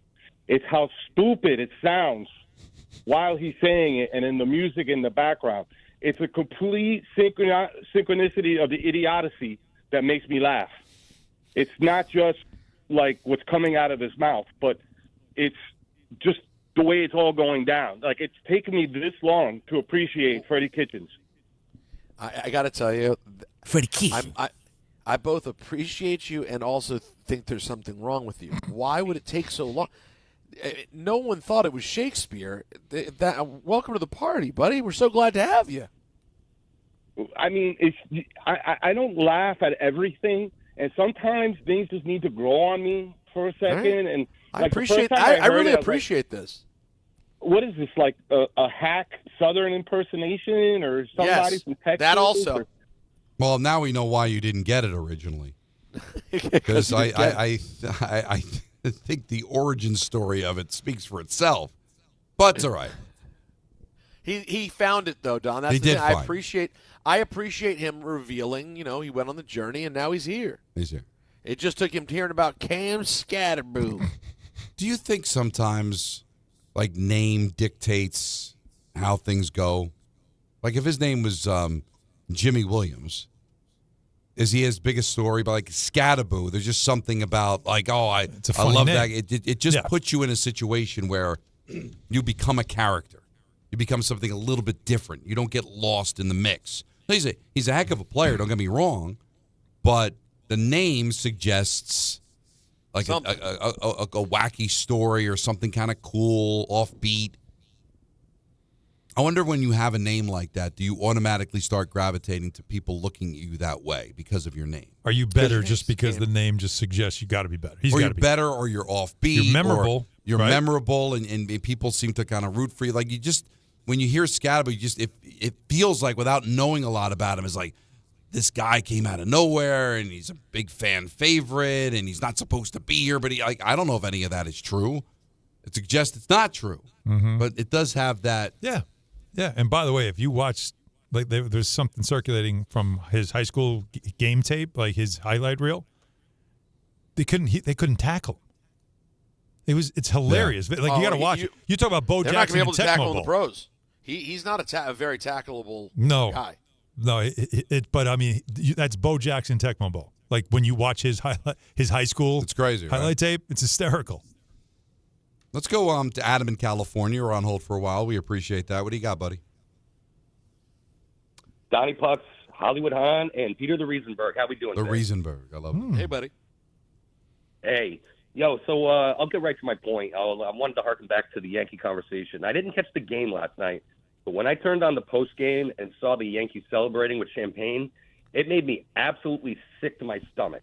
I was thinking, what the hell are you celebrating? A playoff berth against a crappy White Sox team, which, by the way, you easily could have lost to if the center fielder had more of a motor up his ass. But rather, that's just proof that, with baseball, everybody and their mom gets into the playoffs, and it's very telling that the mission statement for the Yankees, it's the closest they've come to actually saying that it is no longer World Series or bust. You displaying that celebration with that champagne, it's like act like you've been there before. But they haven't. But they are. It's 9 times in 10 years they've been there before. Yeah, but I don't even think it's that. I just think it's the culture of the sport now. Yeah. That they don't want to let go of the tradition of it. But you just said it. Everybody makes it now. 12 of 30 teams, 6 in each league, make the postseason. The third wild card in the National League is being battled for by average baseball teams. But they're all going to do it. So I don't want to single out the Yankees. I don't want to be that guy. But because the Mets are going to do it, and it'll be embarrassing then too. All because of back in the day when you won your league. Did you see the Knicks celebrate when they clinched a playoff berth in the NBA? No. Not like that. And then the Knicks don't have a tradition of going to the playoffs every single year. They went to the conference final for the first time in 25 years. They beat the Celtics. They beat the Boston Celtics. Did they spray champagne? No. For a team that deserved to. No, but doing remember, something for the first time in a quarter century. But remember, their fans were mocked for celebrating on the streets that night. Act like you've been there before. Big deal. All you did was get to the conference finals, right? Right. So what's the so fans can't celebrate that, but a baseball team can celebrate making a play-in. I just think it's time for Major League Baseball. That used to always stick out its chest. It's hard to make the playoffs in baseball. Only 4 teams out of 30. Blah, blah, blah. You keep adding wild card teams. You celebrate average. And I'm not saying the Yankees are average, but the point is that you're just like every other league, okay? It's no different. The NFL sends what? 14 out of 32. The NHL sends 16 out of 32. Basketball sending 20 out of 30. But if you want to just count the play-in or whatever. But it's the same thing, But though. it's still like, it's a wild card. But baseball is, we're different. No, just give it up. It looks completely ridiculous. It just does. What you've said, though, about the get to October and then it's a crapshoot thing, doesn't that kind of tell you that by celebrating, hey, okay, we got there. Mission accomplished. Now let's roll the dice and see what happens. So the real achievement is just get to October so we have a chance. Yeah, but is that the new mentality now? Okay, but if you want to play that game, if you're 10 games off the pace for the division, but you're a game back of the Blue Jays, and if you don't catch the Blue Jays, every Yankee fan, everybody in that organization is going to be disappointed, right? Agreed. When you look at their schedule, they're going to be like, man, should have got there. Yeah, but there's going to be a champagne celebration of you just getting in. So that implies, well, listen, if we don't catch the Blue Jays, it's still okay. We're still in the playoffs. We can still make a run. And God forbid you lose tonight. What is everybody going to say? Well, maybe if you weren't hung over from all the champagne, you would have beaten the White Sox, which is silly because I don't think anybody got drunk. Although if you saw Ben Rice on video. Maybe they did. He was having a day. But I was trying to see somebody – because a few people were like if you win the division, getting on me for this. I'm good with that. Like winning the division, that's significant, right? Like that's something. That's an accomplishment. Yes. That's the only thing I'm not saying don't celebrate. Because you're but I wearing feel like a shirt. if you're one game from the division, why don't we wait and get the division? Listen, if the Reds win it. Reds, absolutely. All right. Yeah. They don't go to the playoffs that often. They can wear a T-shirt. Hey, wild card, whatever. Yeah. You win the division, you'll have American League East champion T-shirts if the Yankees win the division. Yeah. All the T-shirt yesterday was it heading to October or whatever? Ready for October. Yeah, sure. It's all just. And again, the long season stuff is tired too. I know you play 162 games, but every professional athlete works their tail off. I mean, I'm seeing it going to camp with the Devils. They played 2 preseason games, but every day they're practicing, they're skating, they're getting ready for the season. So they may not be playing in a game, but you're in every town. day you're doing something. And when you travel, you're in town for sometimes for just the night, if not 2 nights, and that's it.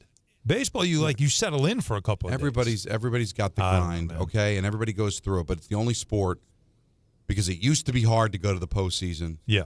Now it's not. So I think they got to dial it back. It's just a tradition they're trying to keep alive, and I think it's silly. 1-800-919-3776. Close it out with your phone calls.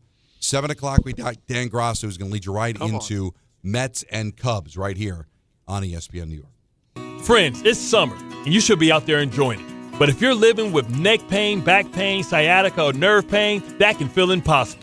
You don't have to keep living that way. There's help. Dr. Shaw at Sandwell Pain is New Jersey's top pain specialist. Dr. Shaw is an Ivy League trained, double board certified, and he is dedicated to helping you feel better. And here's what makes the difference. No surgery, no scars, no long recovery, no pain medication, just precise, non-surgical image-guided procedures that get real results so you can get back to the life you love. Dr. Shaw treats neck pain, back pain, joint pain, migraines, nerve pain, sciatica, and he builds a plan that is right for you. Same day and next day appointments are available, and with offices in Woodbridge, Livingston, and Inglewood, relief is never far away. So don't wait, and don't let pain steal another day of your life. Go to SoundwellPain.com to text, call, or book online. SoundwellPain.com. Relief is closer than you think, and it starts today. Most major insurances are accepted. Shop great new offers at Bay Ridge Mazda. Lease the 2025 Mazda CX-5S for as low as $239 per month or finance for 2.9% APR for 36 months. They will take any trade-in and accept all lease returns, even if you didn't lease with them. Plus, enjoy Bay Ridge Plus benefits like ding and dent coverage, key replacement, windshield protection, and roadside assistance, all included. Visit them in Brooklyn or online at BayRidgeMazda.com. Bay Ridge Mazda, where confidence comes standard. See dealer for details. The Ryder Cup is more than golf. It's a global celebration. And this year, Ryder Cup Live makes you part of it all. Cheer with fans at Rockefeller Center. Join watch parties at New York's favorite bars. Or host your own unforgettable gathering with Ryder Cup Live fan kits. Whether you're in the city, on Long Island, or at home with friends, you can rally behind your team and share in the energy of golf's biggest stage. The Ryder Cup. It's not just a match, it's a movement. Hi, former New York Giant Leonard Marshall here. Please join me at the Alzheimer's Foundation of America Family Fun Day on September 27th. Bring your family to AFA's Barbara Rabinowitz Education and Resource Center in Amityville for a fun-filled day of intergenerational activities in celebration of Grandparents Appreciation Month. Learn more and register at AFA September 27th Family Fun Day by visiting www.afalongisland.org or calling 631-223-4000. When it comes to restoring cars, Diego's got skills.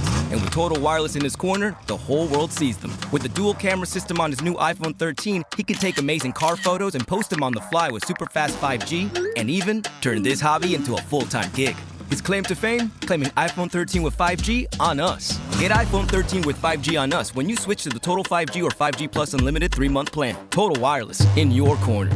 For limited time while supplies last. Valid in store. Device taxes and fees may apply. Requires port in and ID verification. Restrictions apply. You matter, and so does your well-being. If you're facing tough moments, struggling with anxiety, depression, thoughts of suicide, or substance use, help is here anytime you need it. Call, text, or chat 988 for free confidential support. New Jersey's 988 Suicide and Crisis Lifeline is here 24/7 for you or someone you love, with trained counselors who listen and care without judgment. You matter. Remember New Jersey's 988. A message from the New Jersey Department of Human Services.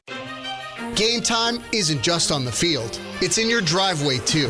At Kia City of the Bronx, they're making plays with the full lineup of brand new Kias ready for you at 3505 Connor Street. Don't sit on the sidelines while your dream car drives by. Visit KiaCity.com or call 646-917-7955 and they'll get you behind the wheel of something fresh. Kia City of the Bronx. This is how the Bronx drives.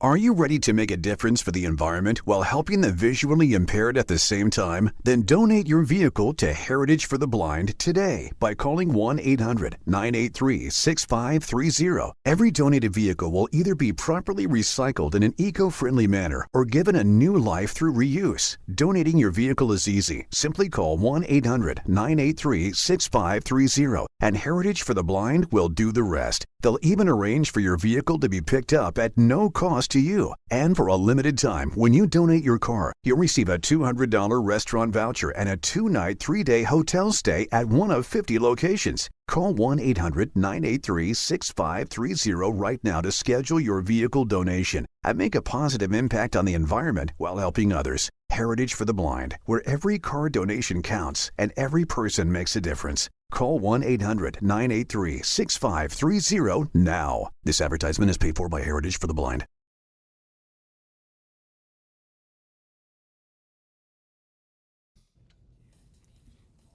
Dan Grassa coming up. Hey, Jake's in a mood. At the top of the hour. He's in a mood, man. I feel bad. Who are you hanging out with tonight? Because she's in for it. Well, you are in a mood, dude. little Megadeth. He's bringing it. Megadeth means he's in a mood? No, it doesn't. Yeah. By nature, it does.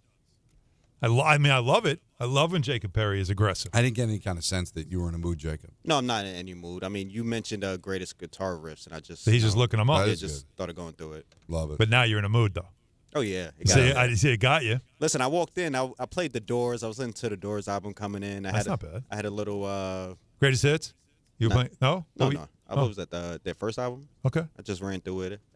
I loved it. I like it. It is good. Yeah. It's low key, like not to get too crazy, but it is kind of low key edgy. I don't think it's low key. Wouldn't people think that it's edgy? No, I feel like because by nature, I feel like it's edgy. Well, it's got an organ. You know what I mean? Like by compared to today's music, it doesn't. But if you took it and turned it into took the organ out and just went hard rock with it, there's some Beatles songs, same thing. You can turn some Beatles songs into edgy hardcore songs. Oh, by the way, Skelter, that's with Motley Crue. No, that's one, but there's ones you wouldn't expect. Don, you remember how the other day we were talking about how we sort of like the show ending at 6:30, like it feels like it's over at 6:30? Yeah. Apparently, YouTube agrees. Oh, people check out. We're still alive. We got a nice thing going, but you see it's like at 6:30. You do know. Some people go, enough is enough. Yeah, I'm out. Well, 6:30. I mean, most people probably it's time to eat. Like, you got to turn Right. it off. I got to live my life now. Yeah. How could they possibly go another half hour? Now, God bless those who still are watching. Oh, we love them. We love those who still. We are trying to. God bless. God bless. Yes. A great man once They've said. got no life. They sit around. They stay with us. No, in all seriousness, guys, speaking of no life, I had a friend just send me a picture that makes me give up hope on society. Oh, no. Not now. Apparently, a new B-Dubs, a Buffalo Wild Wings to you and me, opened right near my parents and my brother in Maryland. Okay. Right? And, my thought was, oh, cool, really? All right, maybe I'd go there sometime, like a close-by place to go watch a game. That's kind of nice. We don't have a lot of that where I'm from. Guys, there was a line yesterday at 4 or 5 in the morning outside the B-Dubs with people on, lawn chairs waiting to get in. Yeah, that's what happens. You know when that happened around me?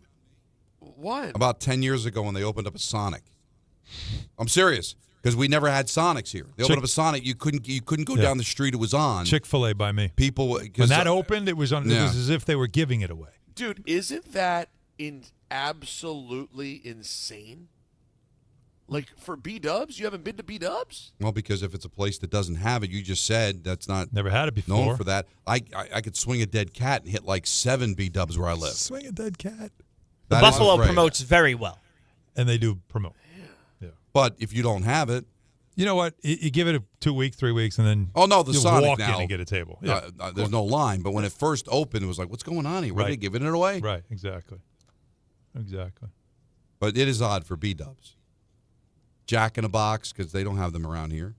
Can you imagine if they ever opened up an In-N-Out burger? We've always said that. In Jersey. I'm sure you wouldn't be able to get in the place. No. We've always said that. You know the movie references and song references and stuff, and there's none. What's the closest one to the East Coast? Phoenix. That's 3/4 west from here, right? So that's as far west as they'll go. They've made that clear. Why? There's something with the family, right? They don't want to. They never wanted to overexpand. But if somebody offered them $1 billion to open one in Paramus, New Jersey, you wouldn't be able to get down Route 17. I guess not. Let's go to Aaron in Bayonne. You're on ESPN New York. What's up, Aaron? Hey, Ron. What's up, brothers? Yeah, appreciate it. Only a great show like y'all's would play, Symphony of Destruction. There So you go. kudos to y'all for that. Yeah, that's Jacob. Love baby. Dave Mustaine. Yeah, I just want to make 2 points, gentlemen. Number one, the thing with the playoff teams, the amount of them, like Don was referring to, I think it's absurd because you see they're not taking it seriously in the NBA. When you got 20 out of 30 teams making the playoffs, you got the load management thing. Hahn would probably know that. Yes. It's ridiculous. And with baseball, it used to mean something. I mean, I grew up a Mets fan, but and then my second point, I split my time between Sussex County and Cincy because I grew up in both And so I pull for the Bengals, especially now with the Jets being horrible for 15 years. And I think Don made a point jokingly. Russ will take them in Cincy. They just look like a deflated team. Last week, they kind of you could just see the air completely leave when Joe went down. And we can't do nothing with Joe, with Browning. So I think it's a good move for Russ, to prove himself if he does want to stay around. There's nothing wrong with finding apartments in Cincy, so that's all I want. How the offensive line though, because that's, he will not run much now, but he will definitely moonball to those wideouts. He'll do that, but you got to protect him, otherwise, he's just going to throw it into the stands. Absolutely. Well, he needs to just be a good soldier, and just hope that something opens up, whether it's Cincinnati, somewhere else. He said all the right things. He did. I'll give him credit. He said all the right things. There's no way he could know if anybody's interested. And him complaining is not a way it's going to hurt to get people value. to be interested. Yeah. Yeah. So, and he's a good guy. I mean, he's awkward, but this is the only way he can handle it. That's the best way he can handle it. Yeah. No. And the fact that he then turned it into support and helping Jackson Dart and remembering him, that quote, the bite that we have of him, he first makes it about him, but then he turns it to show, I'll be the good soldier. I'll be a good teammate. I'll be there for him.